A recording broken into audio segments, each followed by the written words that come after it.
reaches the battlefield. Smash them. All troops deployed.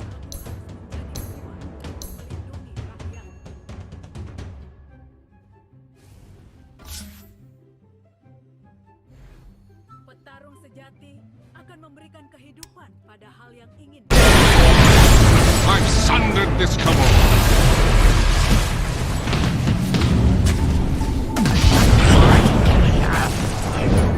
Double kill.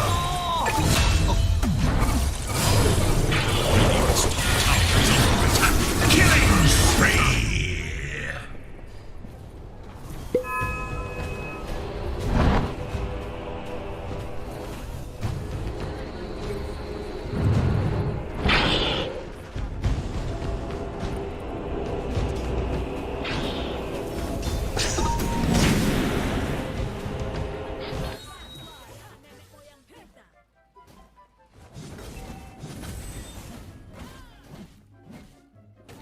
Aku harus menjadi kuat untuk melindungi rakyatku.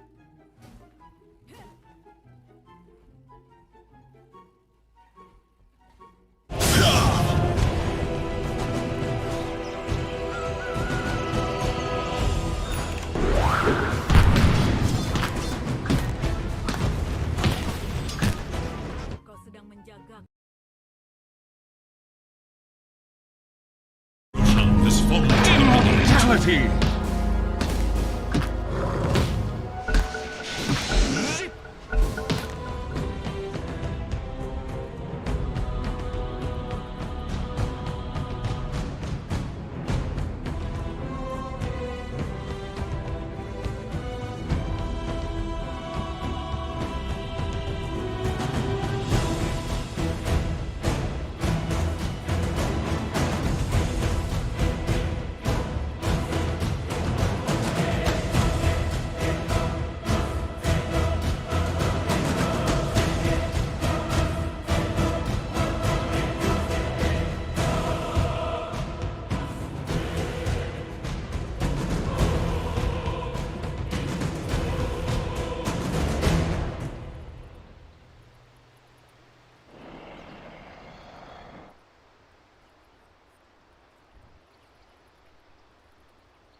sorcery claims me.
Invisibility!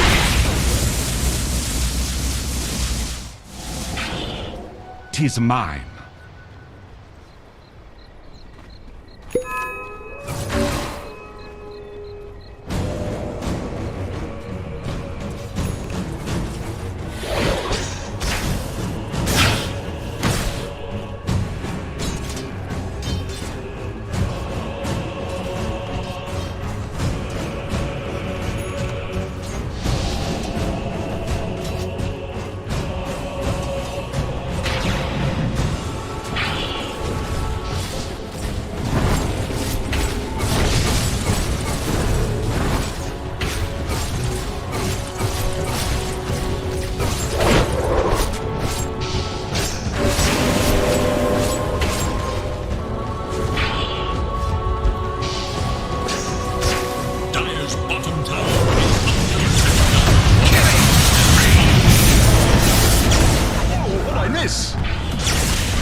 Dire's bottom tower is under attack. The spiral comes round again.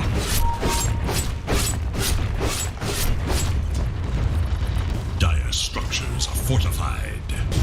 Radiant's middle tower is under attack. Radiant's middle tower has fallen. Radiant's middle barracks are under attack. Radiant's middle barracks has fallen. Dire's bottom tower is under attack.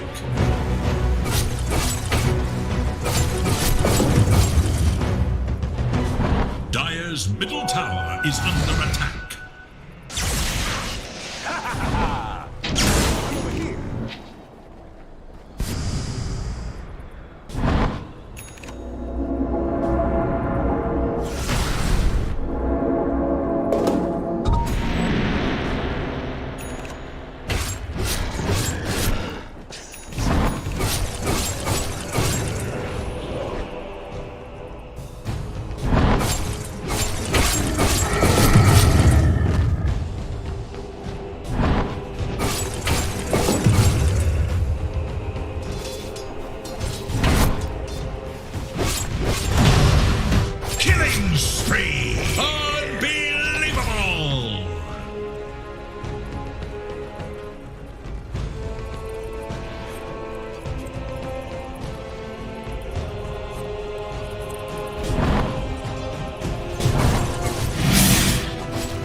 Radiant's bottom tower is under attack.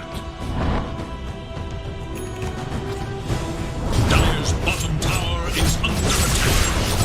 Its middle barracks are under attack. Dire's is under. Radiant's bottom barracks has fallen. Radiant's bottom barracks are under attack. Radiant's bottom barracks has fallen. Radiant's middle barracks has fallen. Radiant structures are fortified. Dire's bottom barracks are under attack. Radiant's middle tower is under attack.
Thank you, you precious weak thing.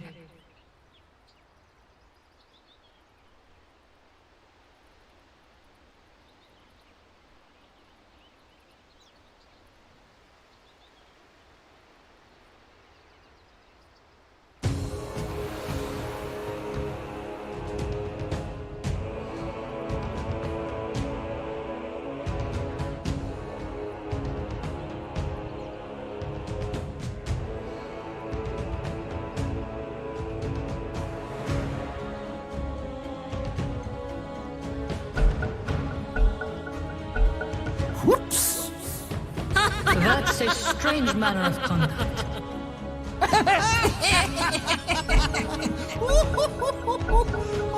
battle seeks resolution.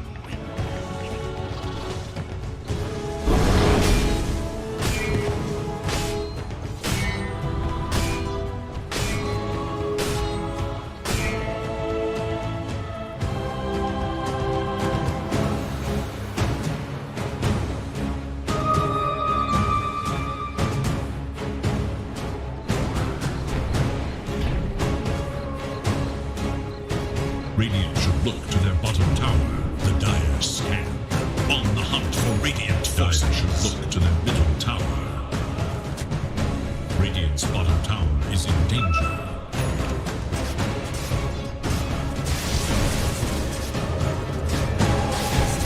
Radiant's bottom tower is under attack.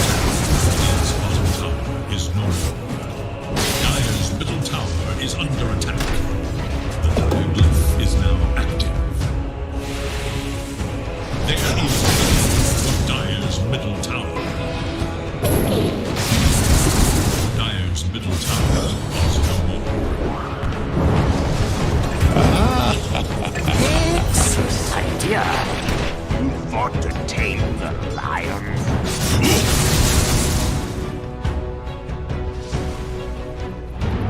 Haste!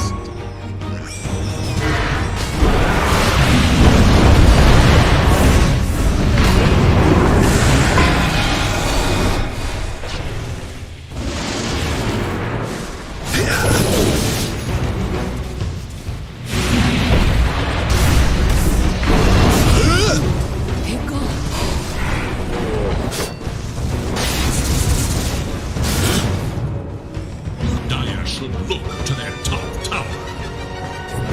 From the void. Dire's top tower is in danger.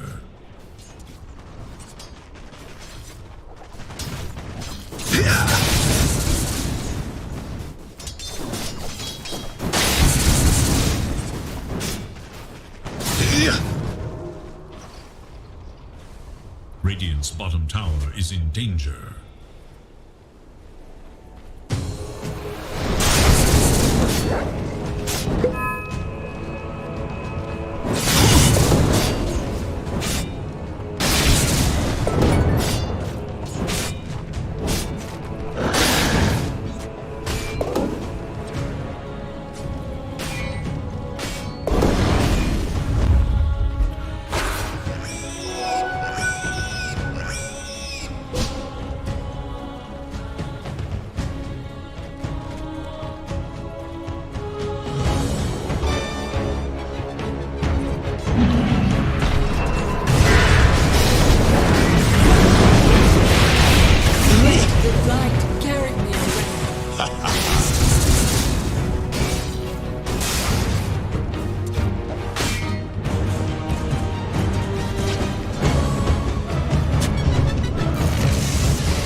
Radiant's bottom tower is under attack. Dire should look to their top tower. Radiant's bottom tower is in danger.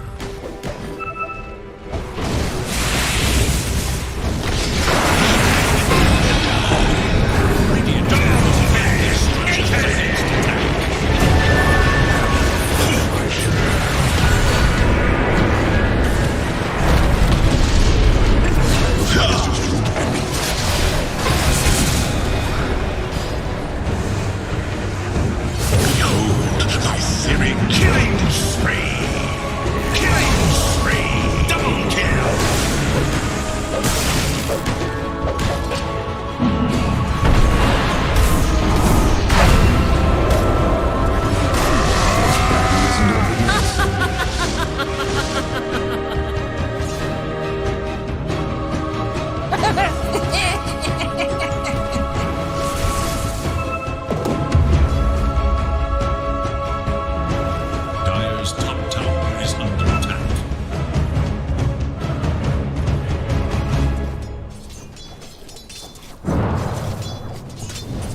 I almost feel bad.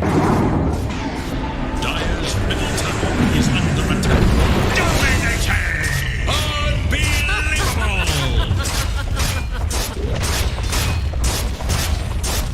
Radiant's bottom tower is under attack.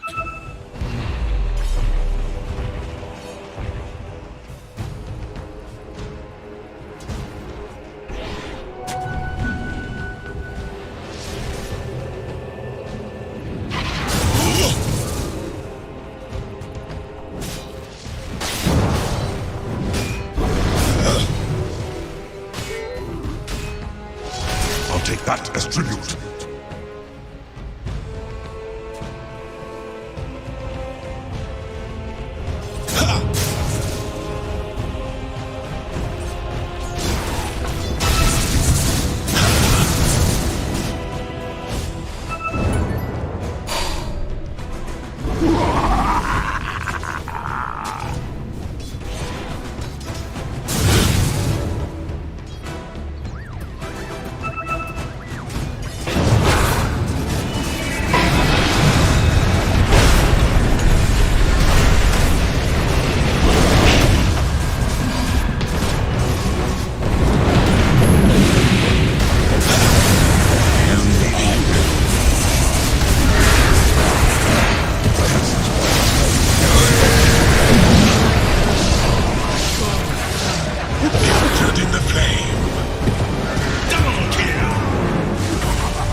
I return. All lives must end.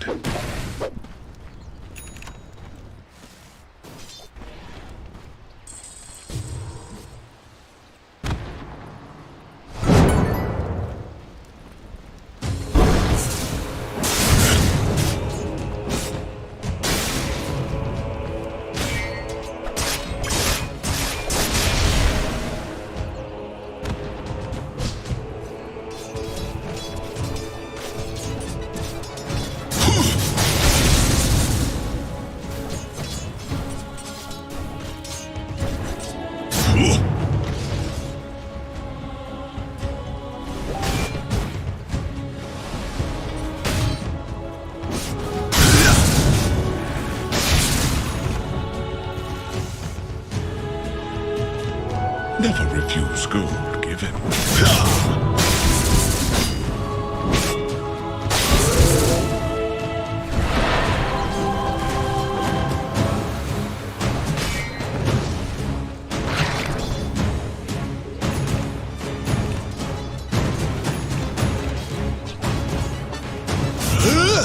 Scan, eager to know Dire's whereabouts.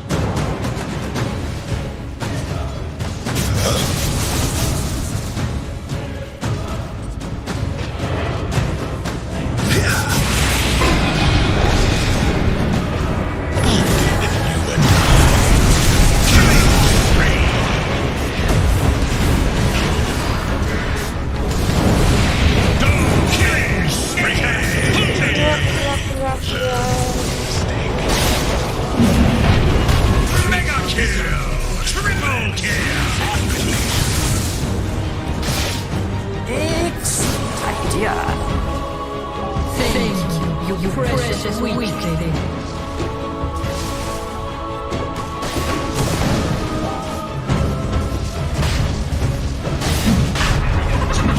Is under attack.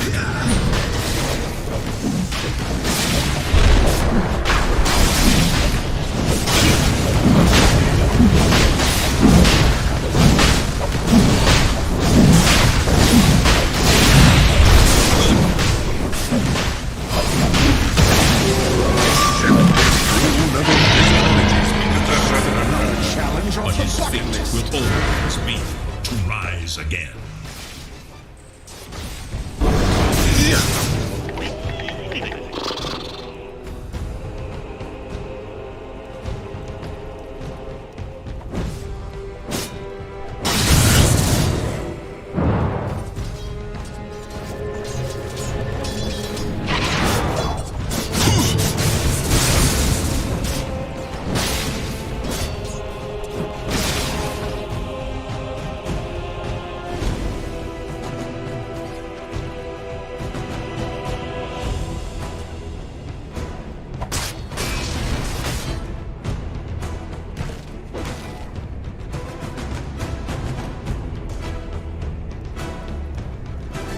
Dire are scanning for enemies.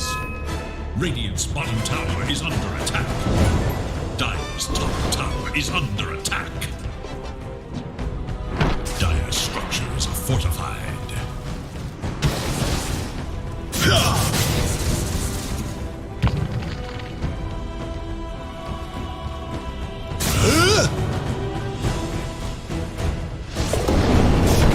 Radiant's bottom tower is under attack. Dire's top tower is under attack.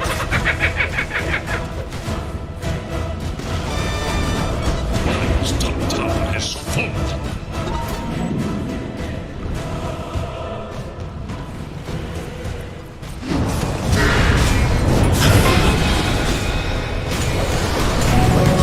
Of haste.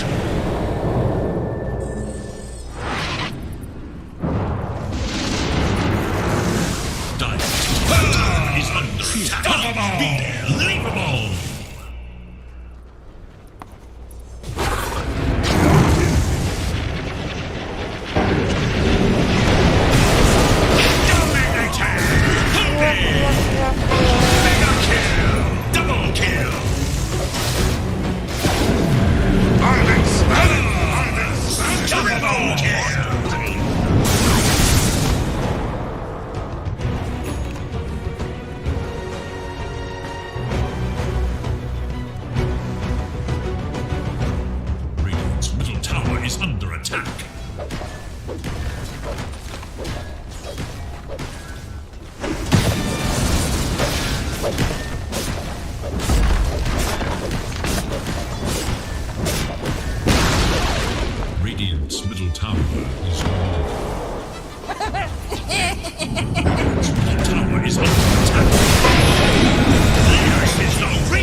has fallen.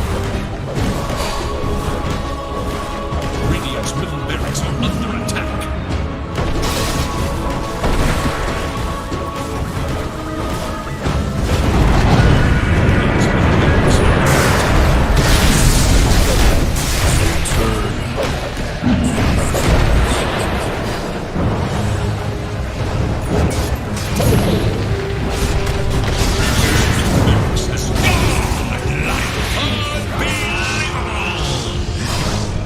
Transcends expectations. Radiant's bottom tower is under attack.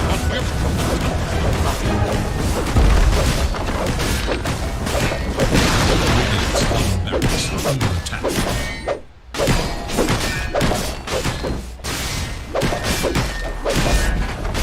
Radiant's bottom barracks are under attack. You thought to tame the lion? Radiant's bottom barracks has fallen. Take that as tribute.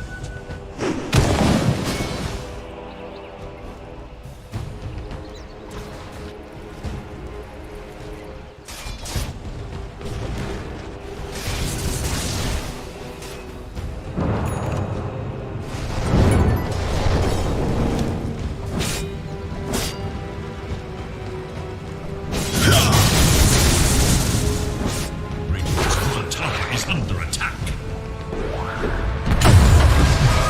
A tool to teach. Be ensnared. Bear witness! Rama has fallen. Prepare for a lesson. Radiant's middle tower is under attack.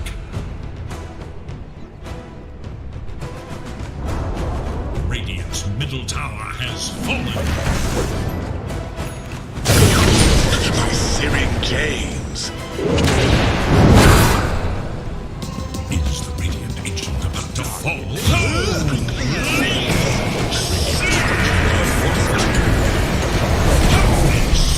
Radiant Ancient is in grave danger.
Come and fight me.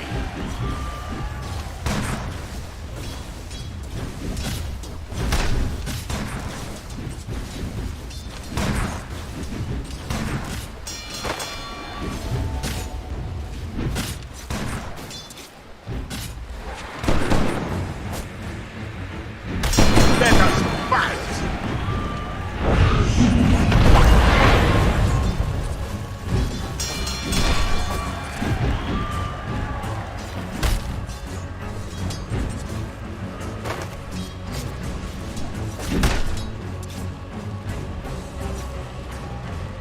I have punches for you.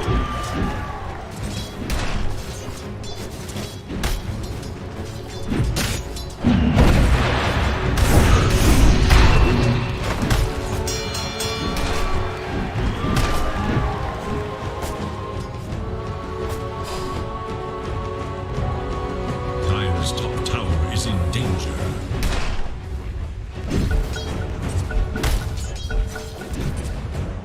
To a future of grief. Distortions in the void.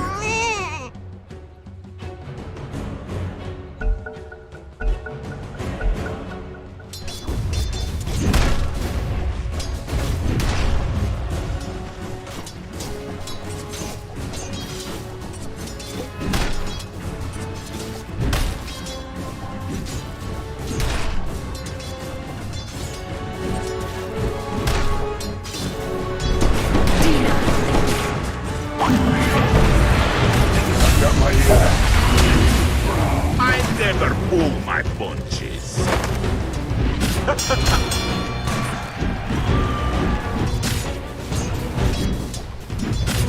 Fight!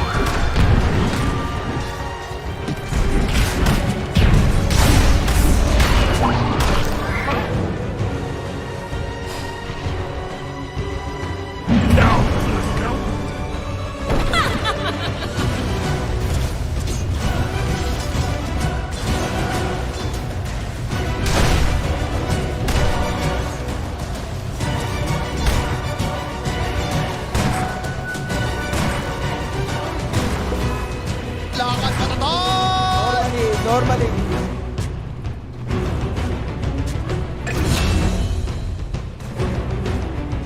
To have the motivation.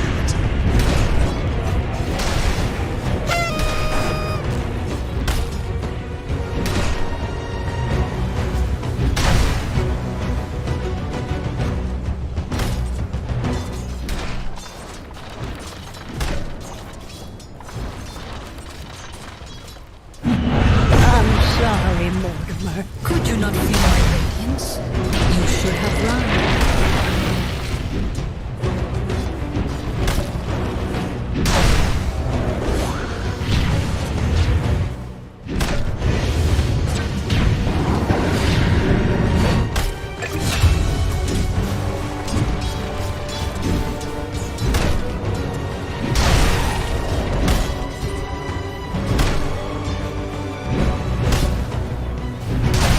The dusk is always ready for a fight.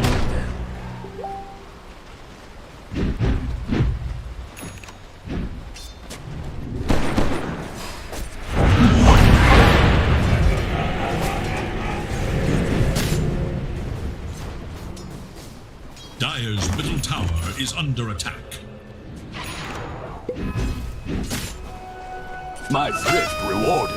To a future I have of punches grief. for you. I'm in pursuit.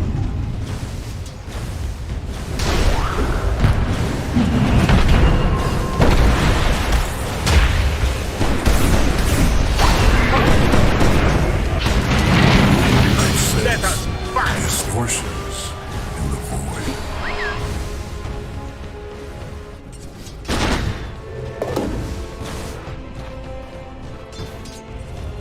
Radiant's courier has been killed.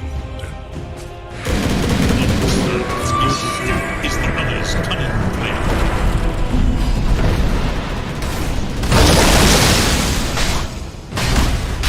Killing spree!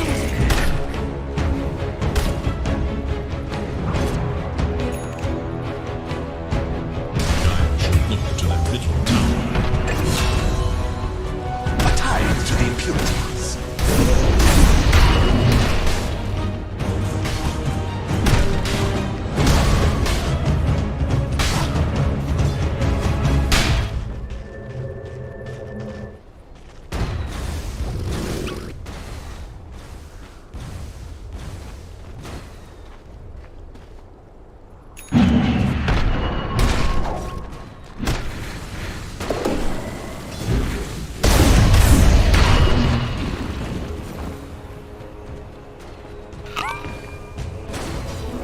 Haste.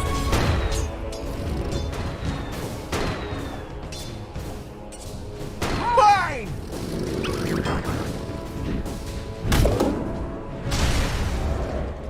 The dire stand on the hunt for radiant forces.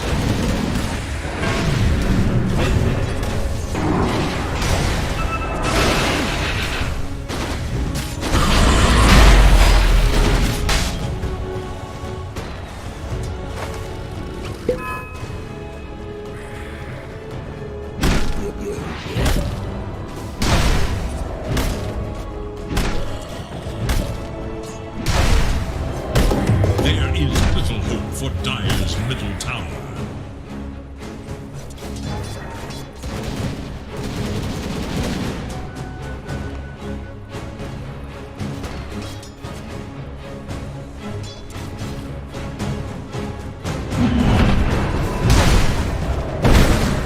My path is to vengeance.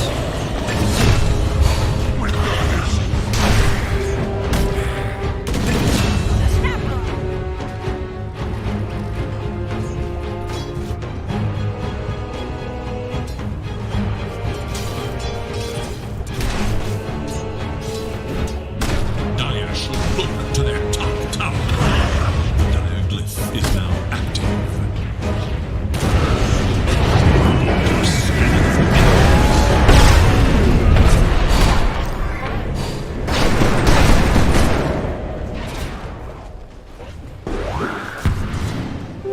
Invisibility.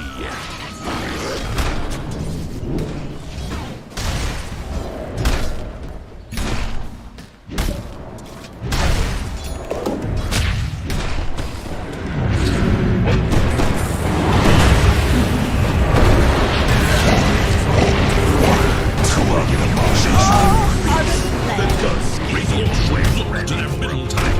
Double kill!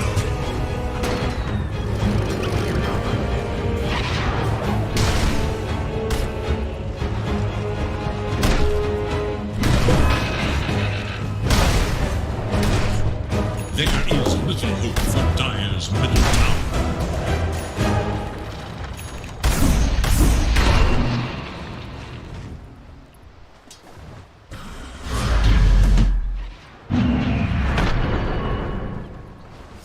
Killing spree! Dominating! Double kill! Normally. Dire's middle tower is under attack. Dire's middle tower has fallen.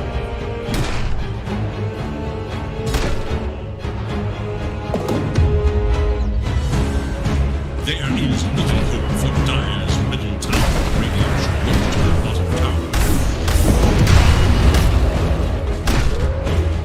Dire's middle tower is under attack.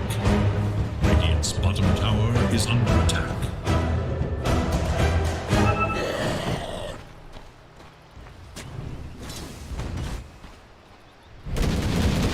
Radiant's bottom tower is under attack.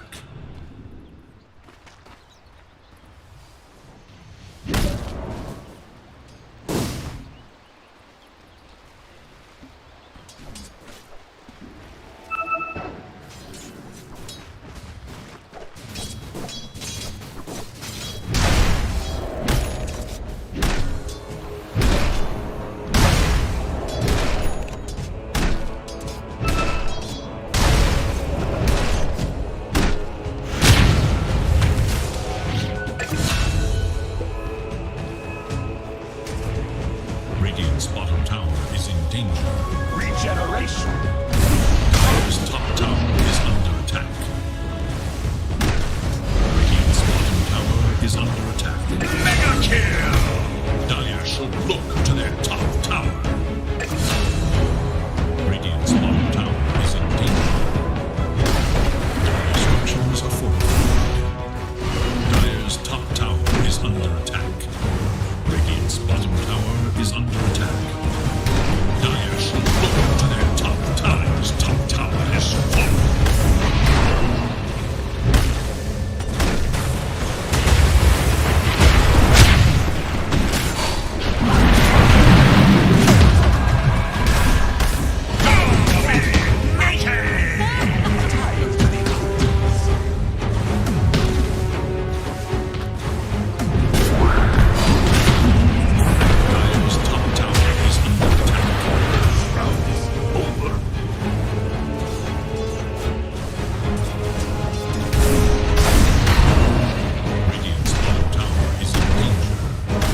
attack.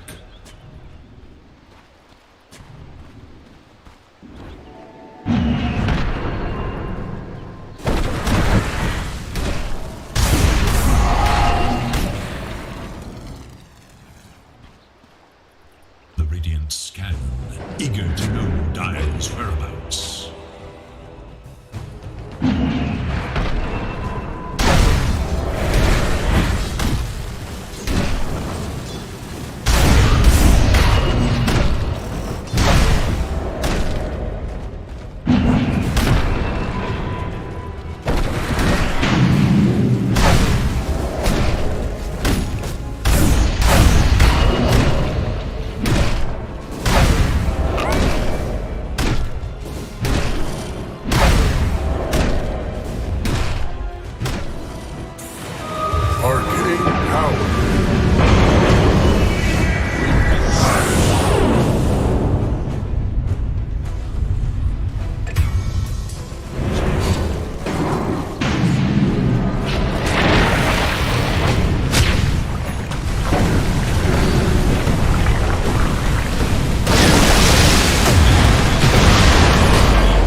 Bauble from the void.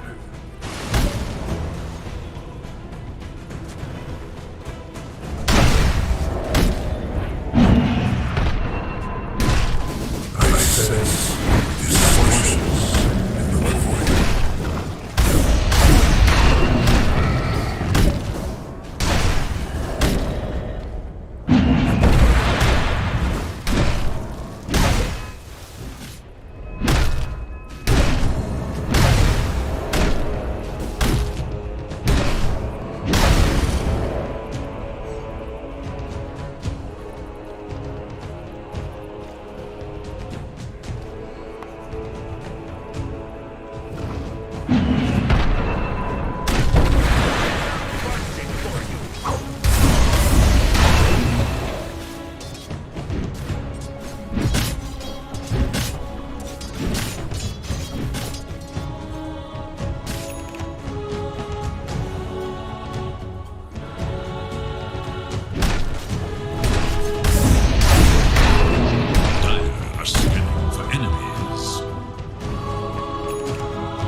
Coin for me.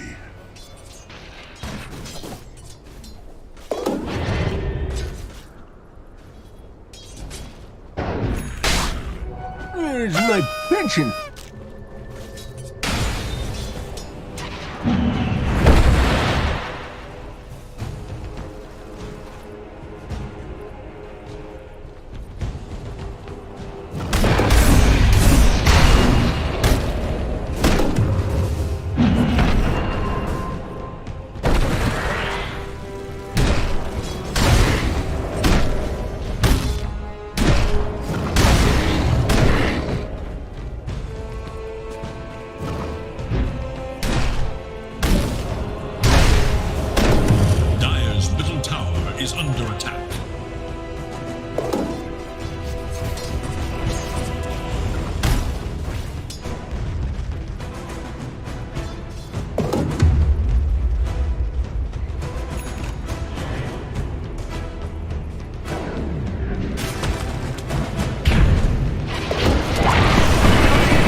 middle tower.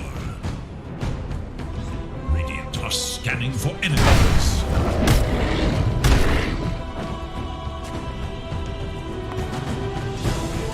Double damage!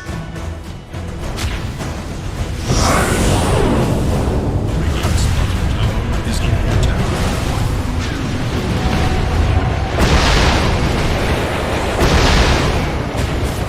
Radiant's bottom tower is under attack.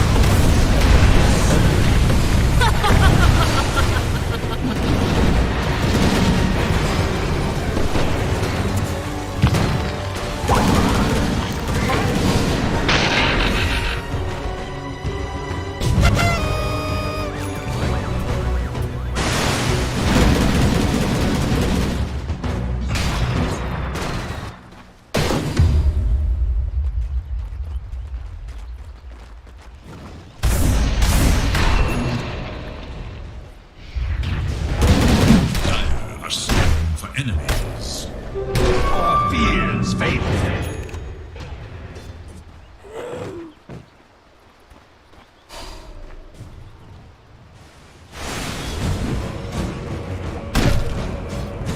Roshan has fallen to the Radiant.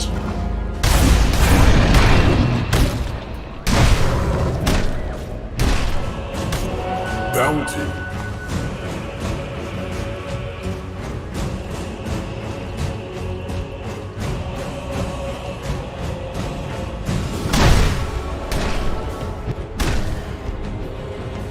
The stalwart will hold, the weak will falter. An ephemeral masterpiece.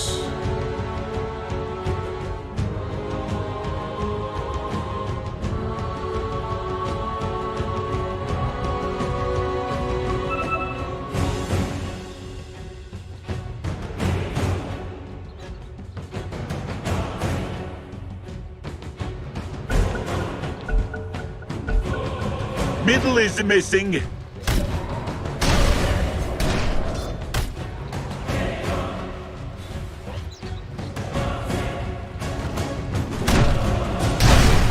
Radiant's bottom tower is under attack.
That's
5 seconds remain.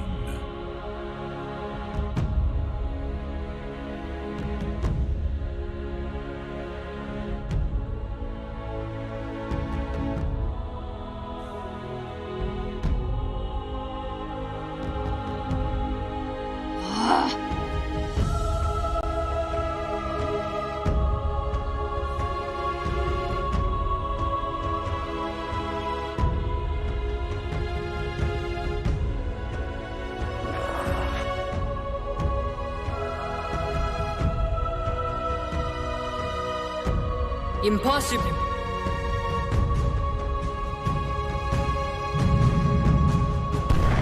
Mars!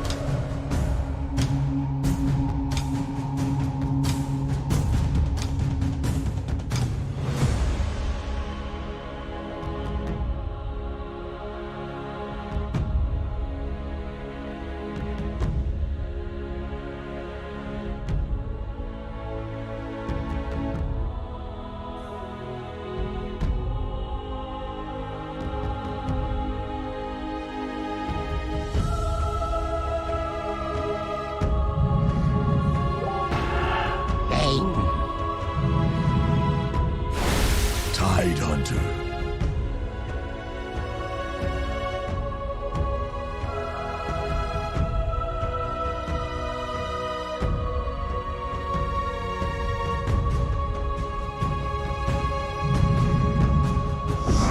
Silencer.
A true warrior never rage quits.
Lion.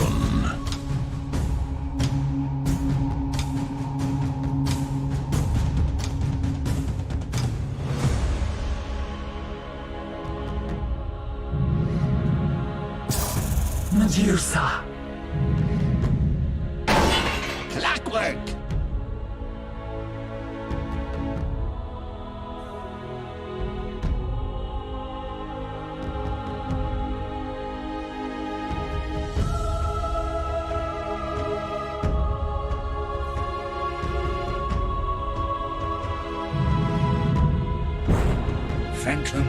sir.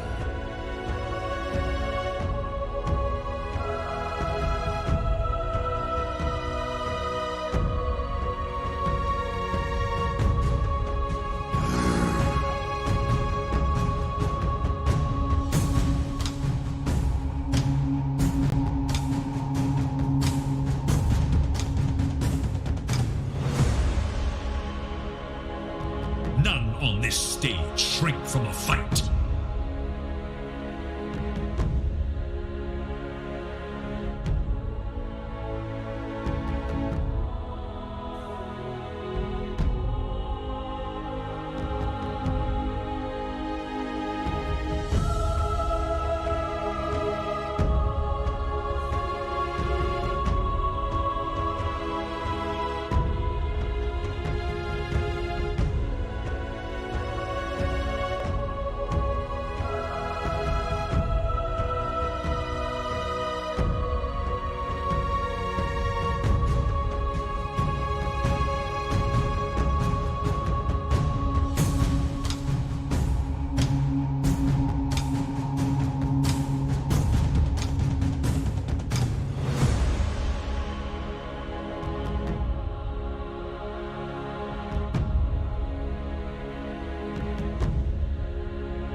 Strong spirit!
Prepare for battle.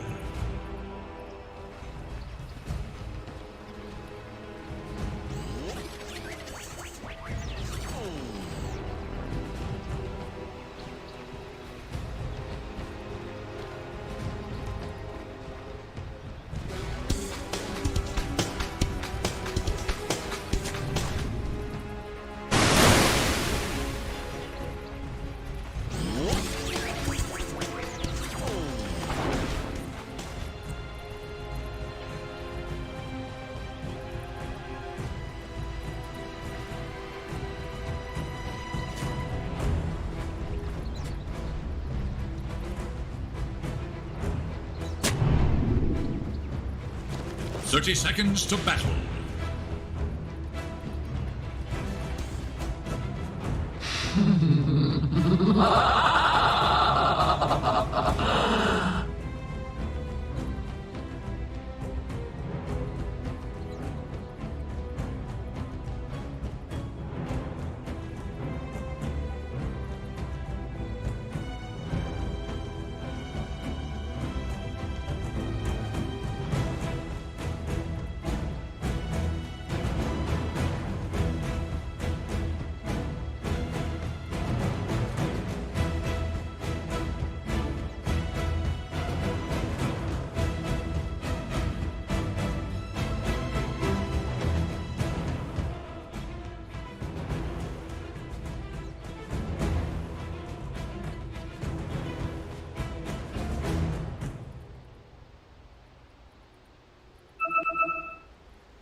Lakad mo to!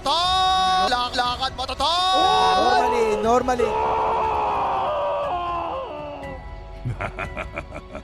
Now you're fish food.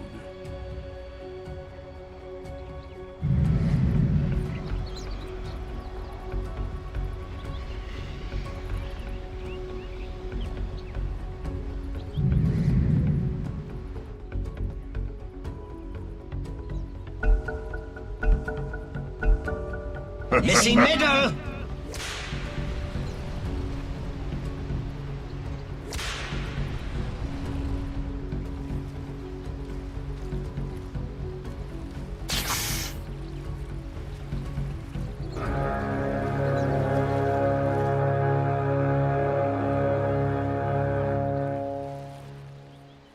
Players compete for ultimate space glory.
Denied!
Stupendous!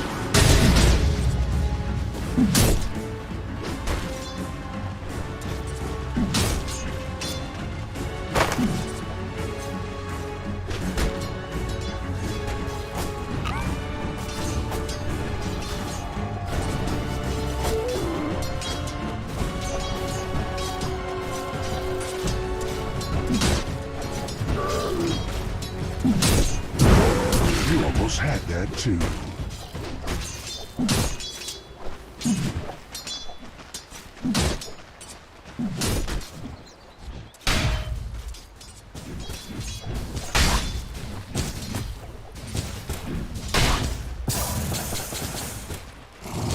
Dire should look to their middle tower.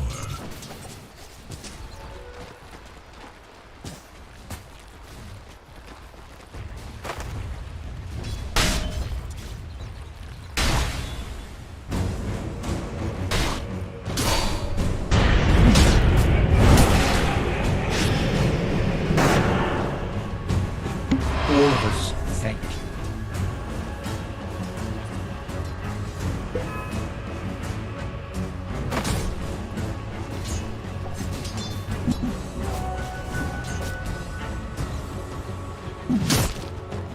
Look it in!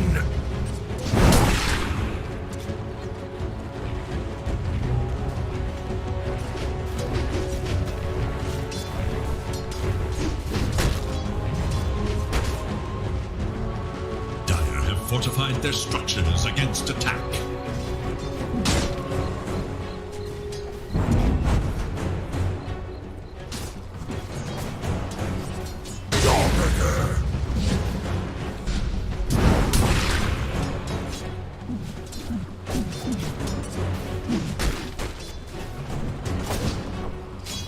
Worthy of a god?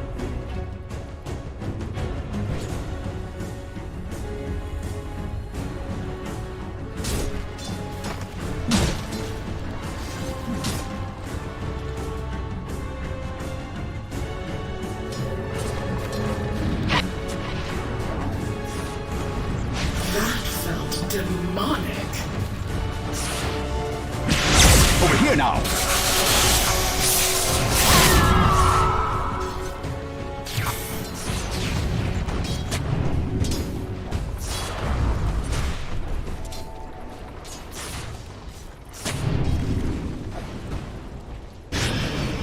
There is little hope for Dire's middle tower. The wages of fear. Zip! Falling! Blown away!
coin for me. Dire's top tower is in danger. Regeneration. Dire should look to their top tower.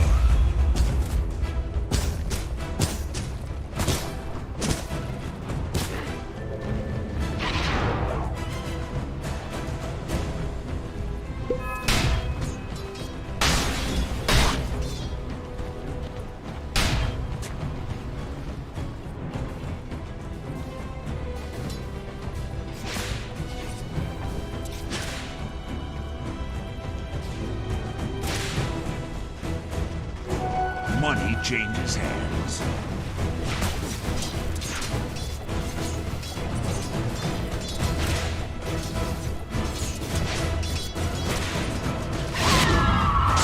Zip-zap!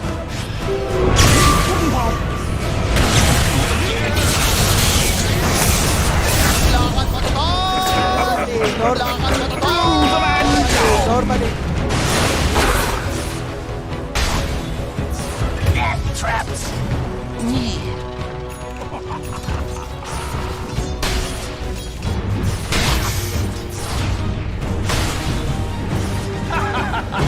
Denied.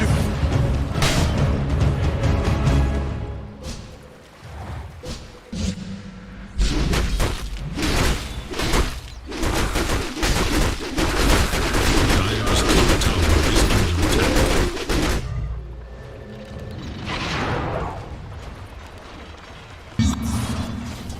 Dire should look to their top tower.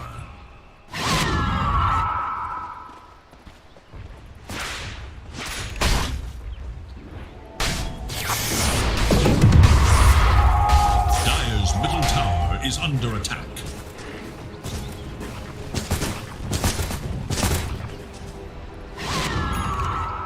Dire's top tower is under attack. Radiant's bottom tower is in danger. Dire's top tower. Here's steel in your eye. Radiant's bottom tower is in danger.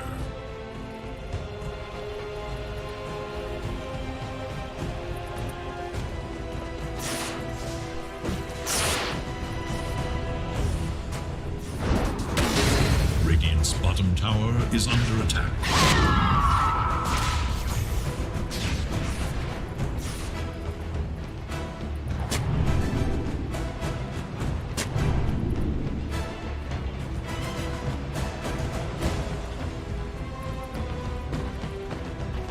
Mere coin?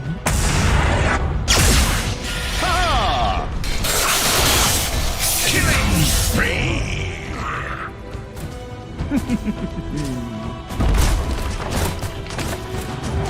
Dire structures are fortified.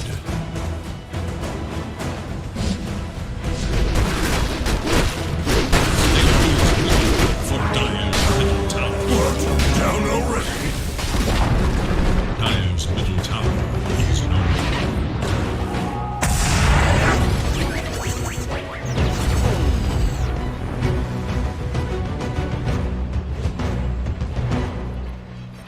Whoa, what'd I miss?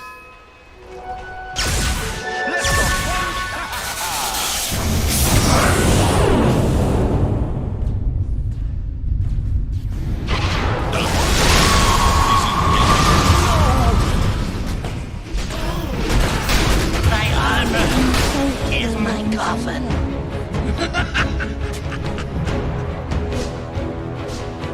Dire should look to their bottom tower.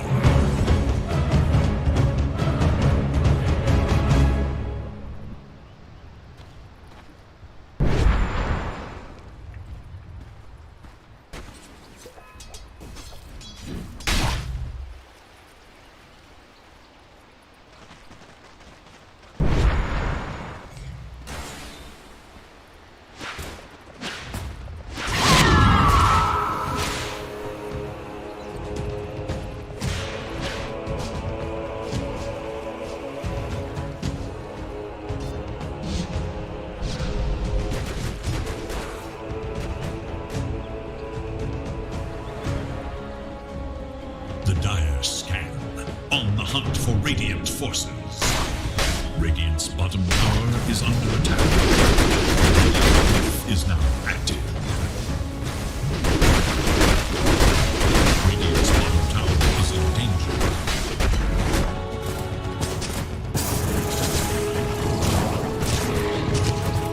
Radiant's bottom tower is under attack. Radiant's bottom tower is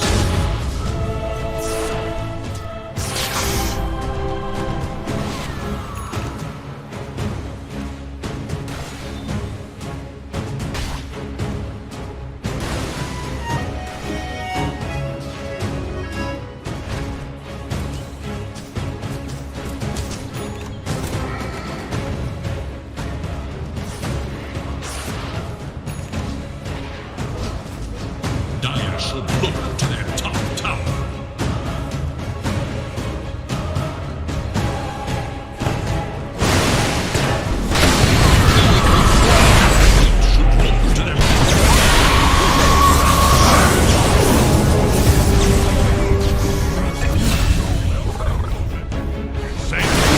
You had your warning, illusion.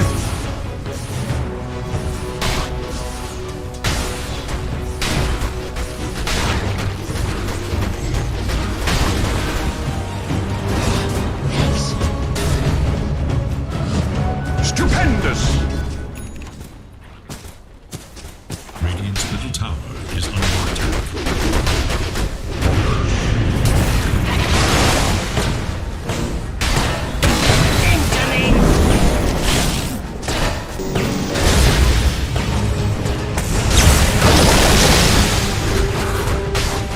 My spirit sings. Double kill!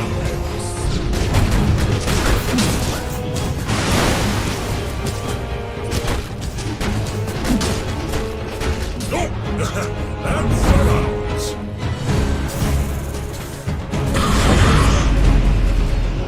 Money changes hands. So vile.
Radiant's bottom tower is in danger.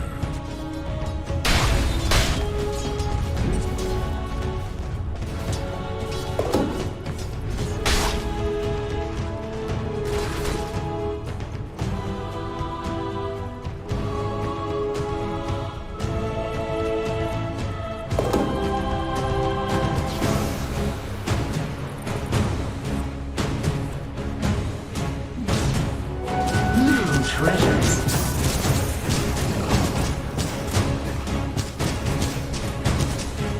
Yeah, coin.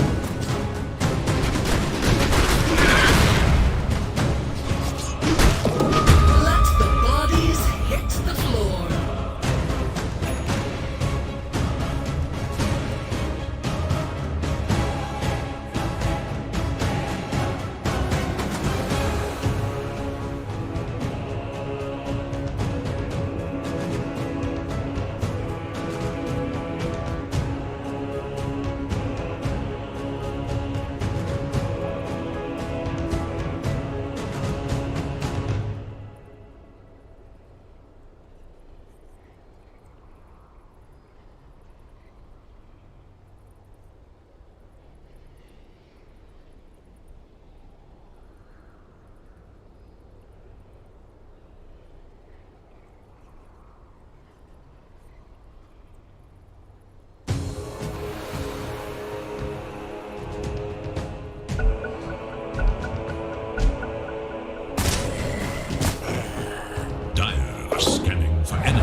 Dire's Phalanx.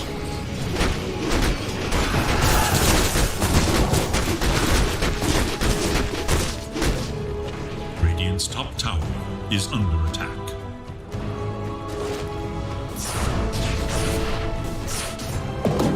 Dire's bottom tower is under attack. Radiant should look at the top tower.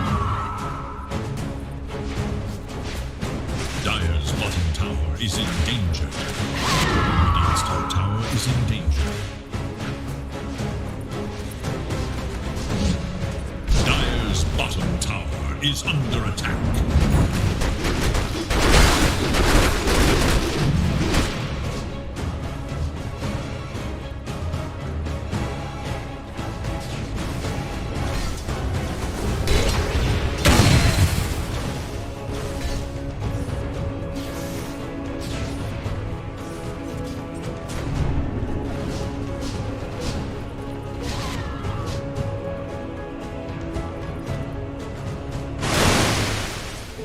Illusion? Over here now. Style. And it's up.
is under attack.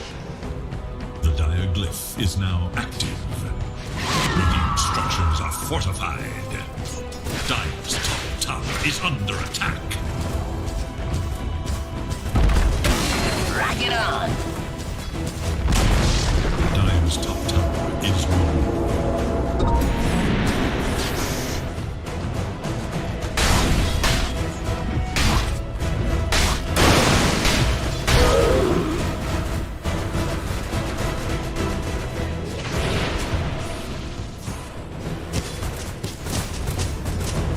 Dire's middle tower is under attack.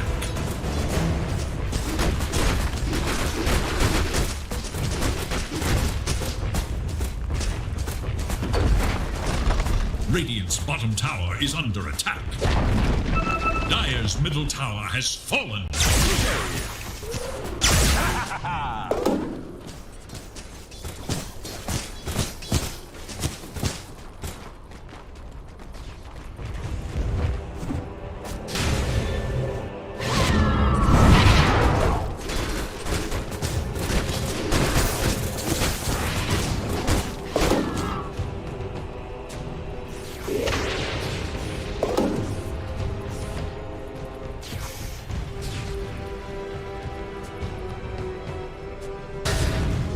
Add another to the tally. Over here now!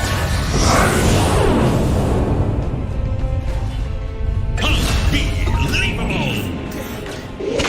Blew it!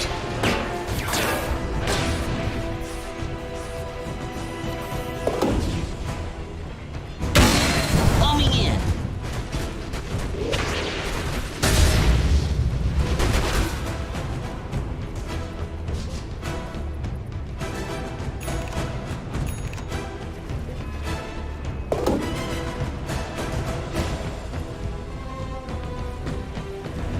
Dire's bottom tower is under attack. Dire's bottom tower is no more. Dire's bottom tower is under attack.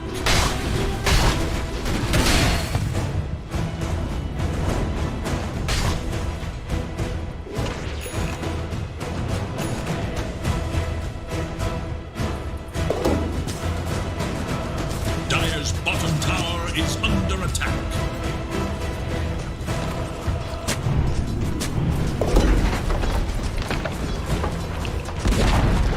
Dire's bottom tower has fallen.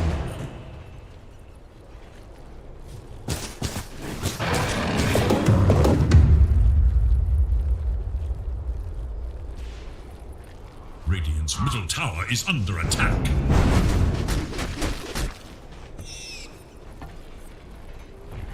Dire's bottom tower is under attack.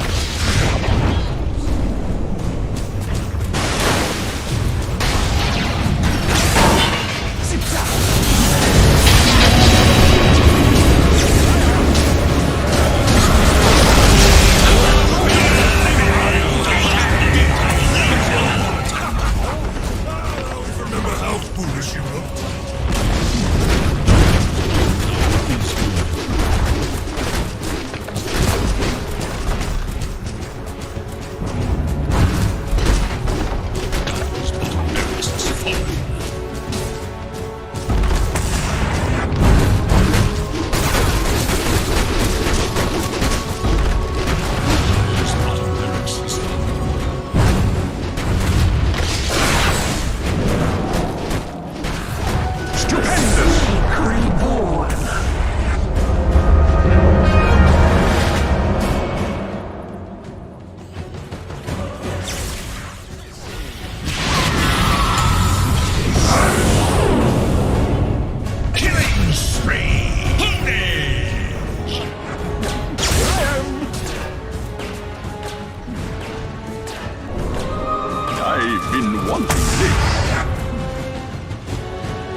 Dire's middle barracks are under attack.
My prayers are answered!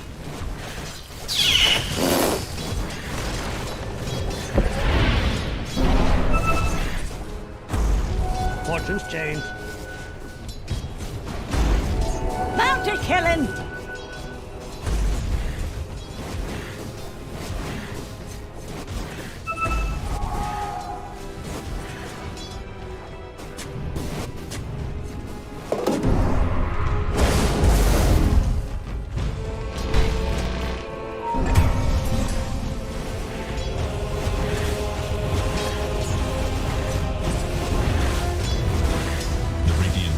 Is now active.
Dire's top tower is under attack.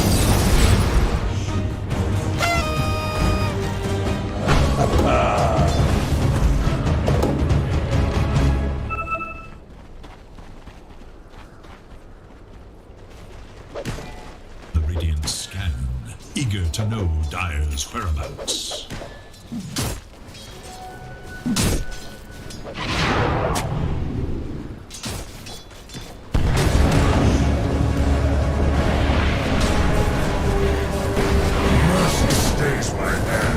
Got my ear to the ground. What do you know? Silence. Killing spree!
5 seconds. Radiant's turn to ban.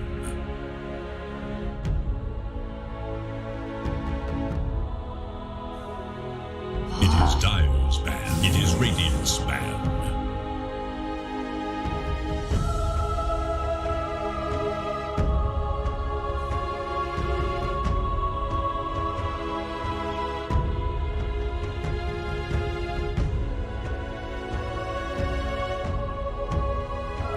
Seconds. 5 seconds remain.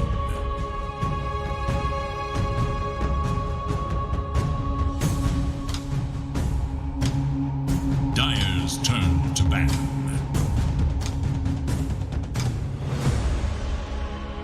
Radiant's turn to pick. Dire's turn to pick. The Undying waits.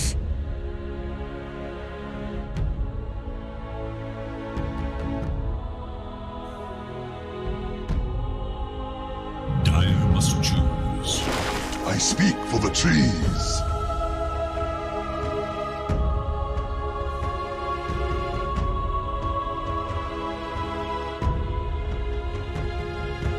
Radiant's turn to pick. Dusk.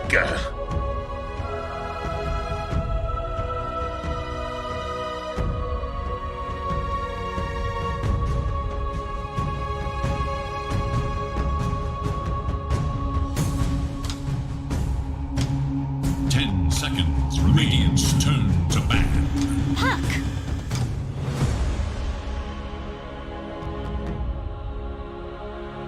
It is Dire's ban.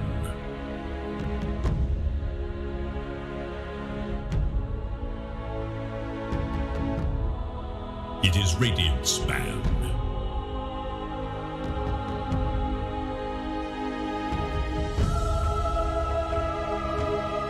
Dire's turn to ban. Radiant's turn to ban.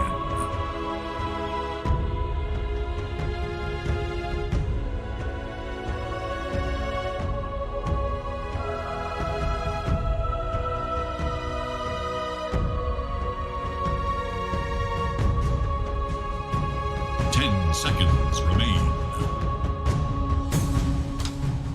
5 seconds.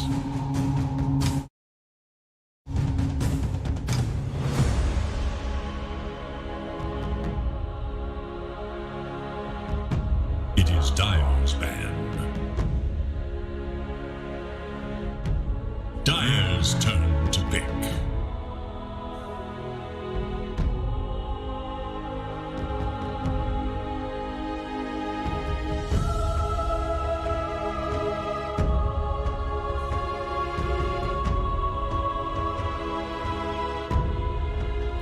Seconds.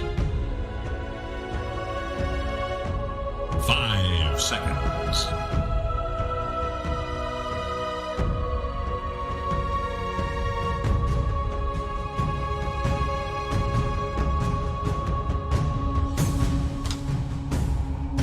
Radiant must choose. In the spirit.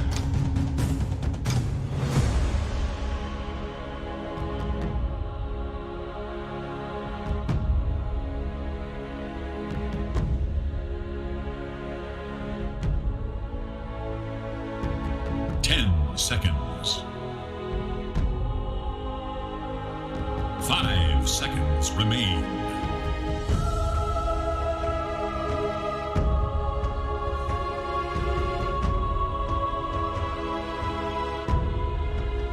Radiant's to die to mischief. Medusa. Lion.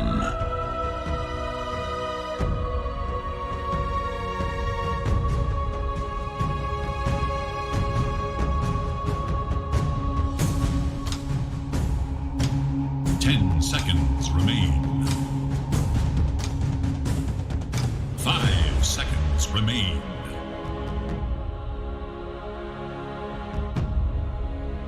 It is Radiant's ban. Grimstroke.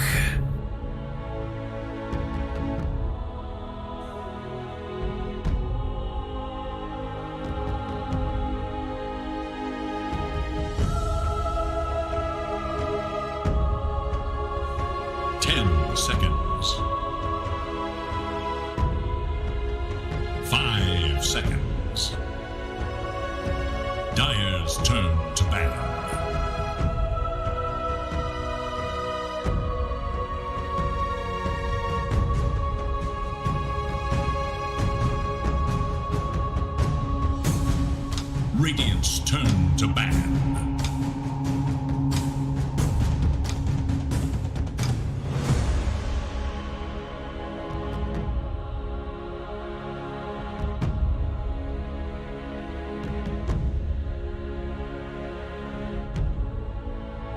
Seconds remain.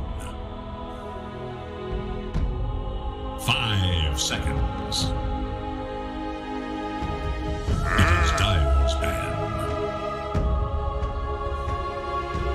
Radiant must choose.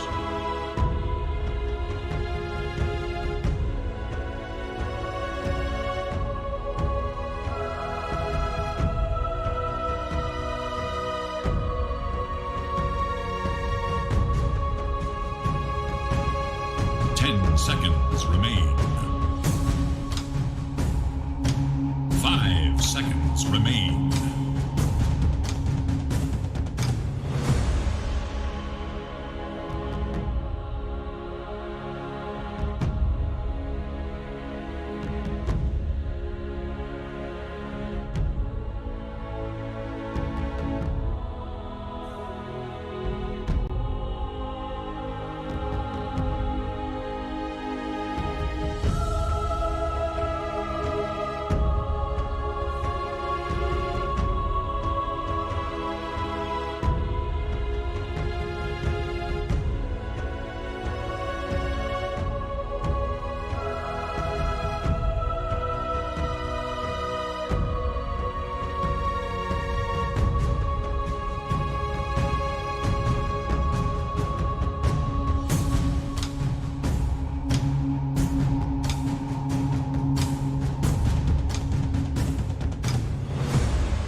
Turn to pick.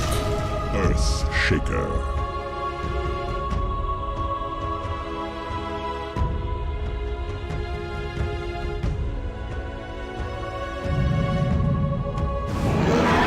Warrior. Choose your hero.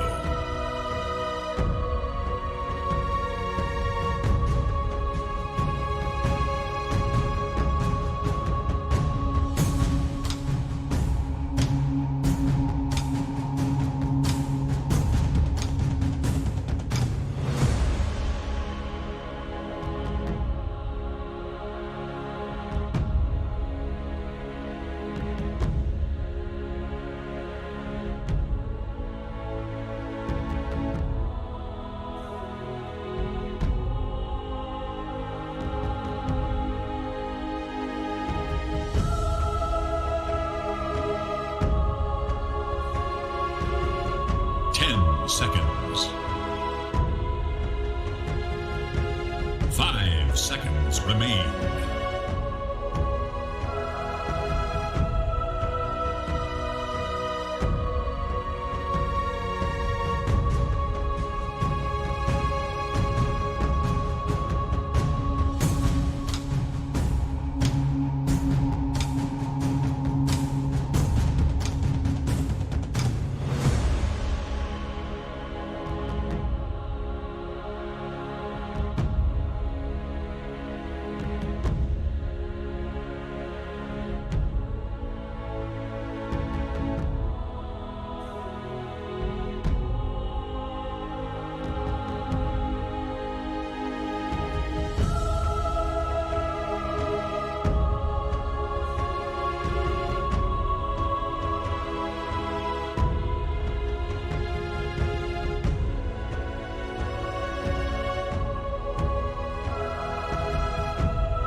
duration is short.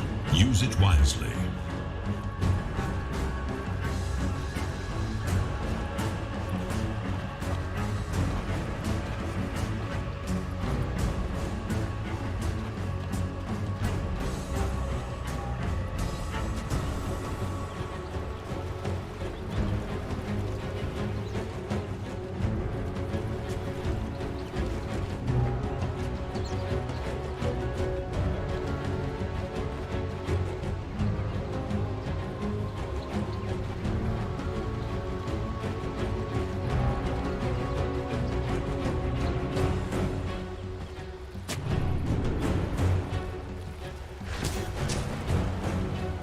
Just 30 seconds now.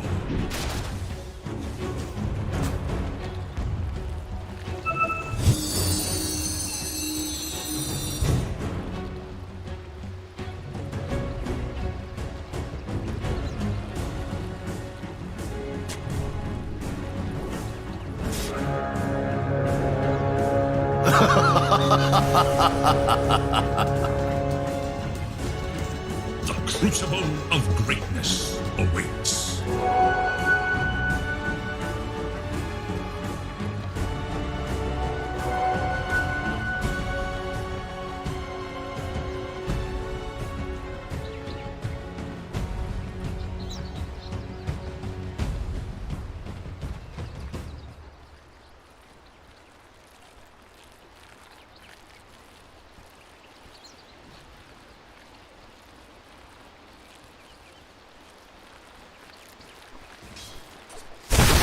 Uproot and after them!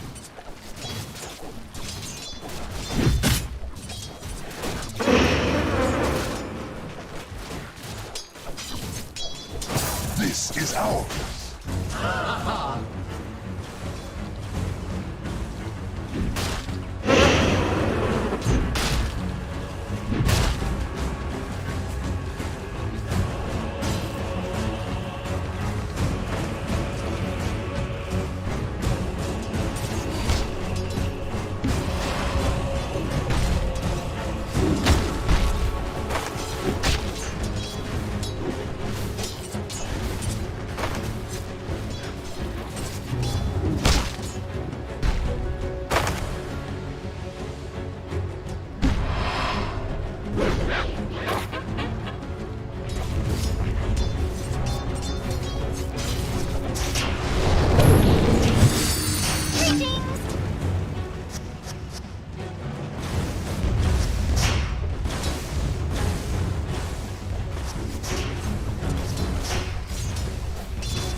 Captured in the clay.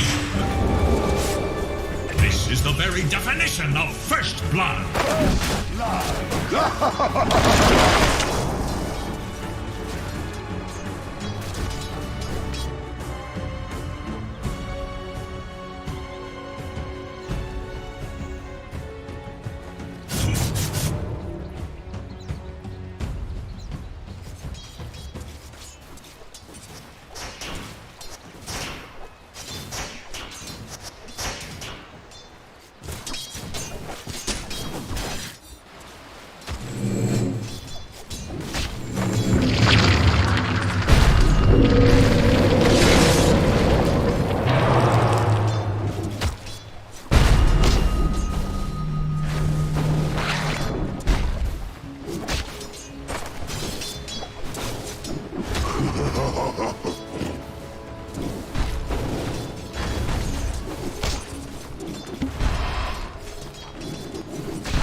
Denied.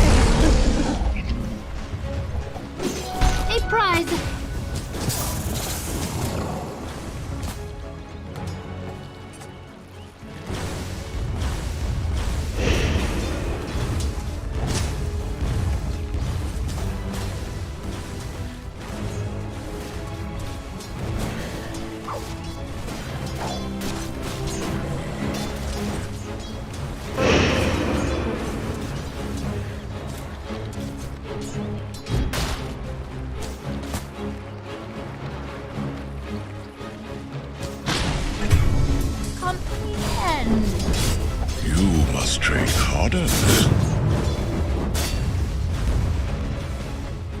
There is little hope for Radiant's middle tower.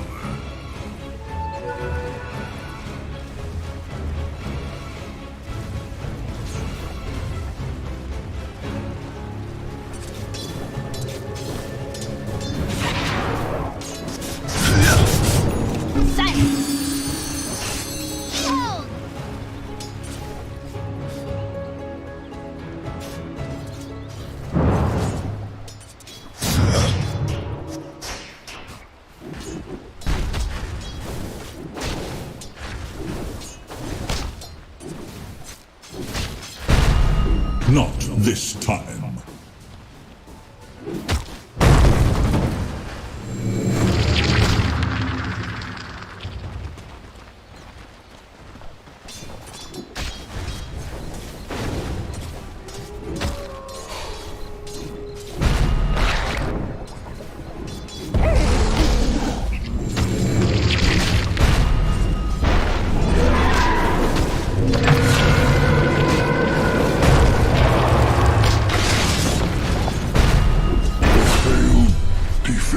You should have stayed in your earth.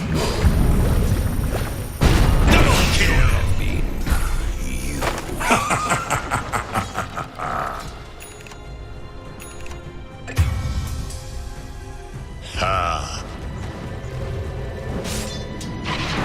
You are most gracious.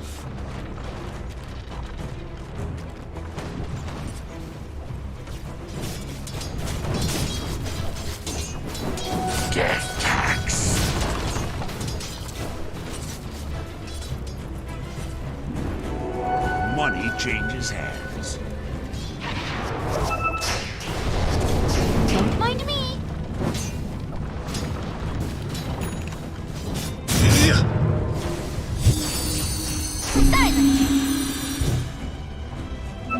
The rune of regeneration.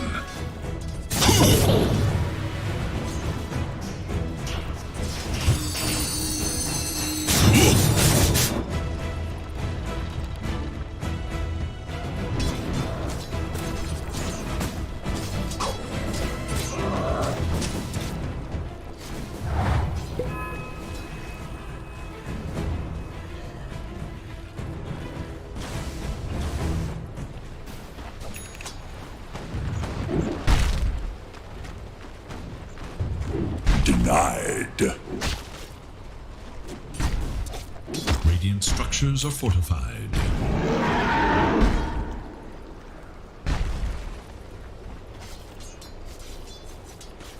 Around.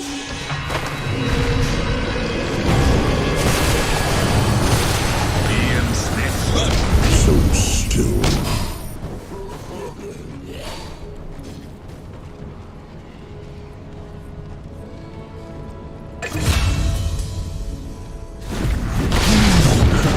Killing spree! Double kill!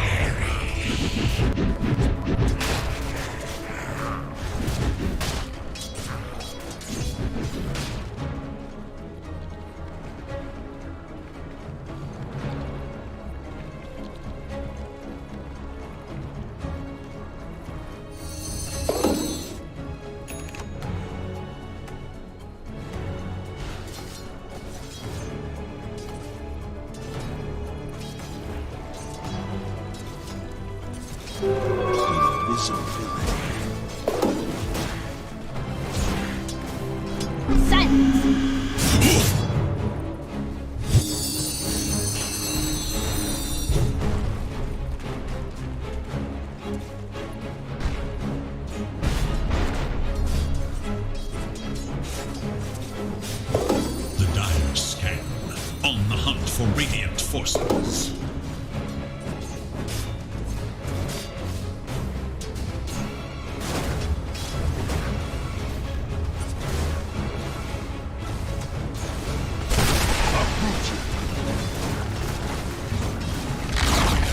Radiant's bottom tower has fallen.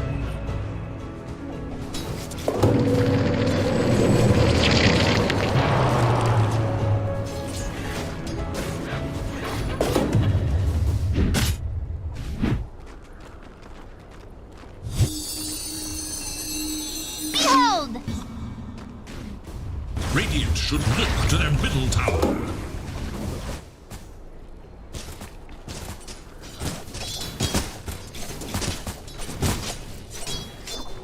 Never refuse gold given.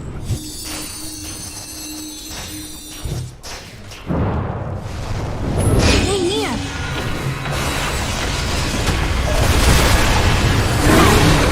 To fuel.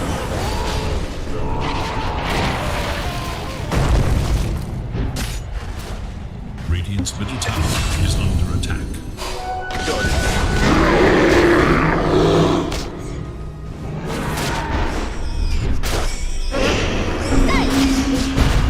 Double kill! My cubs, I beg of you.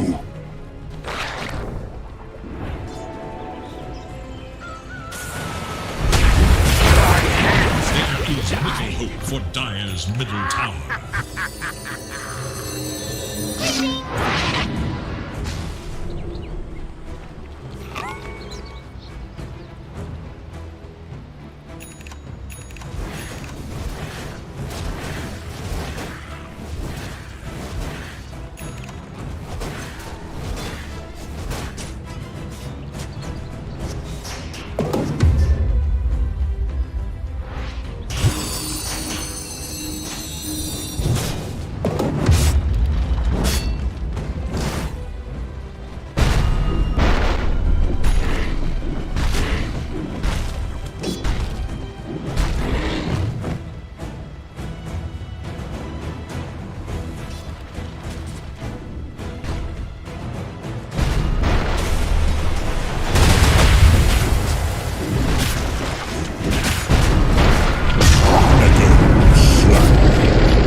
You're about as smart as I'd expect a sentient rock to be.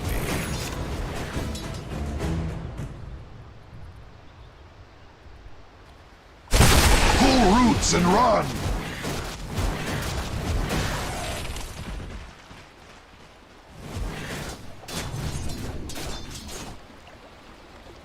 Radiant should look to their bottom tower.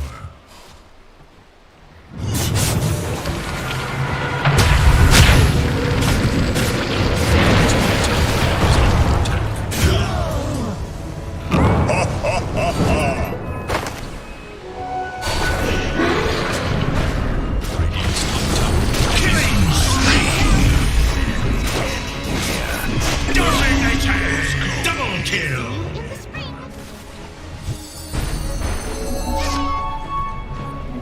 Tally ho!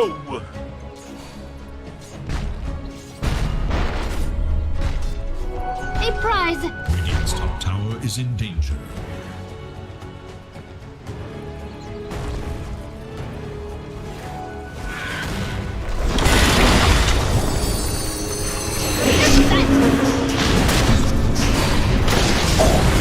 Dire's middle tower is under attack.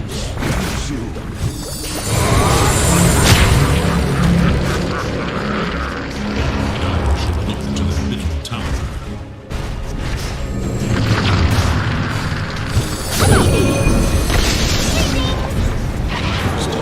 Mega kill!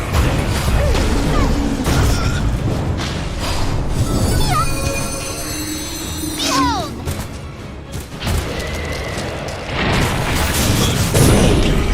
Is here.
is under attack. Dire have fortified their structures against attack. There is little hope for Dire's middle tower. Before me. Dire's middle tower is under attack. Dire's middle tower is no more.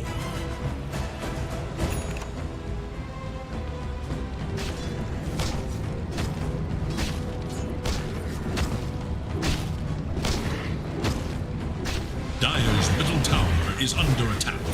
New treasures.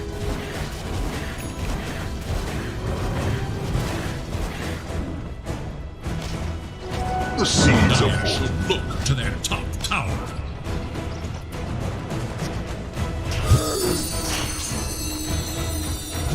Dire's top tower is under attack.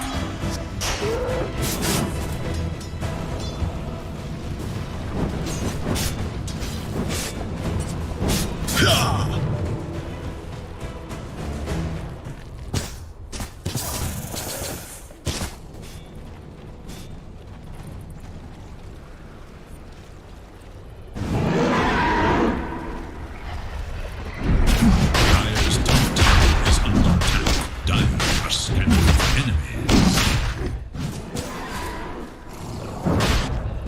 Dire should look to their top tower.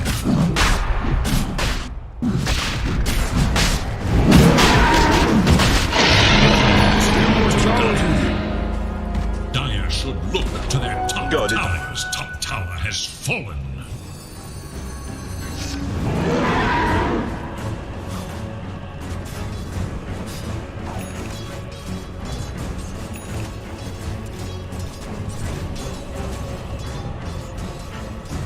Radiant's bottom tower is under attack.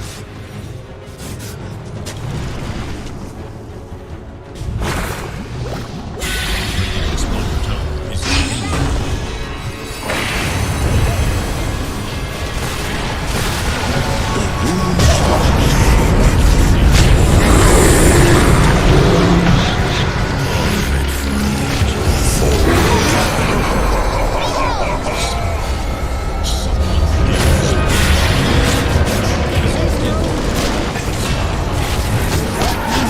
Double kill!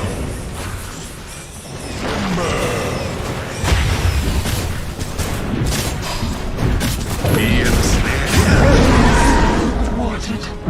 Discover what lies beyond.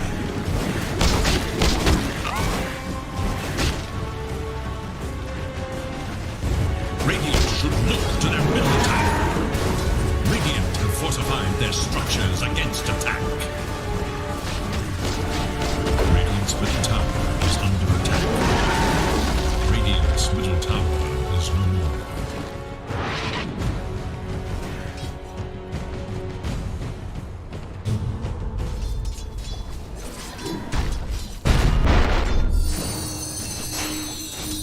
Silence!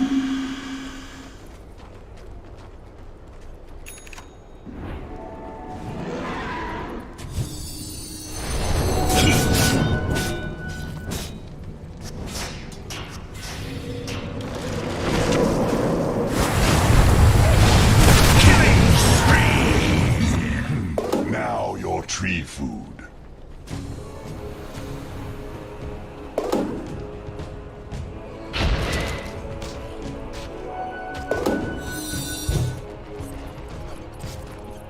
There is little hope for Dire's middle tower.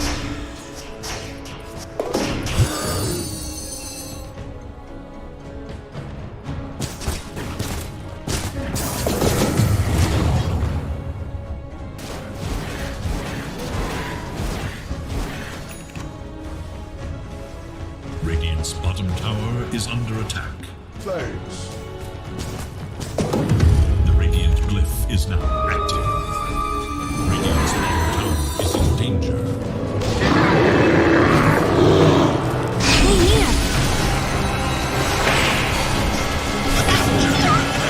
Forms of my life. Kills the fade is in danger. Radiant's bottom tower is no more.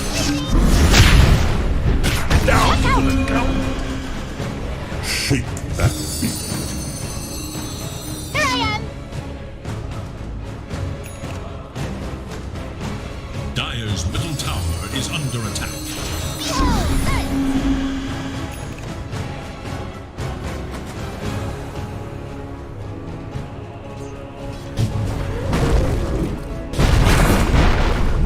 There is little hope for Dire's middle tower. Who uproots me? Death to all betrayers! Dire's middle tower is under attack.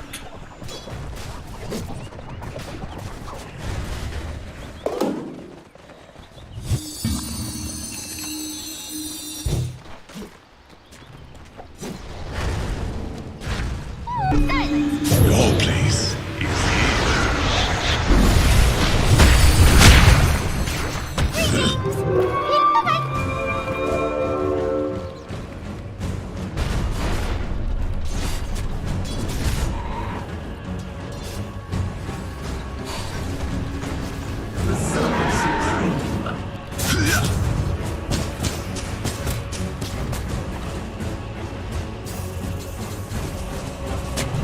Dire are scanning for enemies.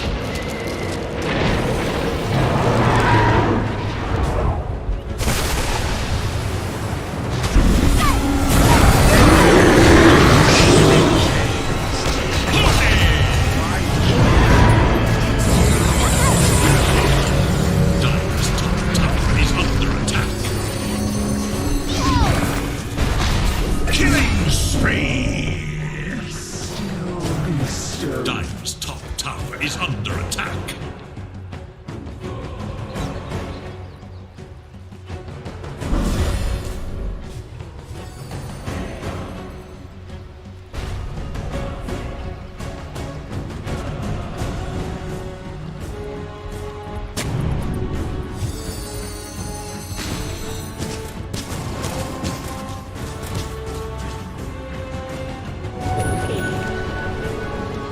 Dire's middle tower is under attack.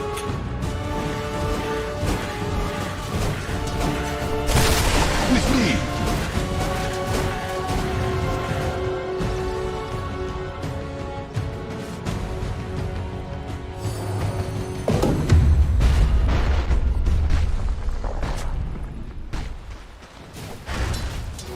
A prize!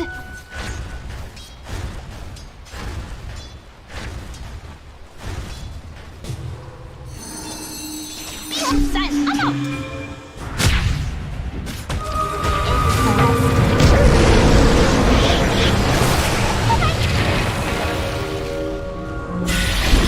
No!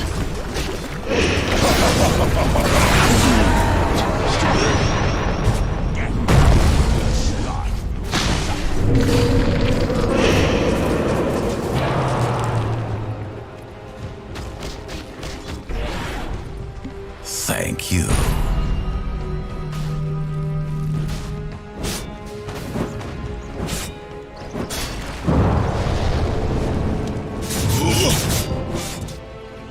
Dire's middle tower is under attack.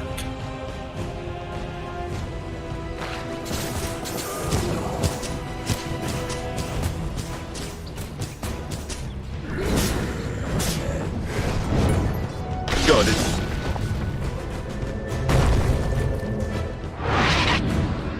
Lakad, matador! Normally.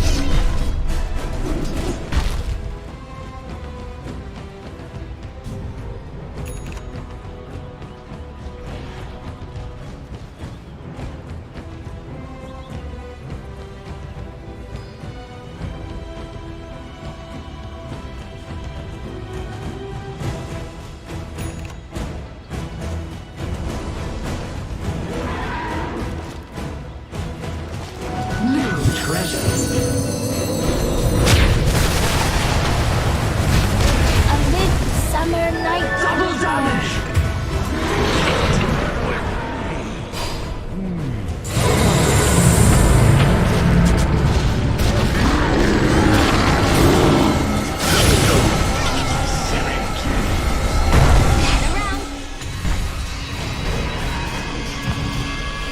Killing spree!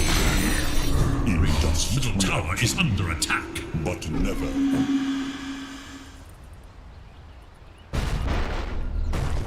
Never refuse gold gift.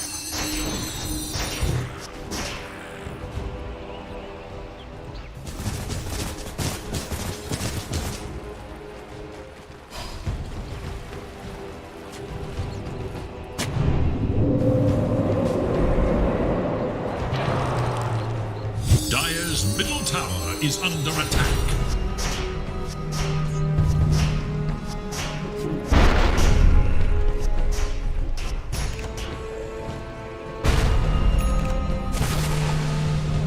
Dire are scanning for enemies.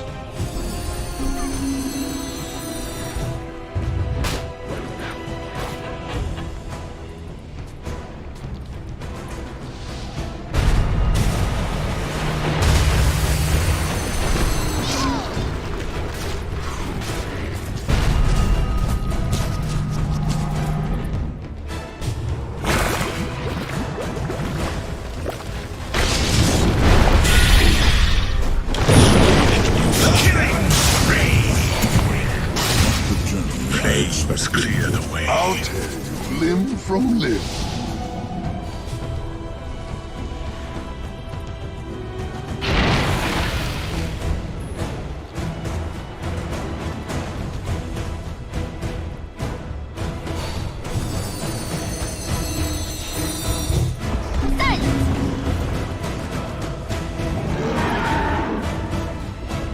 Comforting wound of a jet stared in fire.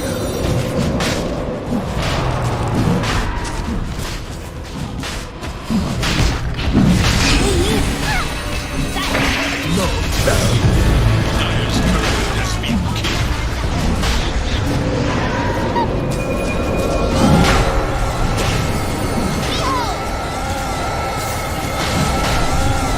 Double kill!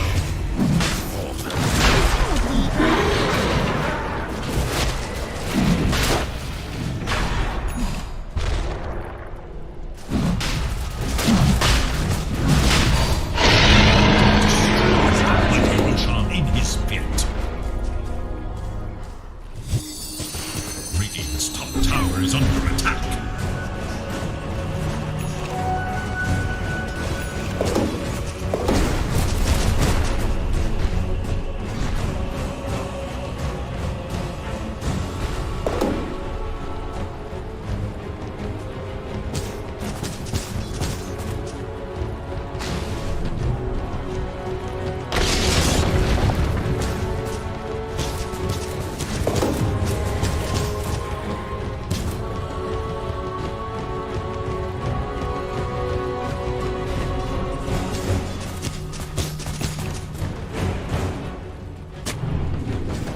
Dire's top tower is under attack. The Dire glyph is now active.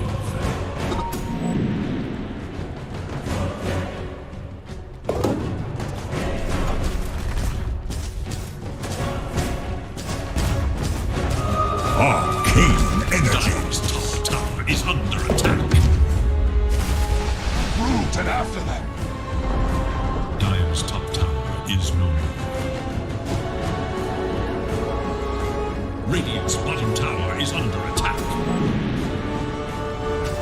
Dire's top tower is under attack. Radiant structures are fortified. Radiant's bottom tower is under attack.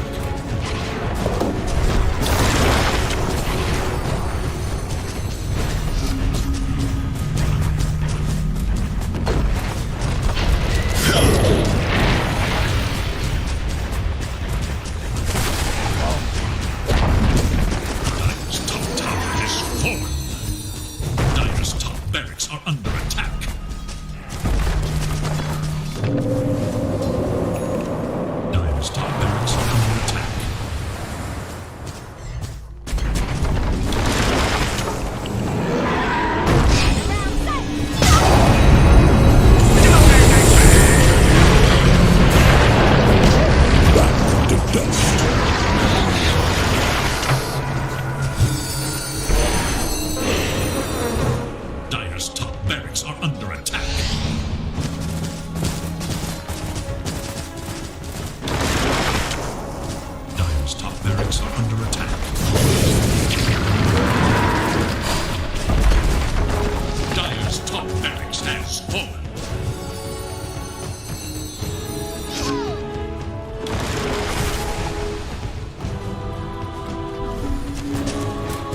Dire's middle tower is under attack. So much more.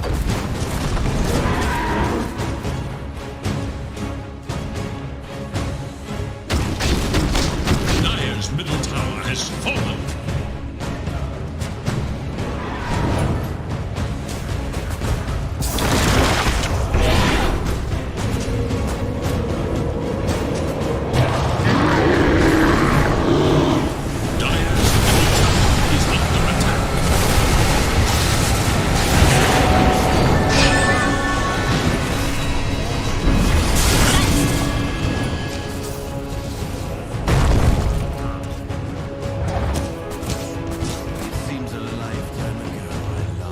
Got it.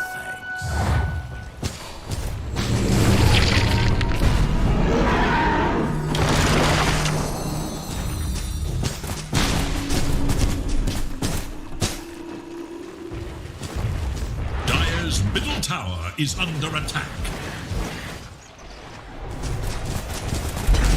Radiant's bottom tower is under attack. Dire's middle tower is under attack. Dire's middle tower has lost. Killing spree!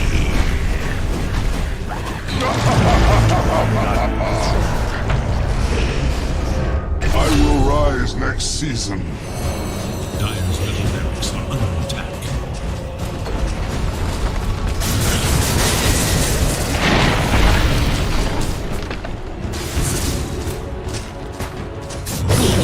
You and I. Dire's middle barracks is fallen. Dire's middle tower is under attack. Dire's middle barracks is fallen. I could not bear to be away from the sacred woods.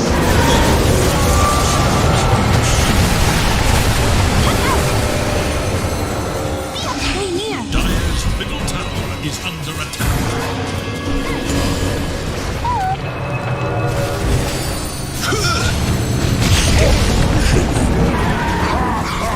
Dire's middle tower is under attack. Give us a kiss.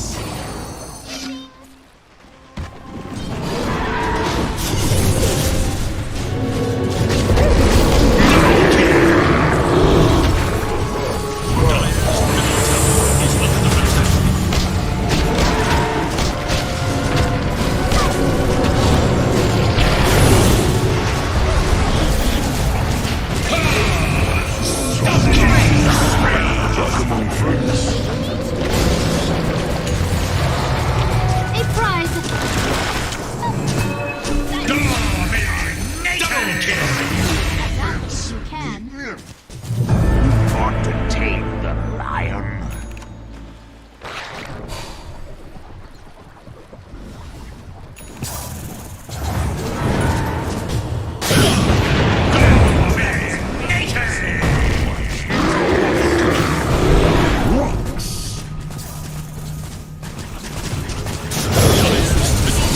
Is under attack.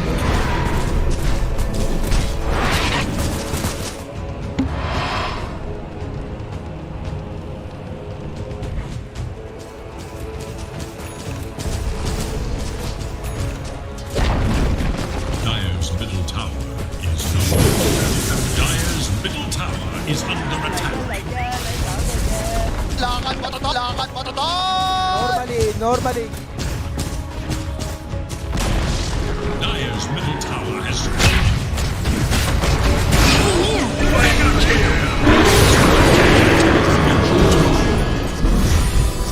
chance thing now.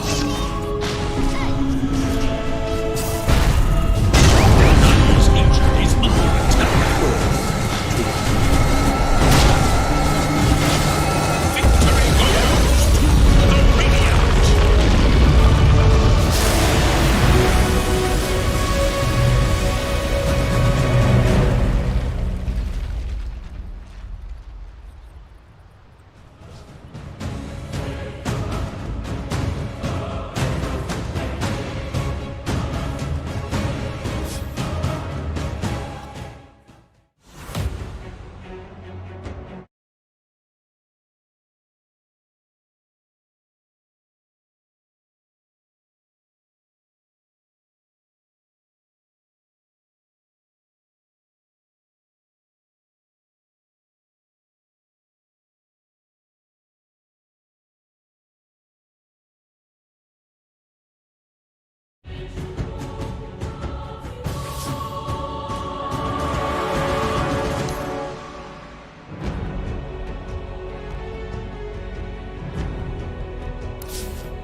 Double damage.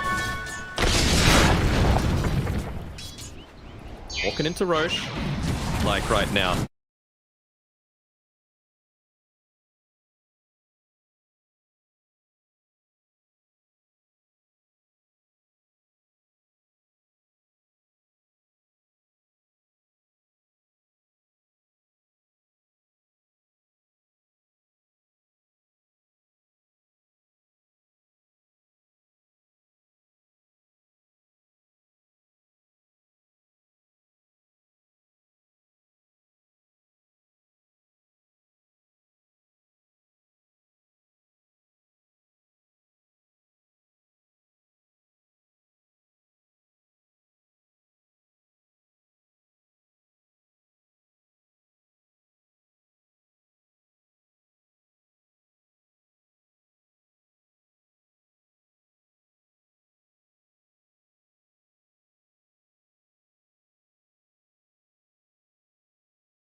With just the tier 3 for now. Look to make a rotation towards the top side of the map. Or not to refresh the Glyph of Fortification. I don't think they care about the bottom side of the map at all right now on Yangon Galactic. Take away the outpost, they want to take away the top tower, and they want to take away a bit more of the map control that feels like Nibby Galaxy have had for the past 15 or so minutes. So do you want Yangon to maybe drop a ward down bottom and set up here, which Zorin just does? Because we've seen quite often it's Dire that are controlling bot with the help of the Beastmaster. Like one person is always around this area. So could they look to take a fight here, or do they still just kind of play where they naturally do up top? Is this Nigma Galaxy?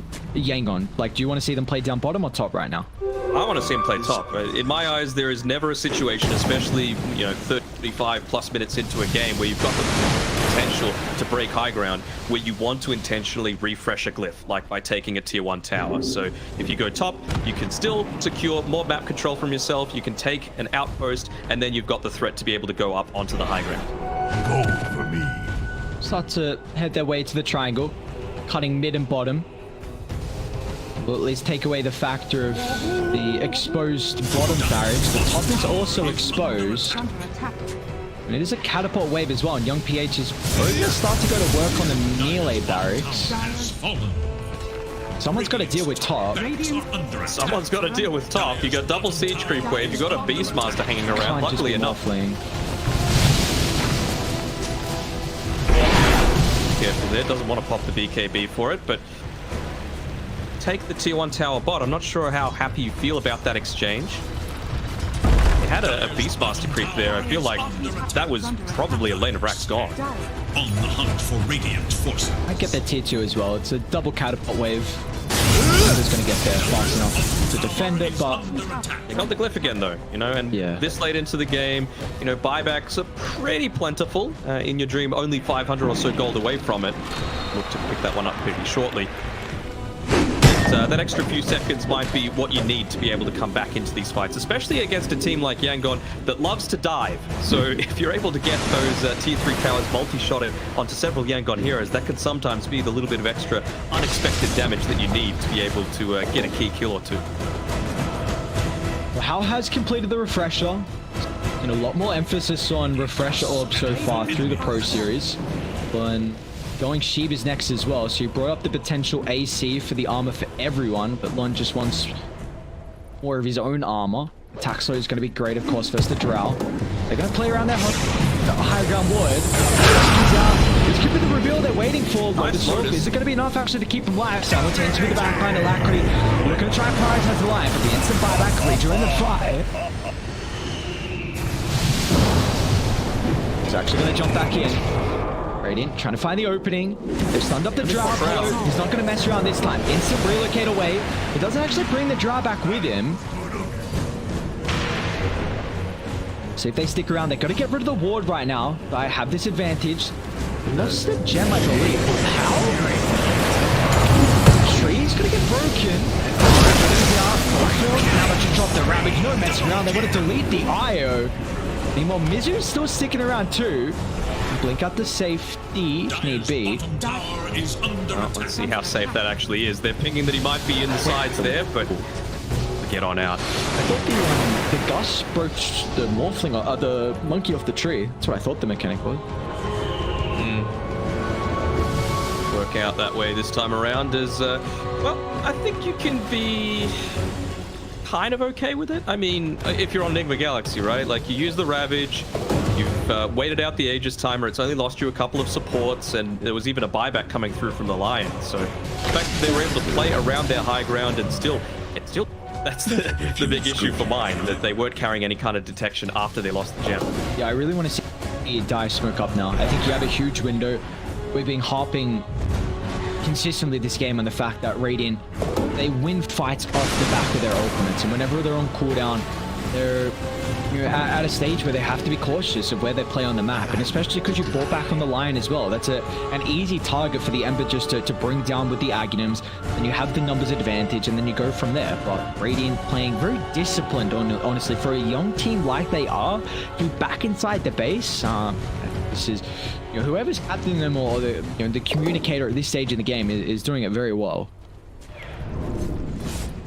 There are some big timings coming through from Yangon Galacticos, though. About 800 gold away from the Satanic on Young PH. He's only one level away from his level 25 as well. I want to see him be the one to buy up the Tome coming through, because how he's incredibly close to level 25. He'll get that additional Wukong's command ring. Oracle defies it, but last time around it was Zorain that just ended up gifting it over to whoever needed it most, and I feel like it's absolutely this Morphling. What talent would you want the Morphling to get? Waveform charges, just to be able to combine that together with the Satanic is insane. Yep. See, Ember's relatively close to his own 25. Gifted over. About half a level off. Up the Satanic. No buyback now, though. The Yangon Galacticos way, just playing with fire. How? Did does lose have buyback. The gem previously, so it's a lot of wards on the map right now from Dire. In really obvious spots as well. Lun's got it again. Okay, so did they just pick another one up? Yeah, they did. So Alacrity's still holding a gem. Lun's got his own. Didn't end up getting rid of the one on the high ground, but all right. Izu. He's the main target. Still. They are stalking him. Young PH. The ninja gear. They're going bot to try and counter out this movement here from the Drought. Let's see how much damage. Once again, dude, the tether break. So annoying. How they're gonna get out of top? They actually might be in trouble because these wards weren't de-watered previously. They're gonna see Alacrity on the back line. But we'll see how and when. Both the heroes you need for your team fights, but the breakage are instant got rid of thanks to the Lotus Orb, so it's gonna matter. Straight away, you pick up a gem, and it's gone. That's a big loss. And they smoke underneath the ward still that they didn't get rid of previously, so Dire feel content to take the fight. Skillet's gonna be the one to start the buyback on the Tide Hunter. It's gonna take him a while to join. They look to chain control the Epic Spirit. Alacrity, enough time for this fight. He's actually gonna zip in aggressively with the BKB. Alacrity's doing so much work on top of the back line. He's gonna help protect the Drought, because Young PH is trying to do with Polo in your dream. So a very split up fight. Buybacks galore at the moment. Mizu getting involved once again. Oh no, not a DD. It's a DD, but it's also on division. Have to be careful here, Mizu. Don't want to be blinking in unnecessarily. See how? Double damage. Roshi's up. Got Ravage too. And Refresher. Well, Roche was up. Not gonna be any more. Gotta be scared. For free? They will. Like it. Oh, just leaving the cheese. Okay, Lod's gonna get it. Alright, who do you give Ags to? How's holding at the moment? Oracle? Fine, how? Just having it. Yes, Oracle gets it. Causes allies. Interesting. You can just not take magic damage and then still be able to attack. Okay. Yeah, so it's a BKB basically. An extra BKB against this is pretty damn effective. At least in terms of lockdown. Now, lockdown still happens, but... Or enemies to be immune to magic damage. saying like if you use it on yourself, then it's kind of like a BKB in terms of you're not taking magic. Yeah, sure. Still attack. The enemy's one is like it's just so effective to have at this stage in the game. Like you can essentially like disarm the drow if she doesn't have BKB, and you still have that shotgun potential.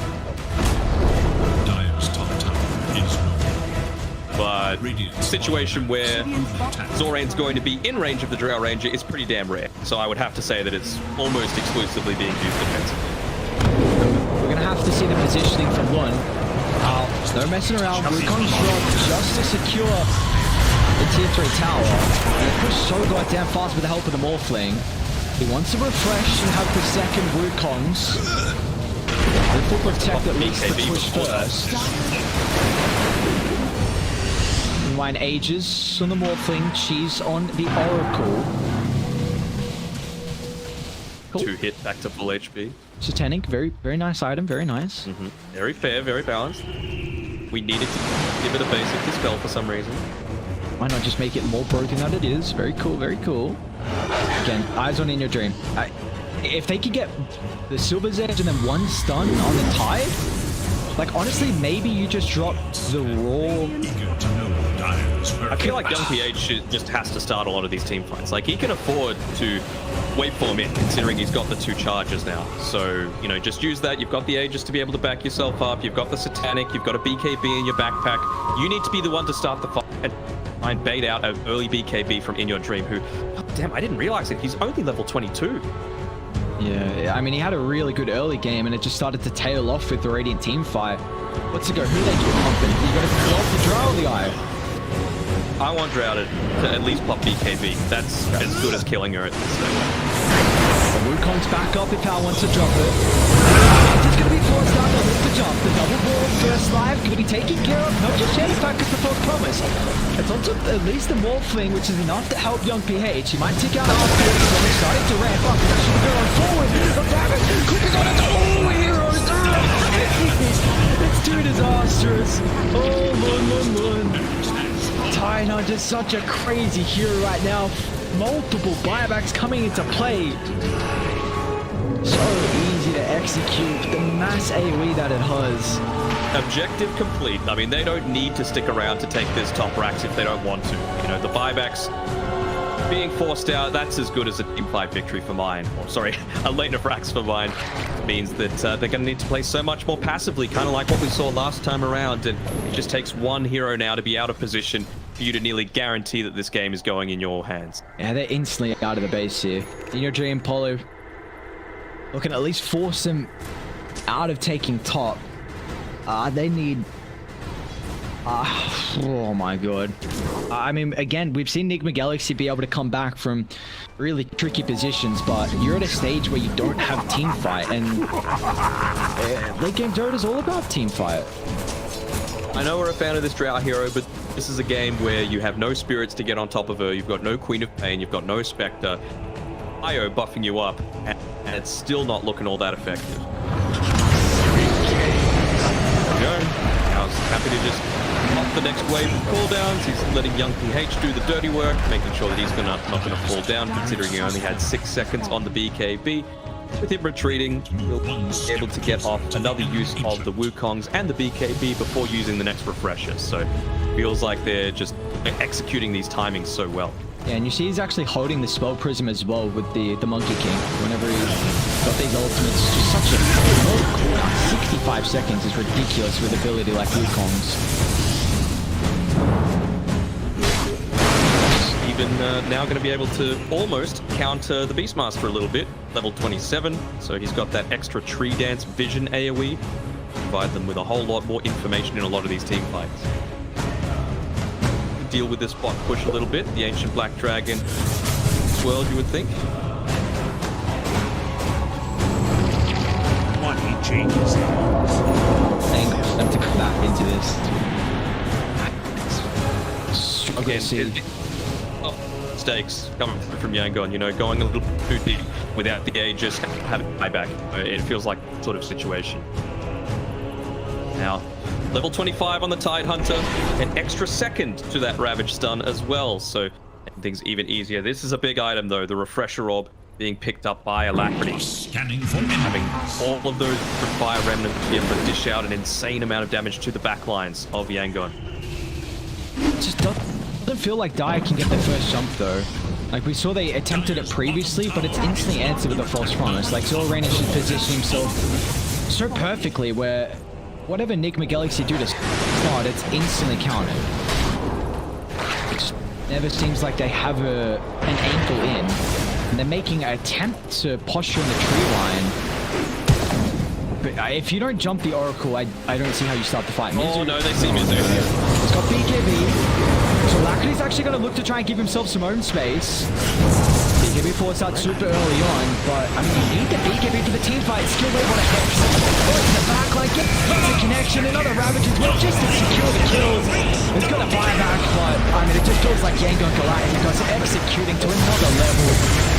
They don't have the ultimates, they can't contest against a team fight. Late game Dota, all on 5v5, and there's nothing you can do. They're going to hope and watch. On skirt to the Wukongs with another round of it from Hao. Try and bring them out as far as possible. Another hex from SkillLate. Soon to be a dieback, and who would have thought coming into today that Yangon Galacticos with a 2-0 Galaxy race, sorry, Enigma Galaxy, but they are looking incredible. Yeah, looking very strong. The power of youth making itself known again is just picking up a Desolator, keeping it in the stash is yeah, maybe a little bit of teasy. You got to make sure you're having fun there with Zorain, just constantly cutting out this Drow Ranger and punishing in your dream for thinking that he could even try and contest against an Oracle. What's going on? What do you think? What's going on? Why is everyone not inside going the... on? Come on, guys. They're going to be 5 men inside the fountain. That's disappointing, honestly. Really, who cares about the throne? Jump down, get no kills. Hey, like, guys, I got a little respect. I'll do the dirty work. Check the base game. Let's go, baby. Yangon Galacticos, what a performance. Yeah, coming through again. We were hearing a lot of people, some naysayers, saying,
Dire's structures are fortified. Radiant structures are fortified.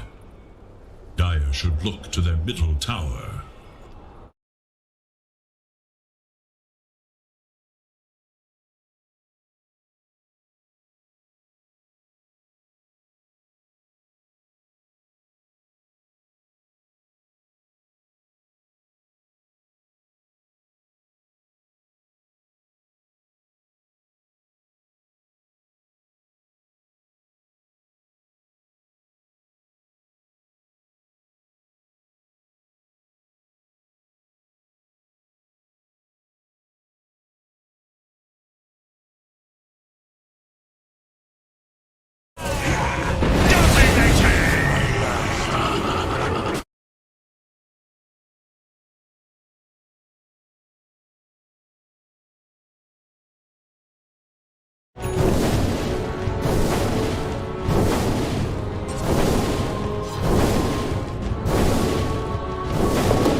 is under attack.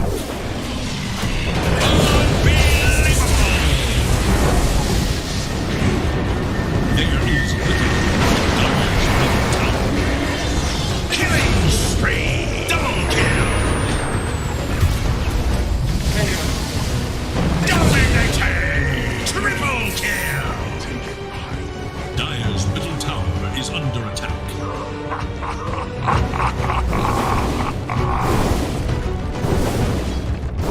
There is little hope for Dire's middle tower. Dire's middle tower is no more.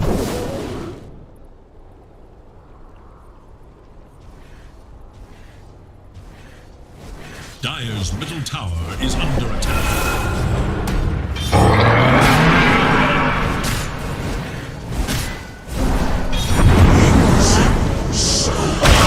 You've done better than clothe yourself in knowledge. For all the good your scraps of armor did you.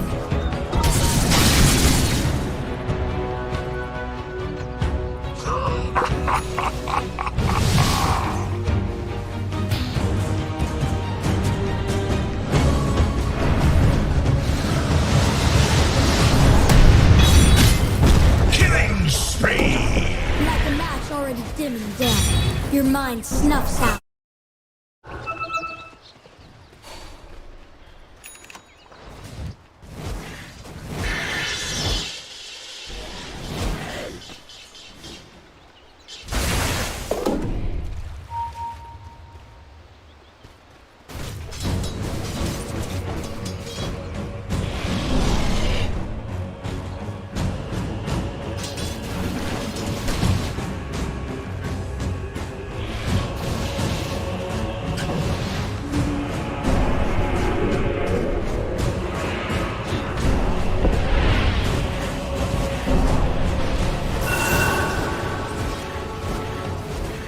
Dire's top tower is under attack. enemies. Bounty.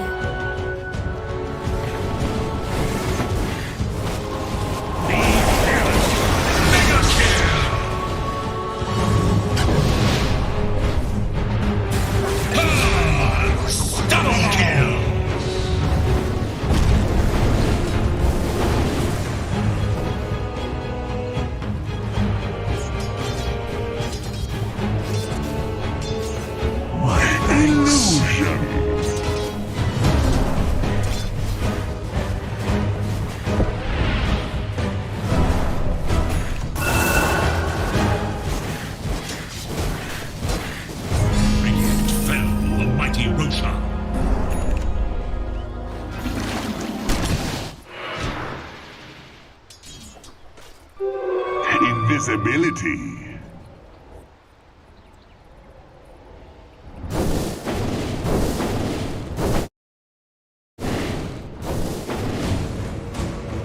Dire's top tower is under attack. Its bottom tower is under attack. Dire's top tower has fallen. Mega kill!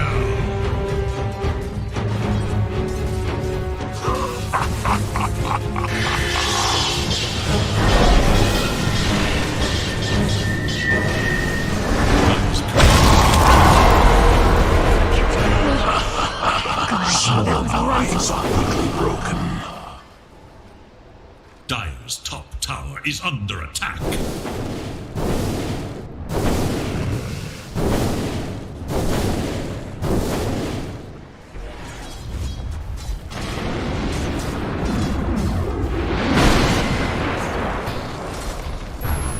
Dire's top tower is under attack. Dire's top tower is Dire's top barracks has fallen. Are under attack.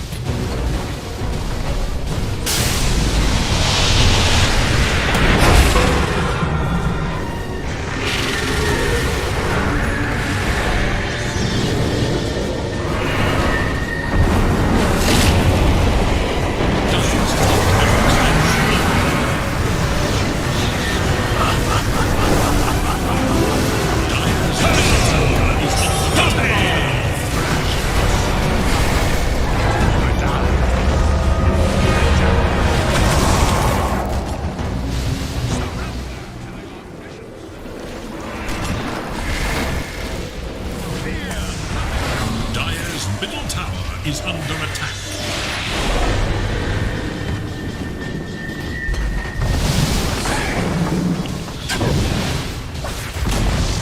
Dire's middle tower has fallen.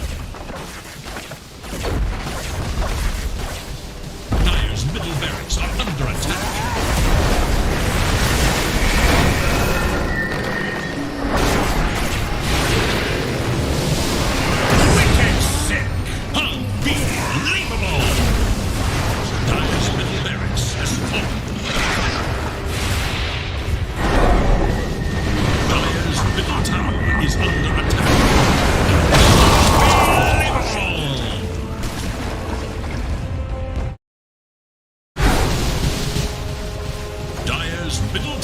Is under attack.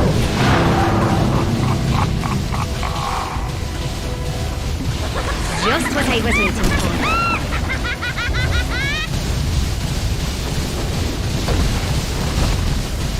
Dire's middle tower is under attack. Middle tower is no more.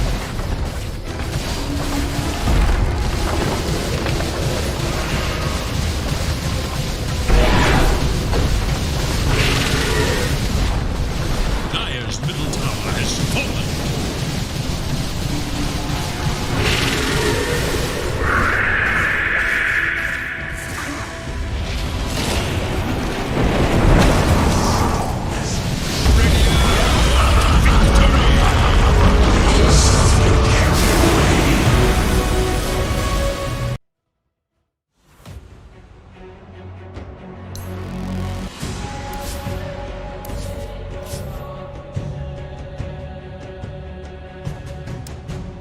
Reset your positioning and rally around your own area control?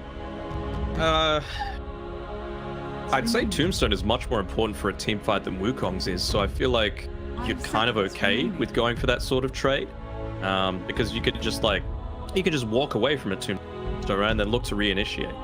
So I don't know. I'm not a big fan of Undying in general at the moment. Any kind of support that doesn't have any form of lockdown, whether it be, you know, a root or a stun, is always going to be a little bit weird for me. You need to actually disable something that the enemy team is able to do. And again, anything that doesn't really scale well to the later stages of the game, I'm talking Undying and Tusk are probably the big two. It just feels like it's not really the meta for them right now. So few games are ending before like 25 minutes. Another thing to mention as well, they won't be playing with Krish and Aaron. It's going to be back to PLs and Hero. Okay. Yeah, I did the little unfortunate, but after their games that we cast yesterday, see in a LFT Discord that they were looking for a position too. So ideal for Krish, I believe. I thought he had some pretty decent showings, but might just not be what Omega was looking for. Pango, they've banned the Bloodseeker.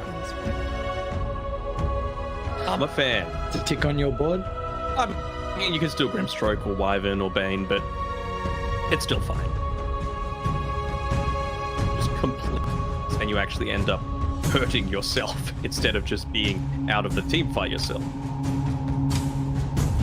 Yeah, now at least we're going to see some value out of the Pango. Pretty good, honestly. Lucky shot, great to trade with. Just the chain control that you can provide as well makes it very difficult for the Monkey to play into. So I feel like you kind of have to enable the Monkey King in a way, like you were saying, some of the other support options to go against the Pango. I want to see the Bane. I feel like Bane's a really good combination with this, you know. You've got that BKB piercing disable for the Pangolier. You've got a good laning setup. Yeah. With the Monkey King, it also lets you lock down the Weaver a little bit with the Nightmare if you're on point. And then the Enfeeble is actually quite good for the Undying and how much he's able to heal. Just even 1 point into it, it gives you a ton of values. Really like the Bane pick. It's really solid overall, and with this lineup so far, you're not at fear of getting likened either. So, a really solid third pick for Omega. It's something that I've kind of been surprised we haven't seen the Bane as much. It was a hero that, you know, it did get nerfed a little bit, but still, I think before we started, I was looking at some of the heroes that have been played a lot, and Bane was up there. Yeah, for sure. I mean, having a look at what exactly Omega needs right now, you would assume this is going to be their offlaner that they're going to pick up next. So they've kind of answered the Pangolier a little bit. They've maybe just something that's going to be able to do decently against the Undying. Not going to be the Tide Hunter. It's not going to be the Mars that they've got for this lane. Bloodseeker, because the ban out as well. They got left. Find an extra stun just to be able to set up onto the Weaver, and this might be the case. They might just go for an off-lane Dragon Knight, which Van has been known to do a little bit more than... You feel like they can flex that though into the Undying? I feel like it's possible. Your damage is certainly lacking, and you can get bullied out of the lane a little bit, but I feel like they've also got a decent amount of kill threat if it's the Snapfire that's being paired together with you. You know, double stuns, good amount of right-click damage. Undying, of course, is a strength hero, so, you know, might just go Cookie, little Shredder, and can quite easily take out the Undying if he's out of position. Does give them some way to start the fights, at least from Omega now, and have ways to take objectives, which is something that were lacking previously.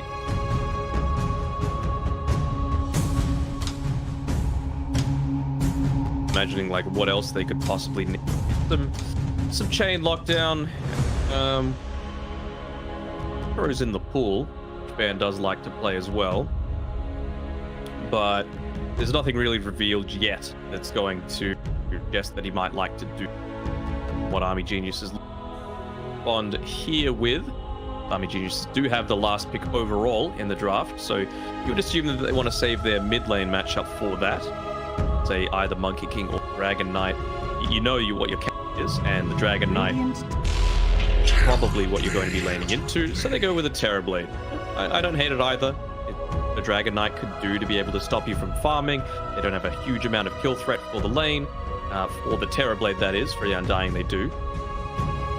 I think it's a pretty solid pick. Yeah, they don't really have any ways to burst with the Terrorblade, and I think as a hero naturally with a high armor, so you're okay to fight through the Wukongs. It's a really free lane. Terrorblade on Undying. I kind of prefer Terrorblade being with someone who can offer a little bit more kill threat than the Undying, but you're happy regardless with at least securing the lane. I am, and basically what Army Geniuses are going to look to ban out here is anything that just stops Terrorblade from doing Terrorblade things. And I'm talking about it in terms of pushing potential. Omega have to come into Army Geniuses. Army Geniuses don't have to do anything, right? Like, they could just sit behind this Metamorphosis and continue to push. We've even got the Tombstone to be able to assist high ground pushing, and they've already gotten rid of, wouldn't you know it, all of the stuff that's going to be able to get in onto the backlines. Omega's even helped them out by taking out the Queen of Pain there. So no Void Spirit, no Storms, no, there is a Storm Spirit actually. It's, no Void Spirit, no Ember Spirit, no Puck, no Queen of Pain. Either Army Geniuses... I want to see Army Geniuses ban out the Storm. I think you need just some sort of way to distract Terrorblade from what his main objective is, and they do. What magic damage can you get? It's able to counter this. I mean, bad Zeus game. Very rare that I say that, but not a bad Zeus game. Yeah, it's a really good Zeus game. There's no gap close. There's no way they can pick something like a Spectre to punish you. I mean, what is the only thing that they do? If you Zeus, then they Huskar or something like that. But other than that, it's pretty good. Okay, not really going to be able to do much about push though. That's my main concern. Trying to stop them before they get in formation to push would be the strategy for Omega Esports right now. I mean, it's a pretty goddamn free Batrider game though as well. Like, there's no... It seems awkward now to go for some way to dispel because you're looking for your position too. Can't flex the Terrorblade. Mid LC. Again, just go all in on the Terrorblade. Actually, I wouldn't hate that, yeah. Wind Ranger at your service. Not terrible, to be honest. It's pretty decent against the bat. It gives them some kind of mobility. The thing is, like, who exactly is Batrider going to be trying to... Obviously the Terrorblade, right? But it still doesn't... If Liv has enough farm, he's just going to be able to time-lapse off the lasso, and then it feels like after that you've got a pretty free engagement for the Terrorblade. So I'm going to go ahead and already got the tags picked up here with Hero and Pios. How do we feel about this last pick, Wind Ranger, for Azura? Because I think we've both been really impressed with how he's been performing so far through the Pro Series. Do you think he can thrive on this hero? I just don't think there was much left, to be honest. You know, you either went the strategy of, okay, I'm going to be able to outplay Pios on his Batrider, or I'm going to just go all in on buffing up my Terrorblade. They opted to go for the former, and I don't hate it. You know, you've some kind of ability with the Wind Run. You're a ranged hero, of course, so you're not that concerned about being constantly chased down by the Firefly, and even just the initial lockdown that you might need to be able to get a Pango roll in place just through the use of the Shackle. So I don't hate it. It's definitely a hero we don't see too often. More situational for the Wind Ranger, but see how Azura is going to be able to play in the rest of Army Geniuses. It's also our first look at the old, I guess, roster of Omega, because they did try this roster at the early stages. Unfortunately, didn't have too much success with it, so maybe they've been able to work out some of their issues. How are we feeling about this game one, though? I'm not a massive fan of either draft. I'll have to say that to start off with. After the first 3 picks, I was a big fan of Omegas, just because I feel like that Monkey Bane matchup will go very well. like the Snapfire Dragon Knight. It's 2 strength heroes into an Undying, so it's going to be a little bit more difficult for them. And I really like the fact that VenomRX has actually got the Ring of Protection there to counter out against any kind of Blightstone and little Shredder play that Hero is going for. You know what he is.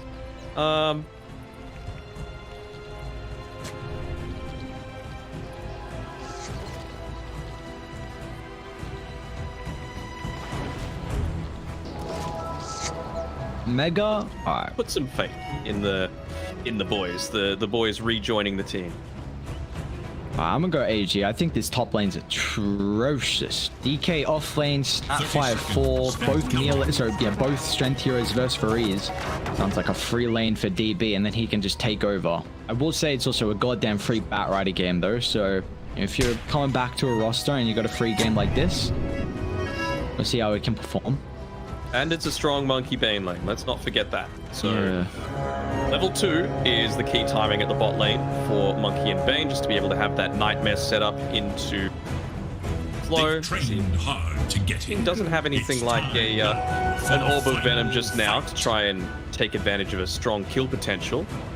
I guess just feeling that the slow from the Primal Spring will eventually be enough to be able to gap close. It's a cute little car that Monkey King's got.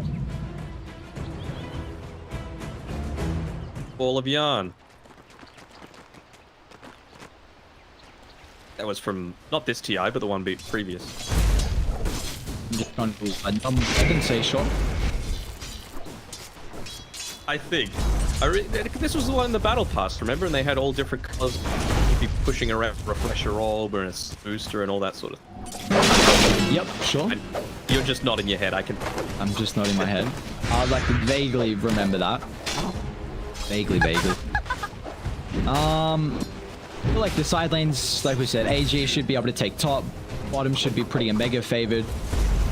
How do we feel about the mid lane matchup, though? Batrider can be quite the lane dominator. Is it going to be a little bit easier for Wind Ranger just because of her mobility? I think it's going to be... It was easy that you had remaining. Very good job in being able to secure 4 denies out of the first 2 waves. That is insanely good against a Batrider. I only saw 2. I'm surprised he was able to get more. The bot lane, he's in a little bit of trouble here. Not going to go down just yet, but that level 2 is just about to come online with Zenki and Prince.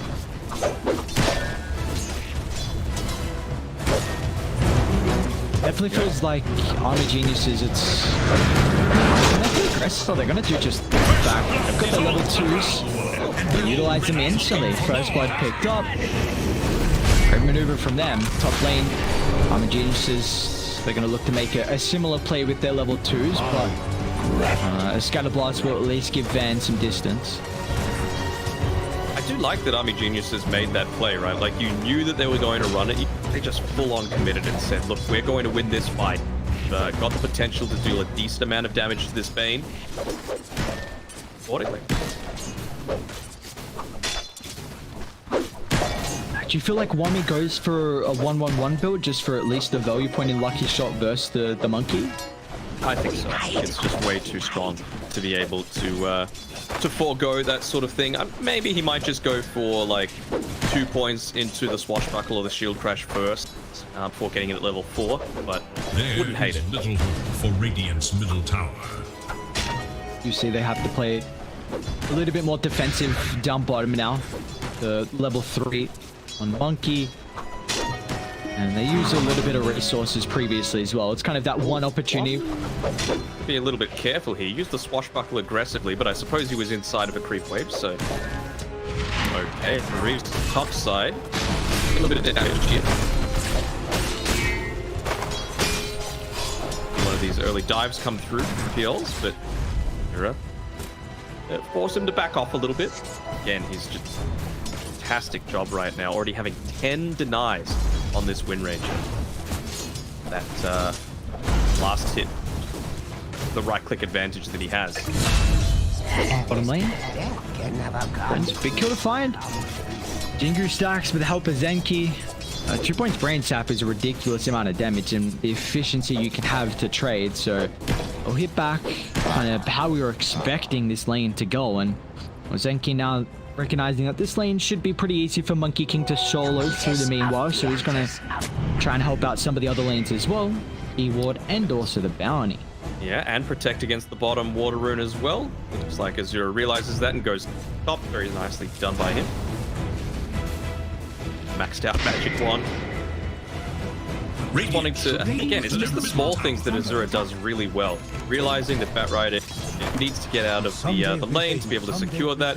Power shots the waves so that the range creeps instantly go underneath the mid tower, and then suddenly Pils has lost 2 range creeps in...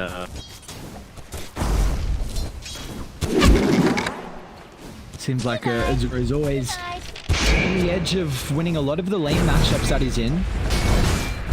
We'll see some aggression breakout once again. This is kind of the issue with the Undying Terrorblade. So we're actually going to drop the Tombstone, but DB is not using the Metamorphosis aggressively in combination with the Undying. Again, I'm a huge fan with the Terrorblade to be paired with someone who can be a little bit more aggressive with kills. Doesn't exactly have a free game, and well, speaking of DB, he's going to need to back off a little bit here. Cool. How effective the Blightstone's going to be against a DB though, with all that base armor.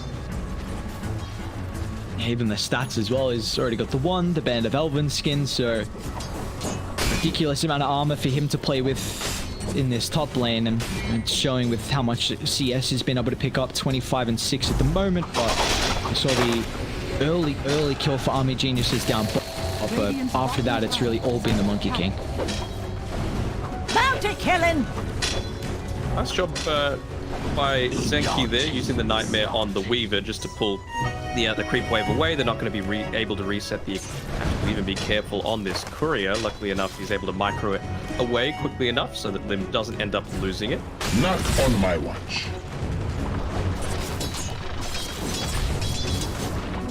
Haste! Zenki having to be a little bit more cautious here. He's at least got the brain sap to be able to get the better end of this trade, as the haste rune towards the bottom side. These are the sorts of trades that you need to... rotations that you need to make happen if you're going to have any kind of success with a mid-win ranger. About that low margins for error, well, kind of is worth it, you know, effectively removing 900 net worth from the mid-monkey, sorry, the safe lane monkey. Eager to know Dire's. See what they can get out of that, recognizing the... Maybe he had time to see that the treads was on the courier. Top double stun. Is it enough control? Breeze just gets nearby. So it feels enough for DB to reposition himself, and now Lim's even going to get involved as well, but they've instantly dealt with the Tombstone. Omega, his abilities on cooldown, going to have to posture super defensively right now. An easy person to kill off. 21 charges, so they'll recognize this and turn to hero instead. Weaver showing here, you have to be careful with how you shoot yourself at Swami. Walking far forward, only 2 points in the swashbuckle, so still quite a long cooldown right now. Zenki changes his priority from securing some of these camp pulls into just harassing him completely away from the lane. Pango, he's suffering in the form of net worth. He's a good... Far behind is he? Like, nearly half the net worth of the Monkey King. He's going really well down here. Dire structures. I mean, his... On the top side, he's got one in the Sunder though. So if you can get an opportunity to turn it back around, I think he's going to attempt the rotation. Nightmare might sit up for an extra TP, but beautiful play from Variz. You know, even the illusion as well to get rid of it. It's on cooldown, so they won't really have this turn effect. Variz will sacrifice his life for worthy cause, but simultaneously DB picks up his own kill. Very nice. Playing around the Nightmare as well, making sure to just move it around, avoid some of that key early damage. He's going to be able to... Oh, never mind. Doesn't even TP all the way back to base. Round for now. That Javelin, of course. So much kill threat if anyone gets out of position. So Pils, he might look to go for a bit of a play of his own. So... It's not there where the player's coming, DB. Once again, can he survive on a slither of health? Back to the tower, but dive under the tower. Pils will drop Azura and Lim bind together to pick up a big kill here on the Batrider, his first death of the game. strong pairing to be able to put together as Zenki. He might be putting himself in a little bit of trouble as well. Just take the body blocks. Get him. Oh, goddamn nightmare, such a cool ability. A little cookie placement as well, but Lim still got some one charges, but Azure's posturing pretty defensively at the moment. He'll tick out. Top lane action continues to break out. It's Prince jumping on forward. And stack up the Jingu. Wami first use the Rolling Thunder this game. They're actually going to look to target Van. This is a difficult kill. You get that bounce back afterwards, and actually able to survive. Super tanky. Has to give it this swashbuckle, which in the end cost Wami. Nice plays coming out from both teams. I feel like, yeah, this Wind Ranger and Weaver are going to want to play around each other so often in stages of this game, just because what a great combination for the focus fire. Just being able to put the swarm onto people. Doesn't matter where you're trying to juke through the trees to try and, you know, dodge out a lot of that vision. It's not going to matter. You're just going to have to deal with the beetle first, and by that time, with the javelin damage and the minus side, you're going to be dying. Radiant's bottom tower is under attack. Even start to our game at the moment. Is there anyone with the disadvantage that you feel like you weren't expecting though out of the lanes? Probably Bat, you know, and that has to be the one. I feel like this bot lane kind of went as expected just because of how strong Monkey Bane is, but Bat, of course, it's just like 99% of the time you have to win your lane, and Zero playing as well as he is. In the case. Double bounty when he makes his rotation on the bottom side, looking to join up together with DB. As well, if you can pick someone off before they're able to get to that point, it'll be a really nice play. TB illusion to continue the chase. He's still got the focus fire going there. Sanky's so hard to kill. They have to deal with the bug, unfortunately. And they will die by seeing the tower. Glyph is now active. Tower, a DB down here. He's got the seeds. We'll be able to continue to farm a little bit more greedily. I feel like outside of the focus fire, Weaver's going to be free to just plant himself up towards the top side of the map. It's probably somewhere wherever he needs to be. Like, he's getting so close to his level 6. That's really the key that he needs to be able to join in a lot of this. But Weaver, the perfect tile hero to plant in that dead lane. You've got the Shikuchi to be able to play around. You're taking the unsafe farm on the map. Good for you to continue to increase your lead here that Army Genius has got from the very beginning. Yeah, we've seen how Army Geniuses can utilize this Weaver as a support. See, Burn/Spirit Vessel if he wants to go down that route into the Aghanim's afterwards. It's going to be so important for someone like the Terrorblade. And, you know, beautiful shackle, Zura. Then, can you see how difficult it is to kill the Dragon Knight? But once you can get the clocks coming out from the Javelin, they'll finally claim the kill. Well, he hasn't reset after that last duration, but another shackle finding the latch as Army Geniuses just swarm over the tier 1 tower. They're looking for more, and they should be able to find it with the cookie on cooldown. There's no escape.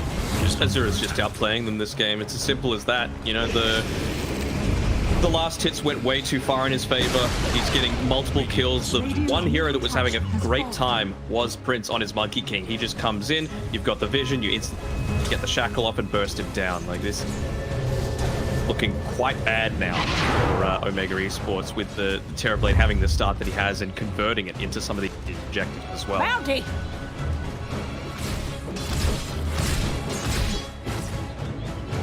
Coin of the realm. Azura is going to finish up the Maelstrom.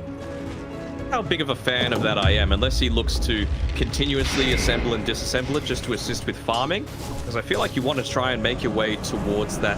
The Koda Pango. Zenki and Purel's just a fiend for the kill. Meanwhile, Lim as well is in trouble.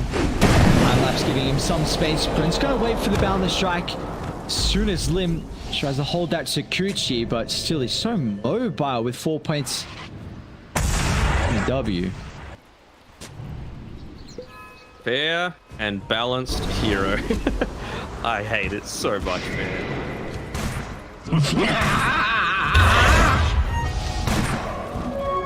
That is a pretty goddamn crazy support. He's got a double smoke coming out here. To back up Azure. Maybe they're trying to bait out this a little bit here with Wami putting himself onto the front lines, but it hasn't been taken just yet, although it's a little bit of a vulnerable spot. It's a javelin. This is Maelstrom, remember. The damage is enough. Try and drive back Azure. He's in shock this time, Maurice. So Pure isn't enough to get Azure back to safety. The one of the kisses arterial range from the far end actually turns back to power shot, which will cost him his life. But still, Army Geniuses, without the tombstone, they won't have the control for the team fight. So they're gonna have to try and get out of dodge here with as many heroes as possible. There's even Prince looking to clean up. Able to stack up the Jingu, no escape. Got a little bit of the Elder Dragon form available as well, as they should be able to turn it into the tower. I don't know about that. That tower's taken, what, one right click? I think he's just going to have to back off for now. But yeah, it just goes to show, I feel like if you land that shackle shot, that's a kill. But, you know, they were able to turn around. It was the power shot that probably didn't need to occur. The great use of the Mortimer's Kisses there by Hero, just to continuously scout out that win range. Zero's hunting for more. Why not? Shackle, sorry, I should say, Ultimate's still on cooldown, but multiple heroes. Mega is coming on down though. Van's gonna try and before the blink.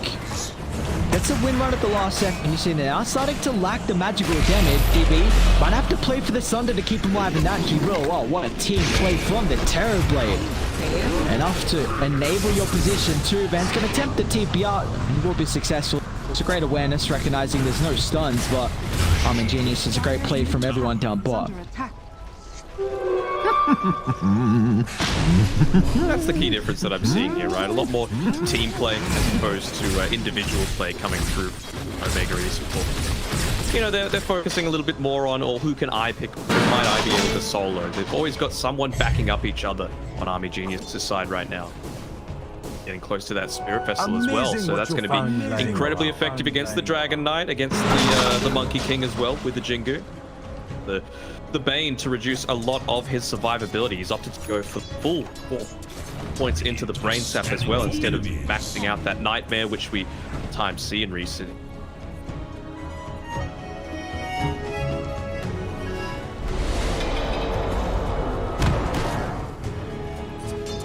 I would kind of want, like, I'm not sure why you don't put 1 point into Infinity, right? Like, it's going to be very effective with the Wind Ranger. You're just attacking so often. I know it's only for 50% of your regular damage because of but it adds up. Oh, DD top onto Prince. Wukong's too late for the bonus armor. Even Batrider as well with his TP up. They've got the T2 tower for the location, so the extra reinforcements starting to come on over. He's going to show up with the Metamorphosis. I mean, Zenki's going to try and stand his ground and secure up the Tombstone, but it just gives a free fight for Azura with the DD just ripping apart Omega. They'll lose out on 3, and they're even going to try and chase for more. Cautious of the Shackle, which is back up and available. Azura trying to find the angle. Like Omega should get out.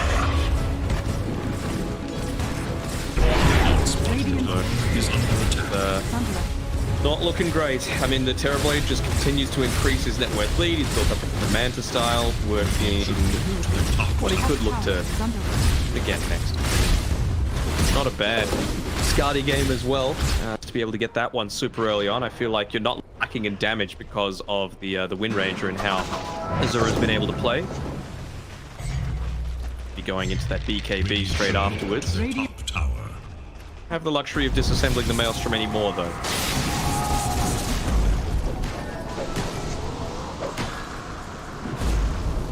When you're looking to go into a Batrider, what rune could you possibly want more than a illusion? Pre-BKB, he's going to be able to get so much done. Just dive super deep, maybe bait out more of those sticky napalms. What a position, pops the smoke. Chain Lockdown's got to be perfect, and it is. Pick up on the Weaver. Dire's still hanging around in the area. Around the choke point, Breeze, if he drops the Tombstone, it could be the death of all of Omega. They'll start on Snapfire. One is going to look to try and clip some zeros in the backline as well. Ben will be the target. A bit quick if he knocks it back up in the high ground. They also destroyed the tree, but the tombstone getting dropped down. Previously, we have an opportunity to drop the Wukong's. 3 minutes stumbled around the flag to find up the lasso as well, so they drag them all back to their dives, but still DB along with Azura has got plenty of damage. They'll target down Pio's next. A triple for DB. Now Azura will end them all. That was really clever by Zenki, just wanting to get knocked up onto the high ground. He was standing in place there as close as possible. Directional movement, but realizing that as well was Wami, making sure to avoid him until the very last seconds. Nicely done.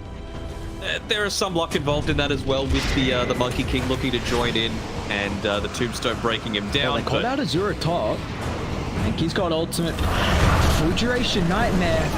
There's nothing Lim's gonna do, so that's a big kill to find. 559 gold for Hero. Probably could have gone to a better hero, to be honest, but it does allow him to finish up that Solar Crest, so I'm hoping that Monkey King would be a little bit more farmed than he is right now. He's still a fair ways away from being able to pick up that BKB, but see, it does have that. Disassemble the Echo Saber, you would assume. Finish it up as quickly as possible, but that plus Solar Crest means that Monkey is a very significant factor in a lot of these. At that stage, while Terrorblade continues to extend his own lead, he is, as expected, going into the Eye of Skadi. 20 minutes in, you'll probably have it picked up by about 22. DB's been unscathed so far this game. 4-0 and 8. Free farming across the map. And is there any way you can see them dealing with the Terrorblade as this game goes on? Ooh, it feels like one of those situations where you either just need to put him 100-0 with Kong's command after baiting them in, or you need to kill everyone else somehow where the Terrorblade isn't there. So I just rely on DB just being a little bit out of position, maybe punishing some map movements that he makes with the TP scroll and not able to join them. Readiness? They're trying to be patient here, just sitting around trying to bait out Azura, but it's right underneath an observer on my board. Azura actually gonna go for this? Why not? Oh yeah, they've wasted enough time for Dire to smoke on over. Mercy forced to pop the BKB Nightmare. Will do nothing for me. Almost got the double TP cancel, but great placement of that still enough time for Breeze and need to smoke to connect, and they might look to Roche. Pose, I mean, I at the Metamorphosis, I was thinking maybe waiting for to be back off cooldown, but TB is there, and you've got the zombies to be able to tank the Roche. I think you're very happy with this. I'm going to take it into account. Thank you, slightly shot actually. Such rapid rate. DB now. Ages of Immortal, Skadi completed. Didn't even have to use the Metamorphosis for that, so we're actually going to look to head top for the tier 1 tower. Thought they might try and transition to bottom to take a tier 2, the first of the game. Invisibility! Dire's bottom tower is considering the next item here. Radiant's top tower is under attack. Terrible Gale Force games, just to constantly push people back into the Terrorblade and force those earlier than usual BKBs. I know it's a core win ranger, but I feel like it's going to be just as... It could be pretty cool against the Monkey King. I mean, more than likely he'll combine Wukongs with BKB, but if he don't, then...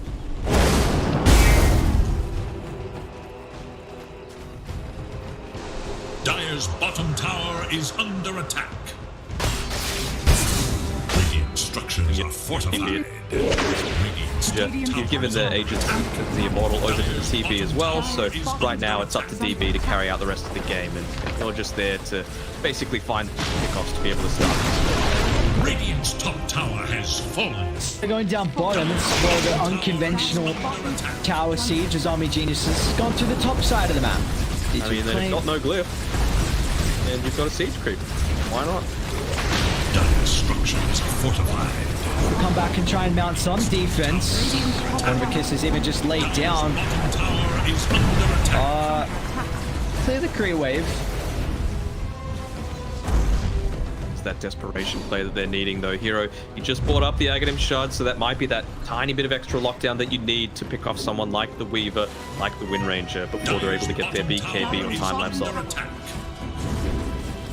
Prince with the BKB as well, so wrap around. I like this movement.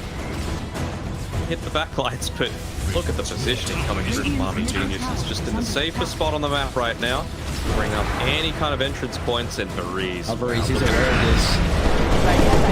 If they can build up the Undying before Tombstone, that's actually a pretty key target. But the BKB is instantly wasting the Wukong. Simultaneously, DB just assassinates the Bane. And now this is going to be a super favorable fight for Army Geniuses. They can look to try and chase for more. Then, Glenn's getting cancelled thanks to the Spirit Vessel. They'll refresh that as well. No escape for the Dragon Knight. Will be a 2-for-1. Maybe back to objectives they go. It was good that you were able to get the initial pick-off onto the Undying and prevent that Tombstone, particularly around that high ground with so many places where you can look to roam. But it does feel a little bit weird just dropping that Wukong's command. You know, there wasn't the follow-up, there wasn't the Nightmare, there wasn't the Lasso, there wasn't the Mortimer's, the Fire Snap Cookie to be able to guarantee that you were actually going to get value out of that Monkey King ult.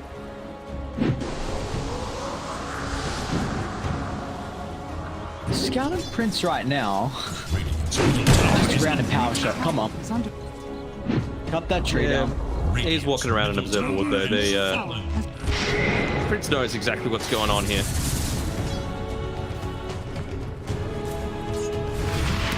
While that was all happening, tier 2 was claimed mid, so pretty split right now from Radiant though. Oh, sorry, from Dire. I mean, they still got Aegis advantage. Bottom tower is under attack. How long? Minute and a half-ish. Not terrible. Going for a little bit of the backstab there. Again, Azura, they're using the Courier as a little bit of information gathering source.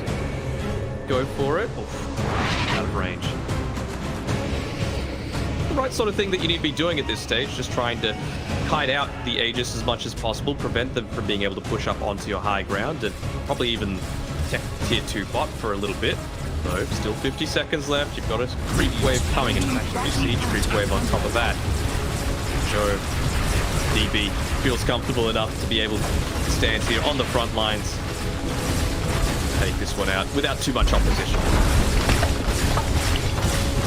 Is there gonna ever be a window here where Radiant can take a team fight where they feel favored? You gotta just wait for the Aegis to go out, right? And then either have faith in being able to blow someone up. You don't have the Aghanim Scepter yet on Lim, so this really feels like your only window for mine, where you can actually kill the DB outside of that Aegis and outside of that guaranteed. Radiant's bottom tower is under attack.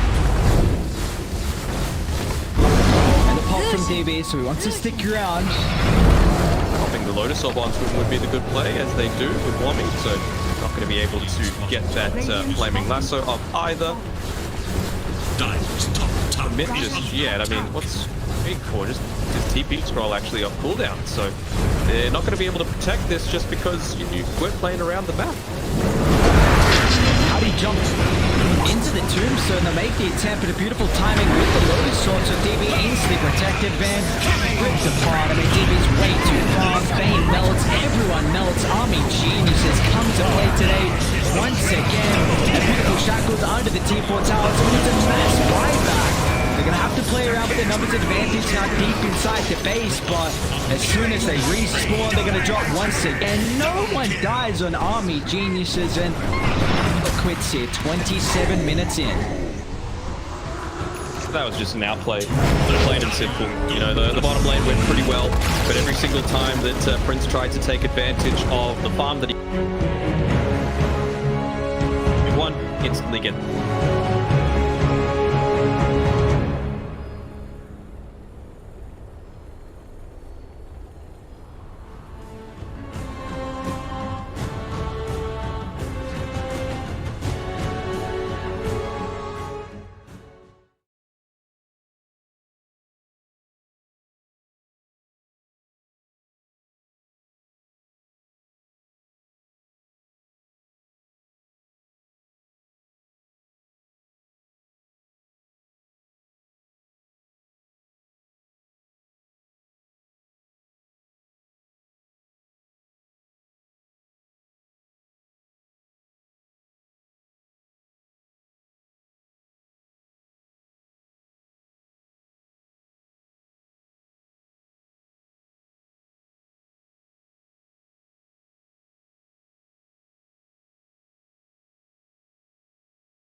abomination.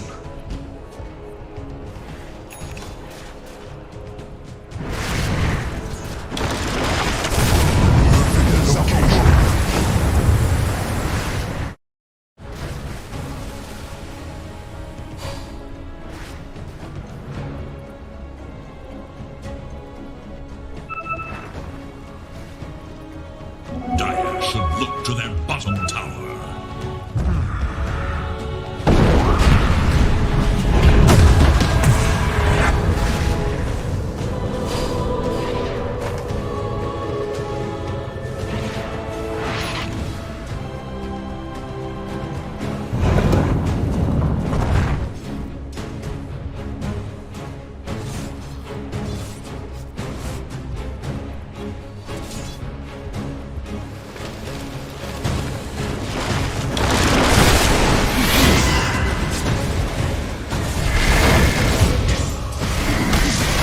There is little hope for Radiant's middle tower.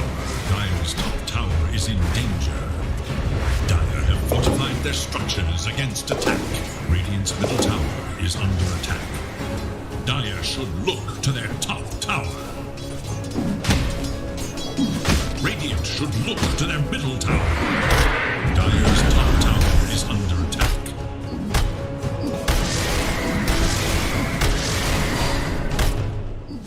Dire should look to their top tower. Dire's top tower has fallen. Radiant's middle tower has been denied.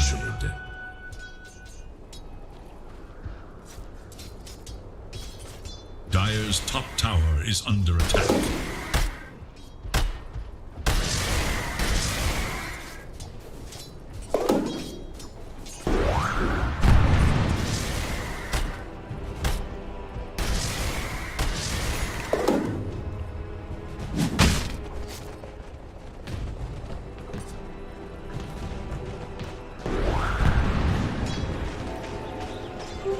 Invisibility. The Dire scan, on the hunt for Radiant forces.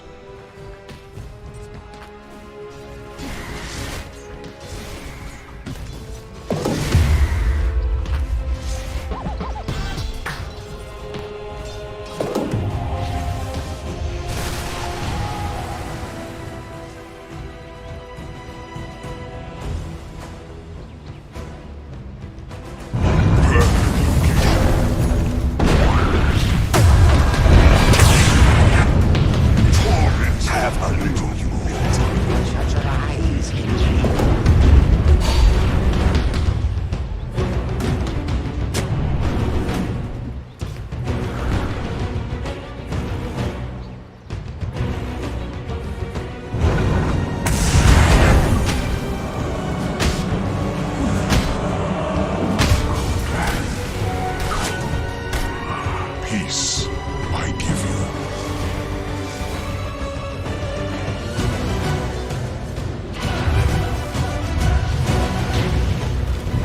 Set in stone.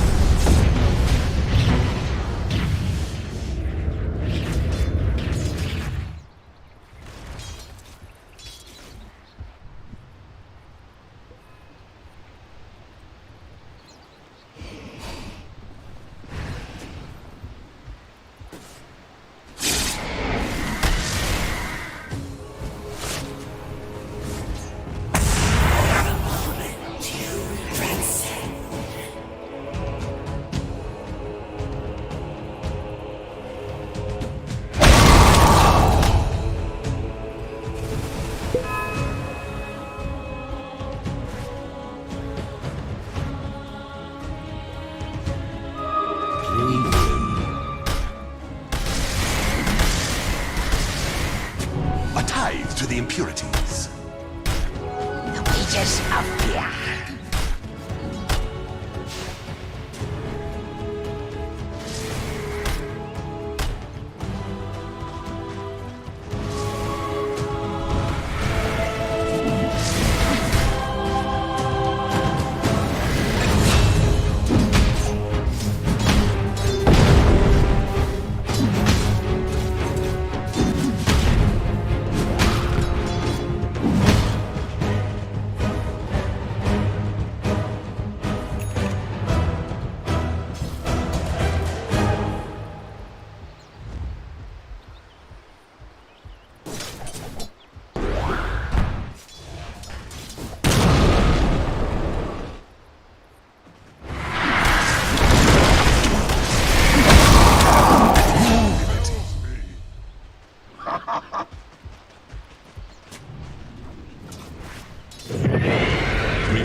tower.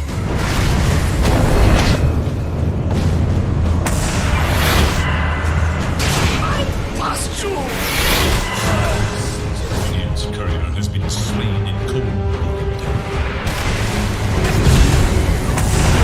Look to the middle tower.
It is Dire's ban.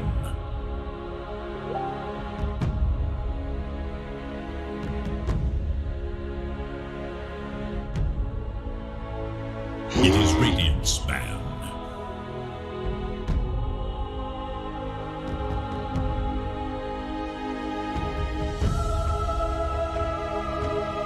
Dire's turn to ban. Radiant's turn to ban.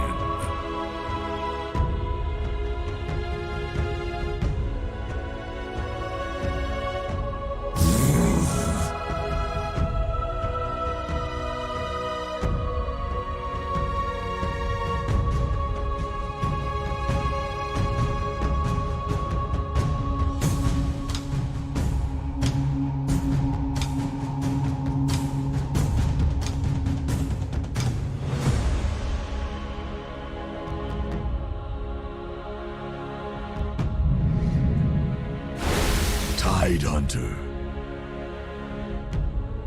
Welcome back to the BTS Pro Series 9. We've got our last game underway of the night. Army Geniuses, a incredibly convincing Game 1 performance from them, and I mean, we'll see what Omega can do. They've only taken one map so far.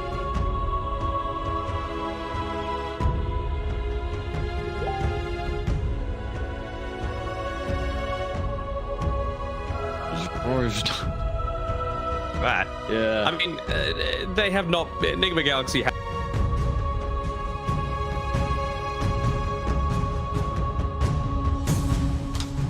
that they've been together, so gotta change, whether it be how the drafting happens or, you know, a lot of shot calling. But well, we'll do something a little bit different here. Maybe just going for full-on comfort here with Omega Esports, having the Rubik into the Tide Hunter.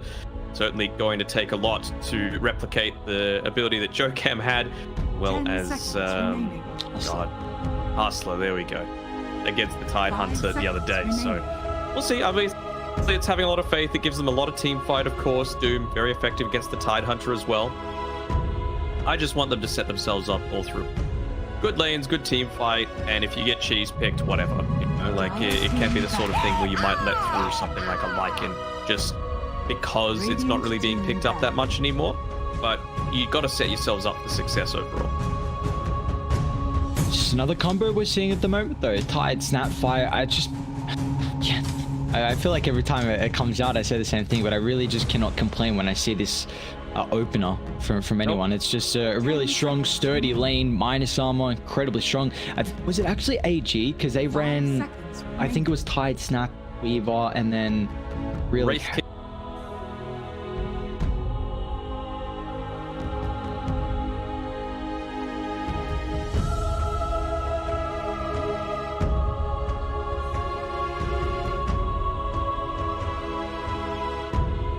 I'm liking this new Army Geniuses roster. You know, particularly Azura, he's obviously been playing around on a bunch of different Indonesian teams in his time. Rex Regum, he was on PD Barracks, the Prime. So, small stint on Oracle Youth, the Australian C hybrid. But now he's getting his chance on Army Geniuses, and I would say he's pretty well so far with the opportunities that he's been presented. Yeah, without a doubt. I've been really impressed with how he's been able to perform in the recent acquisition with the position 5 as well in VenomRX. It did everything right last game with the Undying. And let's see, did you just get rid of the Weaver? Like, it's something they've ran previously, Tide Snap Weaver, and I feel like it's a pretty good matchup late game versus the Doom if you just reset with the time lapse. I mean, yeah, and then of course in the laning stage, you just dumpster root.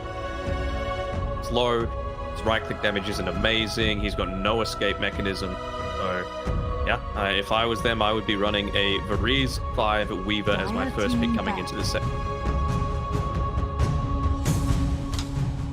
One more band left. Looking to pick it up for themselves though. Yeah, they've got the first pick coming into the second. Well,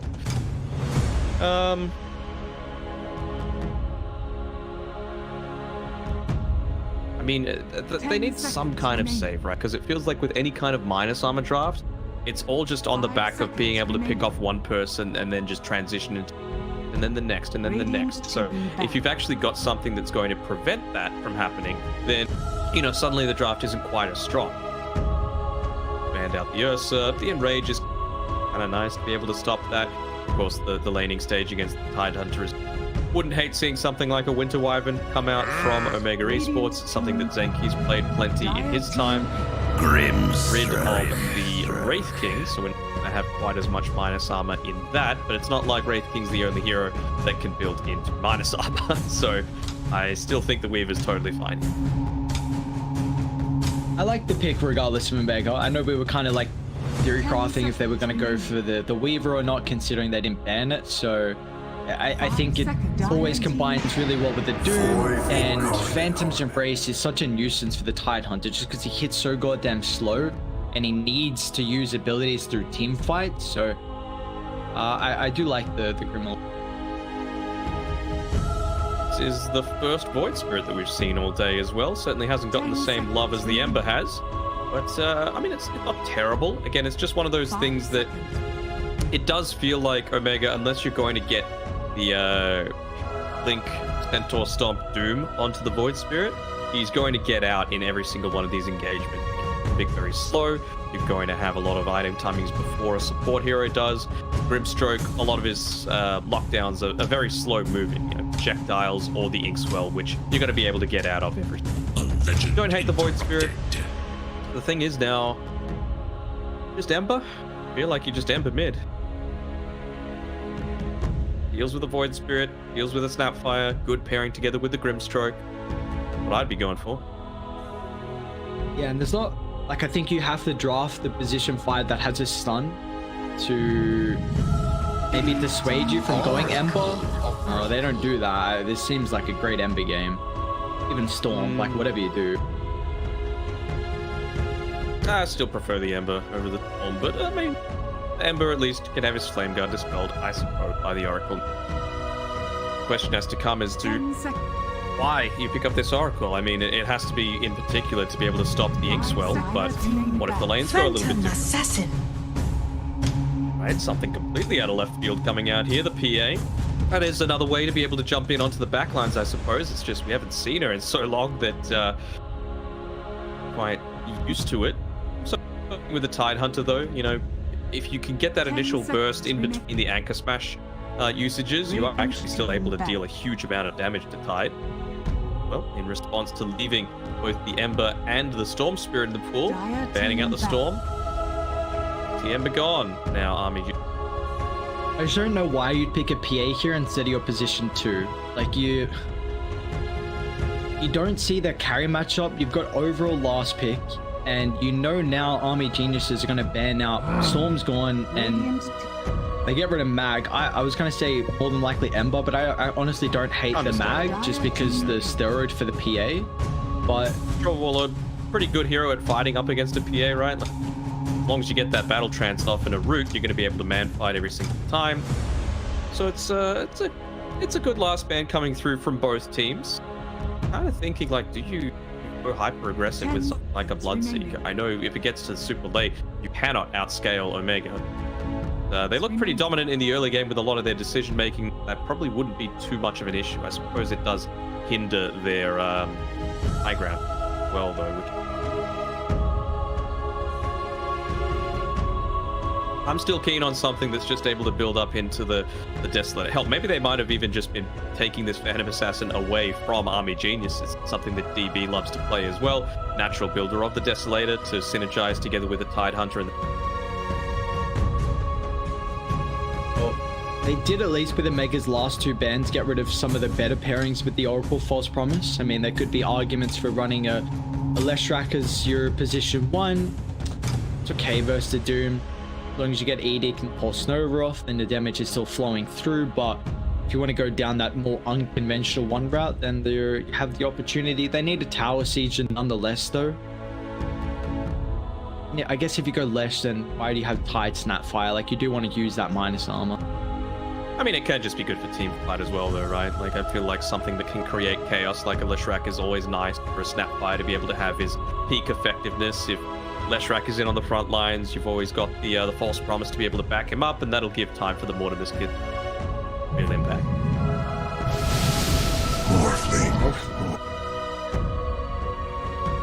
It is somewhat of a Tower Siege. Matchup versus PA is pretty solid.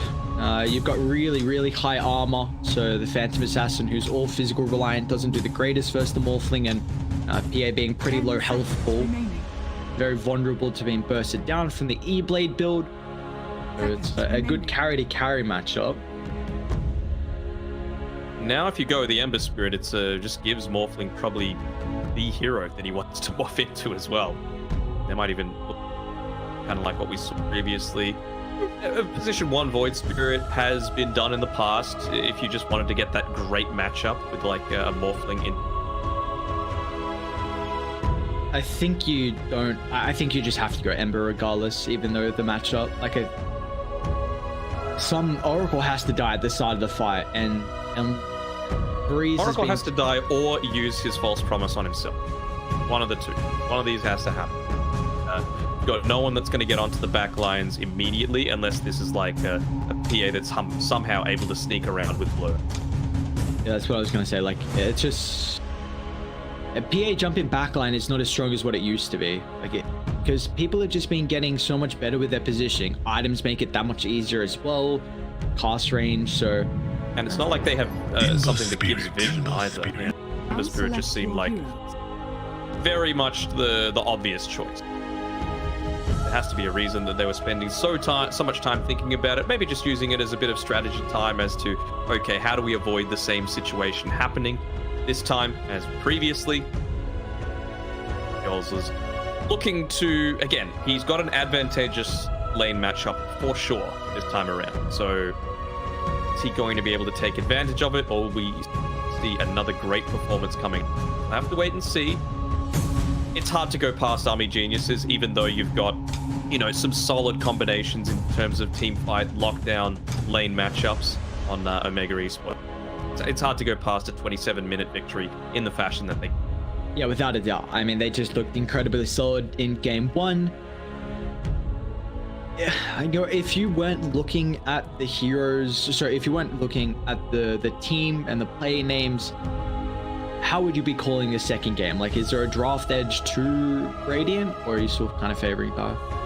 I think there is. I think the Radiant has a draft edge at the moment. Like, the The Morphling, of course, isn't going to care as much about the PA, but I feel like the Doom is there for the Morphling. So, you know, PA, as long as he's able to get on top of the Snapfire, the Oracle, those are the ones that the PA is going to be wanting to deal with first. And then it feels like it's one of these games where Morphling's probably the last hero that you want to kill unless you're able to get the perfect Doom. Yeah, it definitely seems like it's a pretty free Morphling matchup, though. Throughout the entirety of this game, the only question is how Doom's able to perform. You know, we've seen some hit or miss Doom so far. You know, some just free farm, and then some have a rough lane and then tend to trail off from there. So Van can make amends from his game 1 performance, and honestly, all from Omega. They'd love a bit of a retribution arc for themselves to try and lead them all into their second map victory.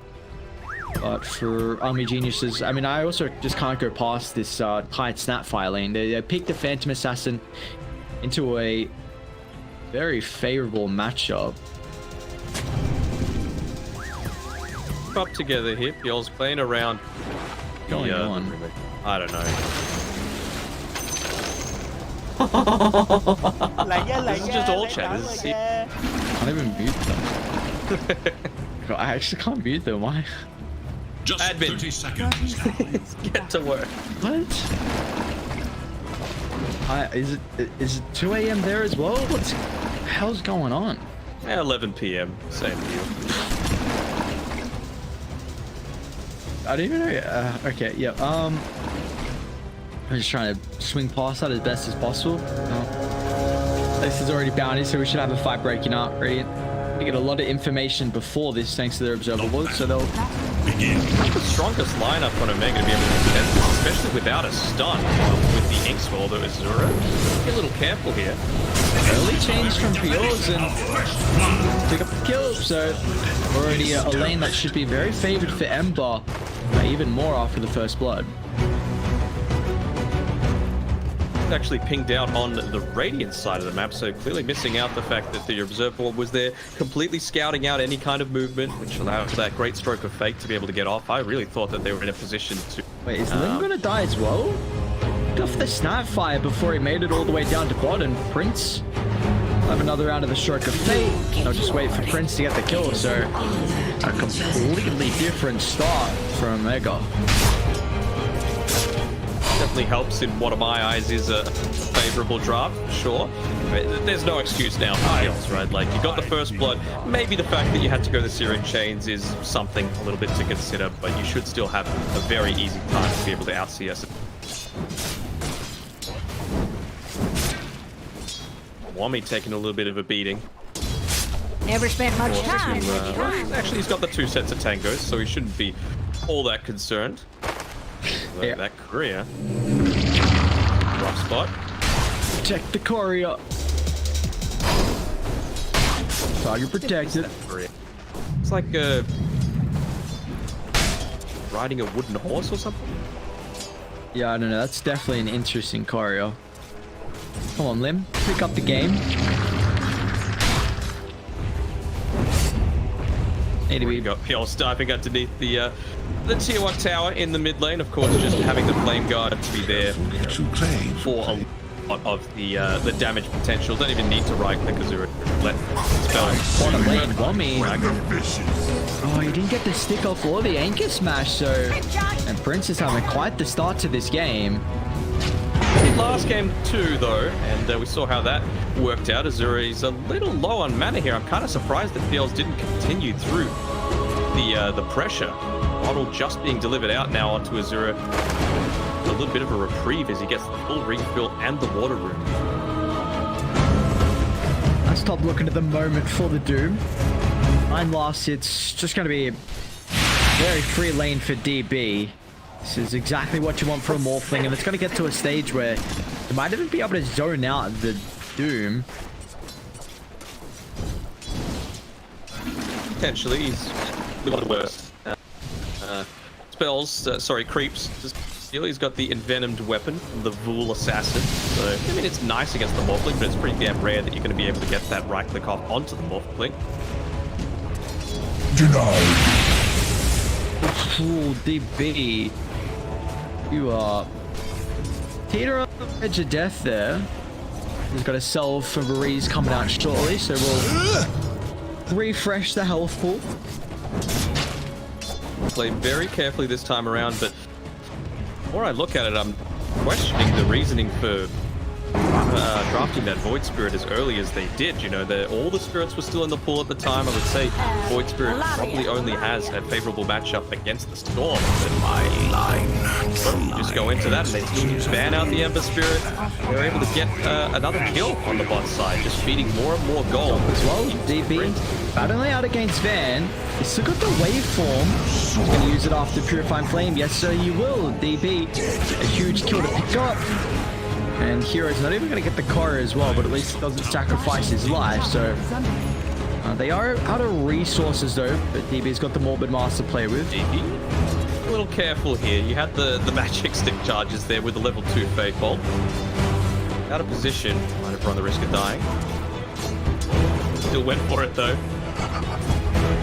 Ult is though that is just going to continue to keep the wave all the way pushed in. Means that Doom misses out on a bunch of last hits as well. So Van's going to be all too happy about that.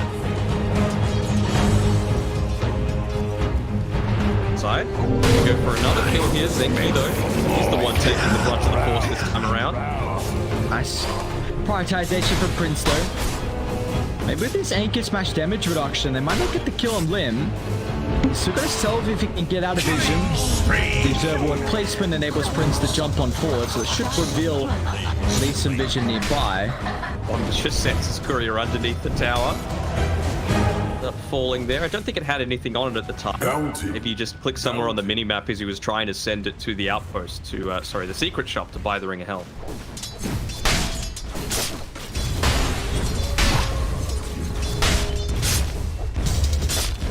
I know last time we got to see the Phantom Assassin Grimstroke lane versus the Tide, and I was a little bit surprised at how well the Tide laned into it, because I know Tide versus PA should be favorable, but a support can kind of offset that. Kind of seeing that a little bit more. This mid lane, Pures.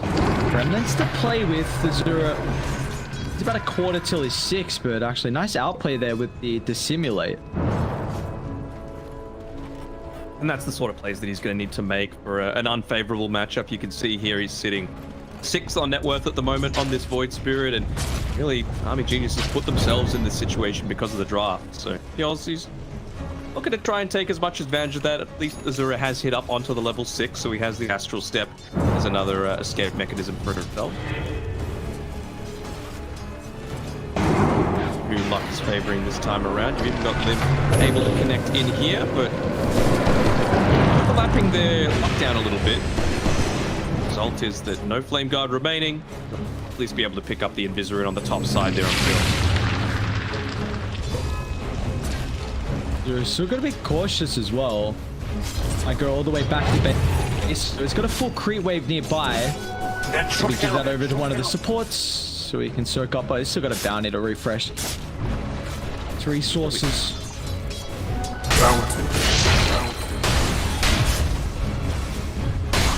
Do the micro plays as well, backpacking the null talismans just so that he is able to withstand a lot of this damage that Shells is going to have coming out to him. Bit of a loop-de-loop there was the Fortune's End projectile, but in the end fulfills its mission, gets rid of the Flame Guard, and realizing how quickly he does need to get back to the lane, even using an Astral Step charge to be able to quickly close in the distance between himself and the base.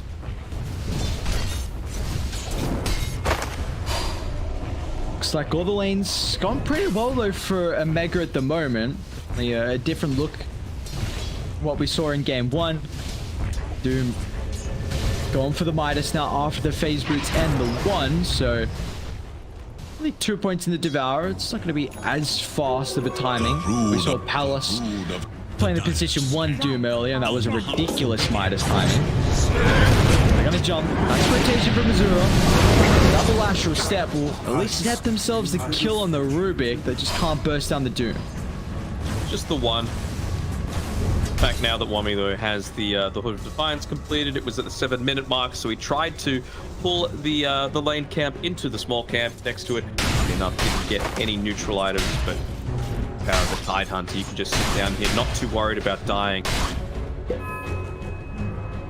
Imagination. What's the rune situation going to be like? It's going to be bot. Bjorn's getting a little bit lucky this time around, and rotation towards the bot side of the map might catch out Tidehunter as he walks his way through. Careful. Almost pretty taken in word. Get some rotations. Might have an opportunity for a counter initiation with the Ravage. It's only limb nearby, cookie distance, but the Remnant laid down will give no opportunity for one to retreat, but Azura's even showing up as well, so they'll jump the Rubik. So we'll continue on as a Mega. Zero, Astral Step to simulate. Should be able to make it away. Skills is still playing around with the Arcane Rune though. A lot of extra benefits here for this team fight. The loop-de-loop. Can they close the distance? The magical burn will be enough. Simultaneously, Lim looking for deny. And he's not gonna find it. Big crit from Prince to claim it. Now can even find the stack as well. Even just the little things there by Prince, really nicely done. He made sure to keep out of the range of the resonant pulse so that you wouldn't get that slight extra little bit of absorption. 75 extra. He was standing just that little bit closer. Enabled the chase down underneath the tier 1 tower in the mid lane, and yeah, looking like quite a solid start here. Getting a lot more active on this Phantom Assassin than you normally expect. Top of the net worth, really helping the fact that he's 5-0-3. Prince is absolutely laughing at the start of the game that he's had so far. And yeah, but he would have been last time. Again, disclaimer. He had a very solid start to the game. It's at least now he's actually converted into some kills outside of his lane, right? And most notably, ones around the mid lane. Just when it comes down to this carry-to-carry matchup, we've yet to see how that one's going to eventually. Oh, they really want to shut down Wommy. Two-man smoke, even Hero looking to connect as well. He's a little bit closer to the tower. Breezy's level 6-2. Gonna get that extra benefit of the save, and all this movement completely nullified from one rotation from Armor Geniuses. Radiant should look to their middle tower. He continuing to farm again. While a PA does that, she isn't farming. So even though she's got a little bit of a net worth lead, you have to be careful about how often you're looking to make that sort of play happen. Closing in on that Battle Fury. The 1,100 gold away, not too bad for the 10.5 minute mark, considering you've got the Power Treads, full Magic Wand, and the Blightstone already. Exceptional timing here. Yeah, would you like to see maybe Dire start to head down bottom, potentially the Void Spirit to dive Prince? I think it's a good timing, right? You've got the Ravage back off cooldown in 5 seconds. You've got the Catapult here, and TP away by Prince, so he's going to be showing on the top side of the map. So I feel like this is pretty free. Wommy could even be the one that looks to TP up towards the top side to maybe defend their tier 1 tower. Radiant have fortified their structures against Midas completed the June, yes it is. So Van going to be able to put himself on a really solid note as well to continue accelerating his own farm. Dire's top tower is under attack. Coming up from the Tidehunter, joined by the Void Spirit. What the Doom? At least he gets a Ravage off the ultimate from there. They stole it though. Oh, Hero, what a play. Just completely swings his back in their favor as a Mega. Oh, this is quite the night and day difference from them. Like that's the sort of play where Lim needs to be there, right? Like you knew that Varese had TP'd down towards the bottom side to be able to protect the Tidehunter at that previous engagement. Still didn't have the TP scroll in his inventory. I think it had a few seconds left on its internal cooldown anyway. But if you're not there, Lim needs to be. You know, the power of the Mortimer's Kisses in combination with that great initiation that they had would have potentially turned that one a little bit more in their favor. I may look to try and... I mean, they use Doom. They don't have the greatest tower siege, so... maybe play around mid. Definitely the Ember's the strongest hero from Vega at the moment. Surprisingly, considering he's the lowest net worth core that they've got right now, but really needs is that Orb of Corrosion and levels. A lot done. Probably will see, in my perspective, him go into the 15 damage talent as opposed to the Flame Guard absorption, just because you are going up against that Oracle, and it seems Varese is very heavily prioritizing removing that one as much as. Top lane, Prince just TP's out, was only Wommy. Battle Fury completed. pre-13 minutes. My god, and they got some fat stacks as well for Prince. Dire's middle tower. Dire have fortified their structures. Stay under the blur as well for when he looks to contest the Ancients there. Straight into the Desolator afterwards, why not? Not lucky enough to get the Possessed Mask, unfortunately, and I think they actually had a Pig Pulse stolen from them, or it's somewhere on the ground. Various trinket, always a nice little bonus. I'd definitely be looking to pick that one up if I was probably the Grimstroke at this stage. The Ember Spirit not going the magic style of build.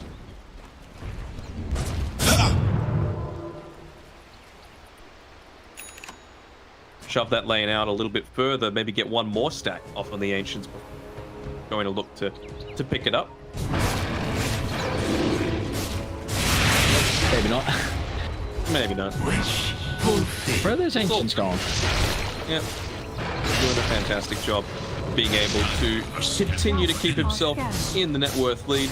And coming through, picks up on the rotation from Omega, and so let's see how the positioning changes at all. It's like they're just happy to stay clumped around their mid tier 1 tower, perhaps even He's a hard target. I'm going to use rabbits before it counters out here of the timer. So they'll at least get some value out of it, but instead Hero looks to TP. They've got the damage to cancel that. Is under attack. Yeah. Considering, is anyone going to jump up onto the high ground to be able to get rid of this Observer Ward? Instead, they just use the Courier. Smart choice. Back off. But yeah, again, it feels like they're playing around this timing with the Solar Crest to be able to buff up the Morphling, just so that you can continuously stand on the front lines, look to man fight against the PA. And be able to hopefully take out one of the support. I run into Zenki here instead of Prince. Great positioning from the Grimstroke. Then they're moving up there to try and ward. So going to drop the combination. Prince is trying to find the angle to jump on the Oracle, and now they'll turn as well. My god, Prince, look at the damage! Oh, you got big Phantom Assassin issues. I don't think it's going to get any easier as this game goes on. My guy is monster kill streak territory. Could be that they were just going back into the comfort, right? Like, this is something that I thought didn't really have too much of a place in this draft, but if Prince is able to play it to this standard, then by all means, PA every single game that you can. Time around, it was a very slight misplay coming through from Varese. He ended up using the Fate's Edict on himself instead of the PA, just because she'd closed the distance that quickly, but didn't get the disarm off, and not only causing his death, but death of the mate as well. Oh, I mean, Genius is still... They've got this tier 1 tower alive mid, which I guess is some shining point, so they can keep Morphling farming up defensively. It's an early Lotus. Yeah. It's a pretty good Lotus game. It is, yeah, absolutely. Just being able to potentially reflect back a Grimstroke ultimate, Doom, of course, be able to get out of the Searing Chains as well.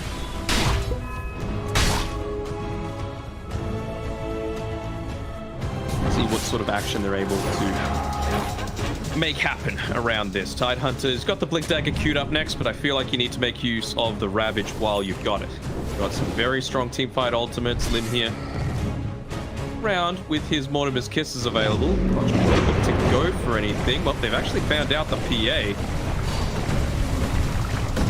Here's the rest of the team, though. Prime opportunity to take away. That's where they are. It's Varese and Morphling at the moment. Doom is out. He's going to do his best as he can to try and get Morphling alive, but the damage is too much to ramp up. They take it off for the false promise. Then forced to use the BKB. Varese and Azura is still sticking around though. Yeah, the kill definitely. Azura's going to end up jumping on. Recognize him with the BKB on cooldown. Meanwhile, what's occurring mid? Wummy being chased away.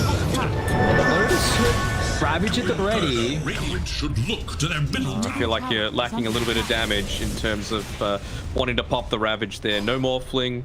Void Spirit having just TP'd down towards the bottom side of the map. He'll continue to farm, so it's not the worst. Not the sort of situation where you want to be popping that Tidehunter on.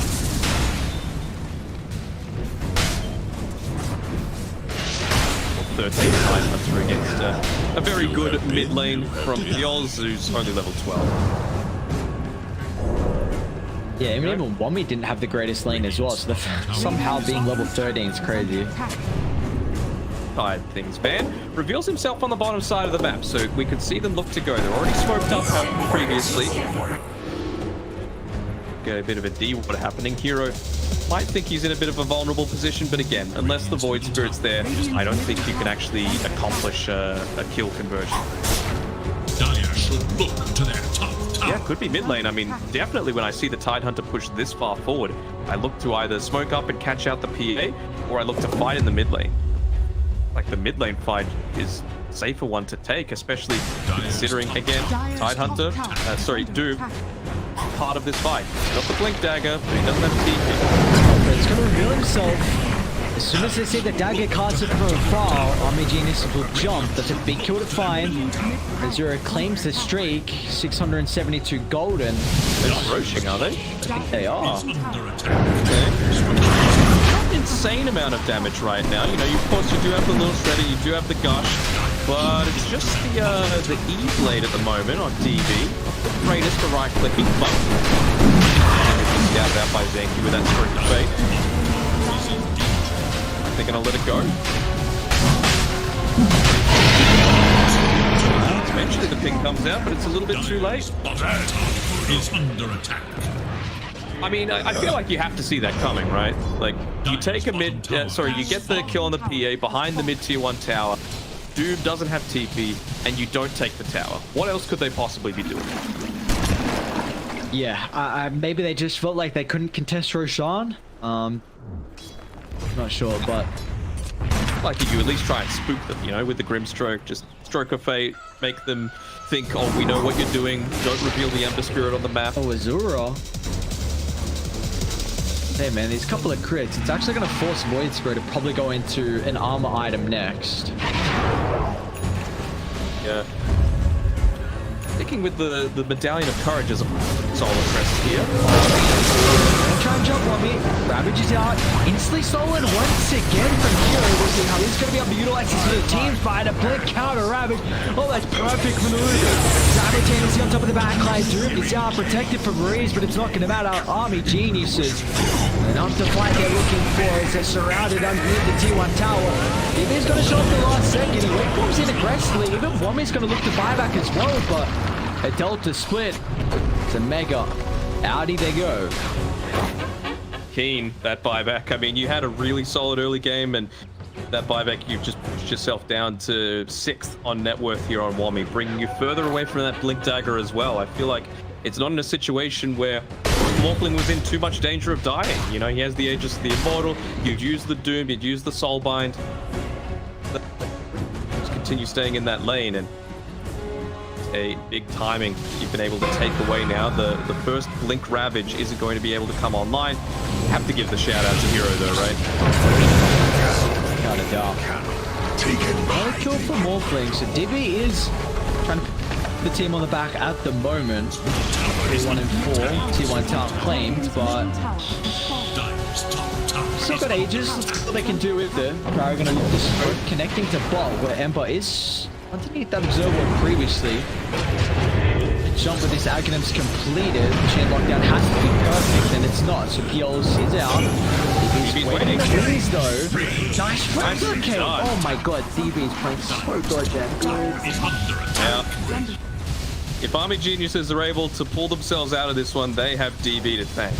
He is... The Radiant Glyph is now active. Well, I don't want to say playing out of his mind, but he's making every single step a winner. Dire's top tower is under attack. Radiant's bottom tower. DB has really been turning up as well with this new roster. Been playing exceptional along with everyone else, but that was just some quick fingers, honestly. I mean, I don't know how. Maybe that's the change to the Ember, the active remnant, like 0 to 0.1. I haven't really noticed it since we've been seeing so much Ember and he's been looking so dominant, but honestly, maybe that change is the reason why he just died. Could very well be. Dire's top tower. Well, after how the game has been for the past 10 minutes before those last couple of fights, wouldn't have expected that Army Geniuses would be the first team to be able to secure a tier 2 tower. At least they're able to get one in exchange here on Omega, but not before 23-minute mark to at least guarantee that all of the experience is remaining. Dire's top tower is under As they look to claw it back a little bit, win probability and a little bit more Army Geniuses way. Set now, they've got is a lot worse. Oh boy. Jumping in the backline there. Made sure they're getting rid of the Ravage capability for the team fight. Prince, gigantic crit. He's going to try and turn towards the Oracle next. They're lacking a little bit of the detection. The Force Marines to use the ultimate himself. The rest of Army Geniuses are looking short for the fight. Recognizing the Doom's on cooldown. They won't have the supports, but at least they'll have Wommy's potential with the Ravage. Prince forced the BKB and TPR. Van's even going to try and protect him. Wait, Wommy? Maybe someone canceled the blink there? Not sure, but that's massive tips. I don't know what that was. Double click. Oh, did he blink? Okay. He must have blinked behind. He blinked back to base, I think. top tower is no more. Oh. I heard Ravage and I heard the Rubik Steel and I was like, he hasn't done it again, has he? Princess BKB's on cooldown. Great position for Maurice. Try and jump out there, but you know, hand in hand they go once again. Prince, another death here for the Phantom Assassin. Giving up these freebies when you're so far ahead of the PA. Now they can try and transition this to more as well. He's going to look to jump in the help of Zenki. I mean, Zenki's going to be so cautious position once again. The shotgun from Diva will rip apart the Grimstroke, giving him no opportunity to play Dota. And Abandon next on the agenda. And Army Geniuses. I am pulling something out of the hat here. Needing to go into the Manta style here on DB. He just wants the Sanjin Yasha. He's already got it. Finish up the full BKB. I'm sure communicating that he's so close to being able to pick it up. Coming out on the courier now. It's a big loss. They don't know that they don't have any sort of buybacks, but they're going to test it for sure. How are you supposed to burst through this Morphling? They're close there. This was damage, but a little bit of an awkward situation. Still about 100 or so gold away. Wommy, nice play. Tower is under attack. A little bit of damage on the tower. You were talking about the freebies that Morphling's able to pick up with these squishy supports, but Lim is the opposite. He is no freebie. There's been a couple of times now that PA's tried to jump in onto him, but have a look at his itemization. Obviously, I was thinking he was going into the Solar Crest previously. He's just stuck it at the Medallion, but that's 5 armor on top of the mechanism, an additional 4 armor, and the heal that comes alongside with it, plus being a strength hero. So, feeling pretty damn secure to at least allow the rest of his team want to connect through to it. Middle tower is under attack. Van leading the charge with his smoke. They can't take the fire. There is middle tower has fallen. Apologies. He doesn't have any mana for me. Just getting the Ravage back up. Prince has the Basher completed now as well, and he's also level 20. So, I mean, this is the sort of situation where, if you're lucky, you are able to quickly burst down an Oracle. Even if you don't get the first hit kill, something as simple as a bash can cause the second or third hit to be the one that takes you out.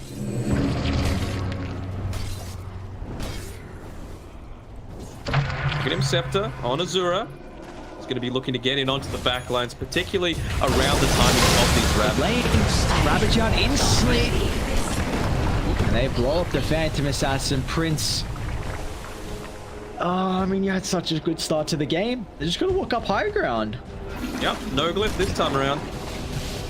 He's got a creep wave though. Going all the way back to base. Wanting to test it from inside of his own safety. Still holding on to the chipped vest, by the way, when a pupil's gift or a fairy's trinket is available. Seeing those neutral items might trigger him to have a bit of a look. Chant Quiver, certainly not bad. An Ember to be able to pick up. Pretty good item though for the Void Spirit. Even Wommy if he wants it. Quickening Charm. Even Radiant get their own Quickening Charm as well. So there's some pretty good neutral items here from either team. But Army Geniuses have clawed their way back to this game. In fact, they're the ones with the probability advantage at the moment, 60 to 40. again, just Azura doing the small things right, making sure he's got vision over the bottom rune. There's DD rewarding himself on the top rune with the use of that haste.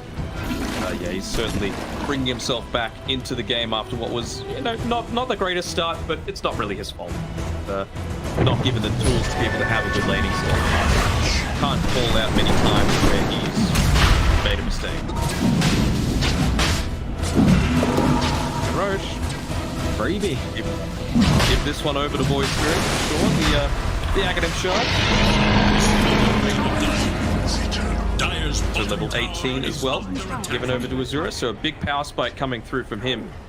For 100 damage on the Void mark. It's going to be enough to take out the likes of the Rubik, which again, he's feeling himself a little bit here with the being able to steal those couple of Ravages. Hasn't been on the mark the past couple of team fights, but again, this is a pure offensive build coming through from Rubik. No Glimmer Cape, no Force Staff, no Ghost Scepter, so Azura's able to get on top of him. Now, even DB as well. Dead hero. And same with Zenki, they're both itemizing really aggressively.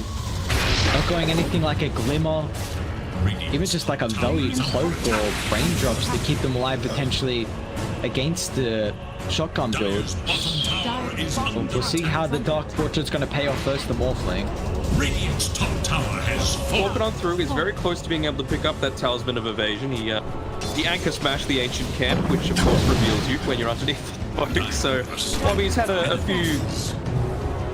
What would you call those? And a Prince is still nearby. Target on the Phantom Assassin. Malicious BKB TPR. Go, sir. Or do you reckon DB starts to itemize into something like an MKB? The 4,100 gold. Oh, I don't think you need to. I think you just need to play around and try and kite the PA's BKB, and then you're going to have enough damage just purely through the magical to be able to deal with him. Could just go for more survivability, right? Build up into a Skadi for yourself. Why not? Pierce through that BKB so that, you know, even in the middle of a team fight, you just want to get one right click off and then choose to switch to another target. For a game that was very Omega favored, is completely turned around as Sami Genius has got an advantage for another 10 seconds. With his backup though, however. Catapult Wave, Badger will see Radiant look to destroy this advantage. They didn't choose to fortify themselves, especially since they've got the siege creep. Maybe just feeling confident enough that they didn't need to do it. The Aegis available on the Morphling here. Let's go on the MKB. Case. Radiant's middle barracks are under attack. Backstep here. No, Prince not in the position. He doesn't feel like he's got the confidence to be able to try and find out someone on the back lines. And, well, that's going to be one lane of racks down. Lane's kind of pushed out on the sides. So they're not going to be able to very easily take this one. You've still got 2 minutes left on the Aegis, though. So plenty of time to be able to play around this one. Being very careful not to show anyone having TP back onto those lanes, because that gives Omega the chance to be able to push forward here. Hour of information that we're always talking about. And how greedy are you going to get? Are you going to get Devourer creep in this mid lane? Might have seen the Cloak of Flames, actually. They're pinging it out. Yeah, they're aware. He's just going to wait for him aggressively. Then instantly jumps on forward. They don't want to use the Doom on the first lap. Gives DB an opportunity for the BKB, but changes out kills. Gonna have to run into the western side. They're trying to target down the Sapphire. 27 bursts of a bombing instant. Instant with the Ravage and just blow up the Phantom Assassin. Evaporates from the area simultaneously though. Van and Co. Drop the Doom, get the kill on top of the Void Spirit. So all in all, and fire. Rubik did a ton of damage in that engagement. Having the Aghanim Scepter completed meant that he had the spell steal of the Resonant Pulse, was able to silence up this Void Spirit. Kind of a little bit confused about what was going on because wasn't able to pop the BKB. Rubik's just going to continue to siege up the high ground. Got Aegis for another 40. They look to block the first life. Mind Ravage on cooldown as well. this Dark Fortress is ripping apart. DB's just gonna waveform aggressively. Cautious. Does he even give a damn though? And push further and further away. Another jump in, but still playing around with the attribute shift. This Lotus Sword just giving DB so much space. Well, that's a beyond godlike streak for DB's Morphling, and go straight on back. I believe he's finished up the Satanic as well if he wanted it. More coming out here, so that combined with level 26, 2 waveform charges means that he's almost unkillable at the edge of the game. But Doom having been used in that previous encounter means that you're feeling a lot more confident of being able to come up onto this high ground. Maybe just wanting to wait for the Ravage, but wouldn't put it past them to just want to try and test out if Doom even does buyback.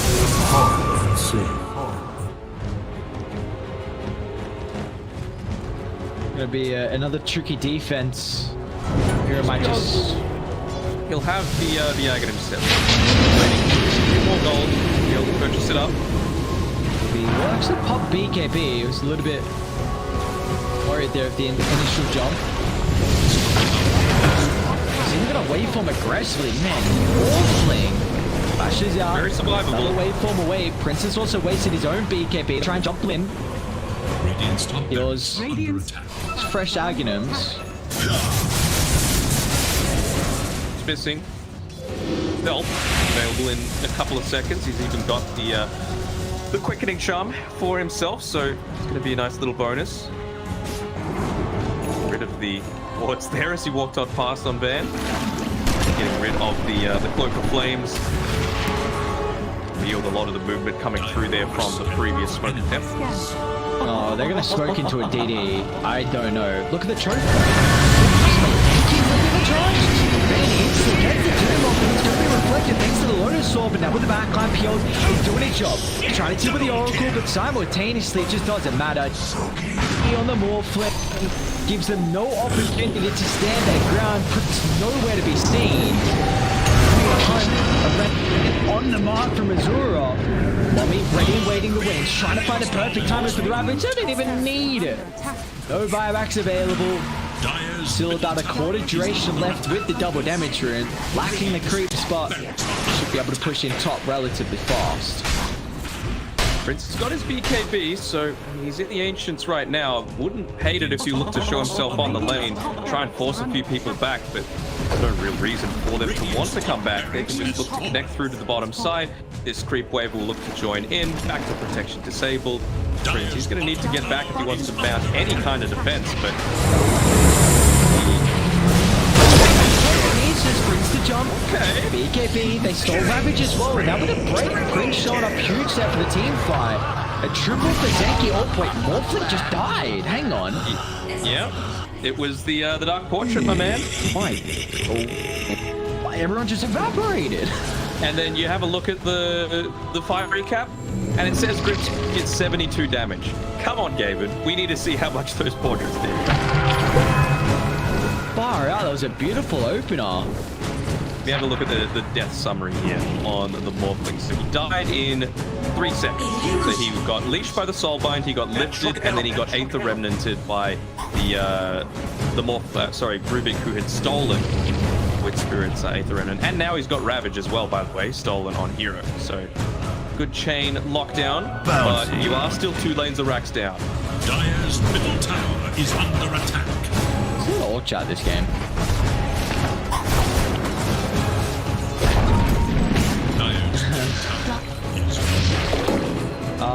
They still have Ravage stolen too. Yep. So this could catch Army Geniuses off guard. Rexus double 25 as well with the triple stifling dagger. The Titanic also being delivered. It's a nice little bonus. I mean, before that engagement, he was level 22. So 3 extra levels just from one single fight, picking up the Satanic. He doesn't have buyback. He realizes that he needs to just fall out of control, maybe even get a little bit lucky with coup de grace hits, but a little bit of an uphill battle, even though, actually, I was about to say, win probability is probably still heavily Army Genius favored. Doesn't look that way, even though you're 2 lanes of racks down. It's all right in in terms of the slightly AG favored for the ability. Oh no, not a DD. Dire's bottom tower is. Do you have a smoke on Radiant? I think you go right now. Sure to not hate to see it. Dire are actually smoking into them. Radiant have a really good ward nearby. This could be a perfect instant ravage. Everyone who's the real tight onto it now. Coming into the front, but look at the DD. Phantom Assassin has this available, but they might not get the opportunity. As Zero forces out an early BKB, have to try and reset themselves as Double catches the side. Utilizing his own, Wami finally drops the Ravage. They'll deal with the Phantom Assassin. Meanwhile, DB and Azura will clean off a second. Wami didn't need to use that Ravage, but well, it didn't even equip the PA. He was just so low because of the turnaround coming. But you'll take it at the end of the day. And, well, luckily enough for them, Wami, he's standing around the Roche pit. It's going to respawn just as they're walking on by. DB having brought back to be able to rejoin that team fight. So nice little reward coming through. There's nothing really that can stop them now from looking to end the game. With Doom still on cooldown for 70 seconds. PA, no buyback. Not even close to it either. Oh, you got shot as well here for Wami. Yeah, go end. And PA, no buyback available. You may as well force it out and not leave the cheese in the pit, which they won't. They're done. Like you just give that over to like Barry's or something, right? So that if he does get jumped, at least he doesn't need to false promise himself. He's already got the Glimmer and the Ghost Scepter, I suppose. Go in. Hold on to it as tied. Get Megas. A little bit more safe. And jump van as well. It can be available. Try and hold this one off. I think they will be able to. DB, nice timing with the wave for. Bye-bye there. This time he won't be so lucky without using the BKB. Down for 80, but he's got a buyback. Gonna use this one. They were much quicker in focusing down the Dark Lord. He jumps into the Aether Remnant. Wami is gonna reveal the Refresher Shard advantage here, but still banned. Doom's on cooldown for another 10 seconds. Do whatever he can to jump the backline, BKB. Turns off the silence. Gonna look to reset themselves. Okay, somehow they don't get Megan. Surprising, to be honest. Felt like Army Genius has had all the tools at their disposal to make sure that that was a very clean high ground siege, but you know, even 3v5 got able to that one back. Cost them a buyback, but it's worth it to still remain in this game. All right, Gabe, and what's the win probability? All right, 77% for Army Geniuses. I'd probably put it a little bit more in their favor, but you never know when it comes to a PA.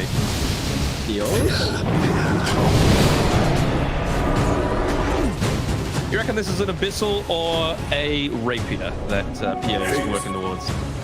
I heard Rapier, but I think he's going to go Abyssal. Does he? Rapier. This was a big condition.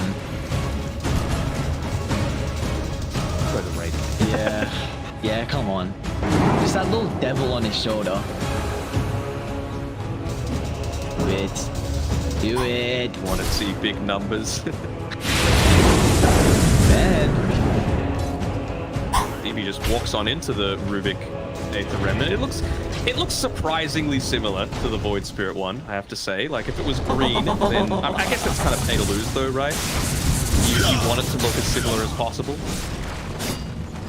But yeah, why doesn't it look green? Oh, he does. Does he have the Immortal? I feel like if you've got the Immortal, I feel like that should only change the color for your team. You know, so you know that it looks different. But for the enemy team, it still looks like a normal one, so you could maybe get confused, right? You're, I think you Who wants to pay to lose, dude? Who wants to pay to lose? Yeah, but green abilities look so dope. Dude, they can look dope for you and your team. Wait, how does that feel being colorblind? What's the Rubik abilities look like? Green. What? Aren't you green color? I'm so confused. I just don't get this. I can see green. They just blend together. Anyway, he went an Aghanim Scepter instead on the PA. Pay off dividends here. 1 minute jump. They also get the clip on top of the Ember Spirit as well. The chain lockdown needs to be perfect, and it is. Buyback be yours. No buyback on Dooms. And that ultimate has been a big factor in how Omega have been able to come back into this. 4v5. Prince needs to trying to find wrap. angle. Zero maybe. Zero over E's. RTB. Prince is going to try and do so. They on disc. They're giving them some survivability. So fine, at least they get the Dark Portrait up. They're more on the back line. As well as giving them some space here.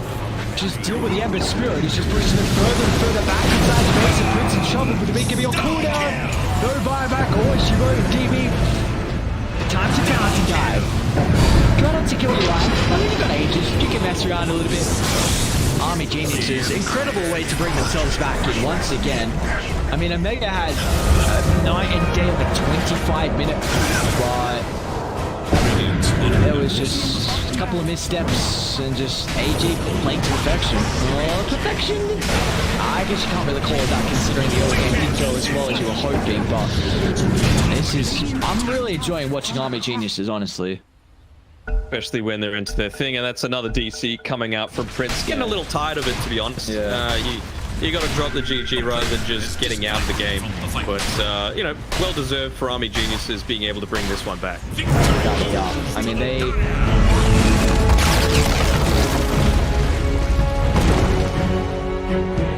Cast them where they 2-0'd Execration, but...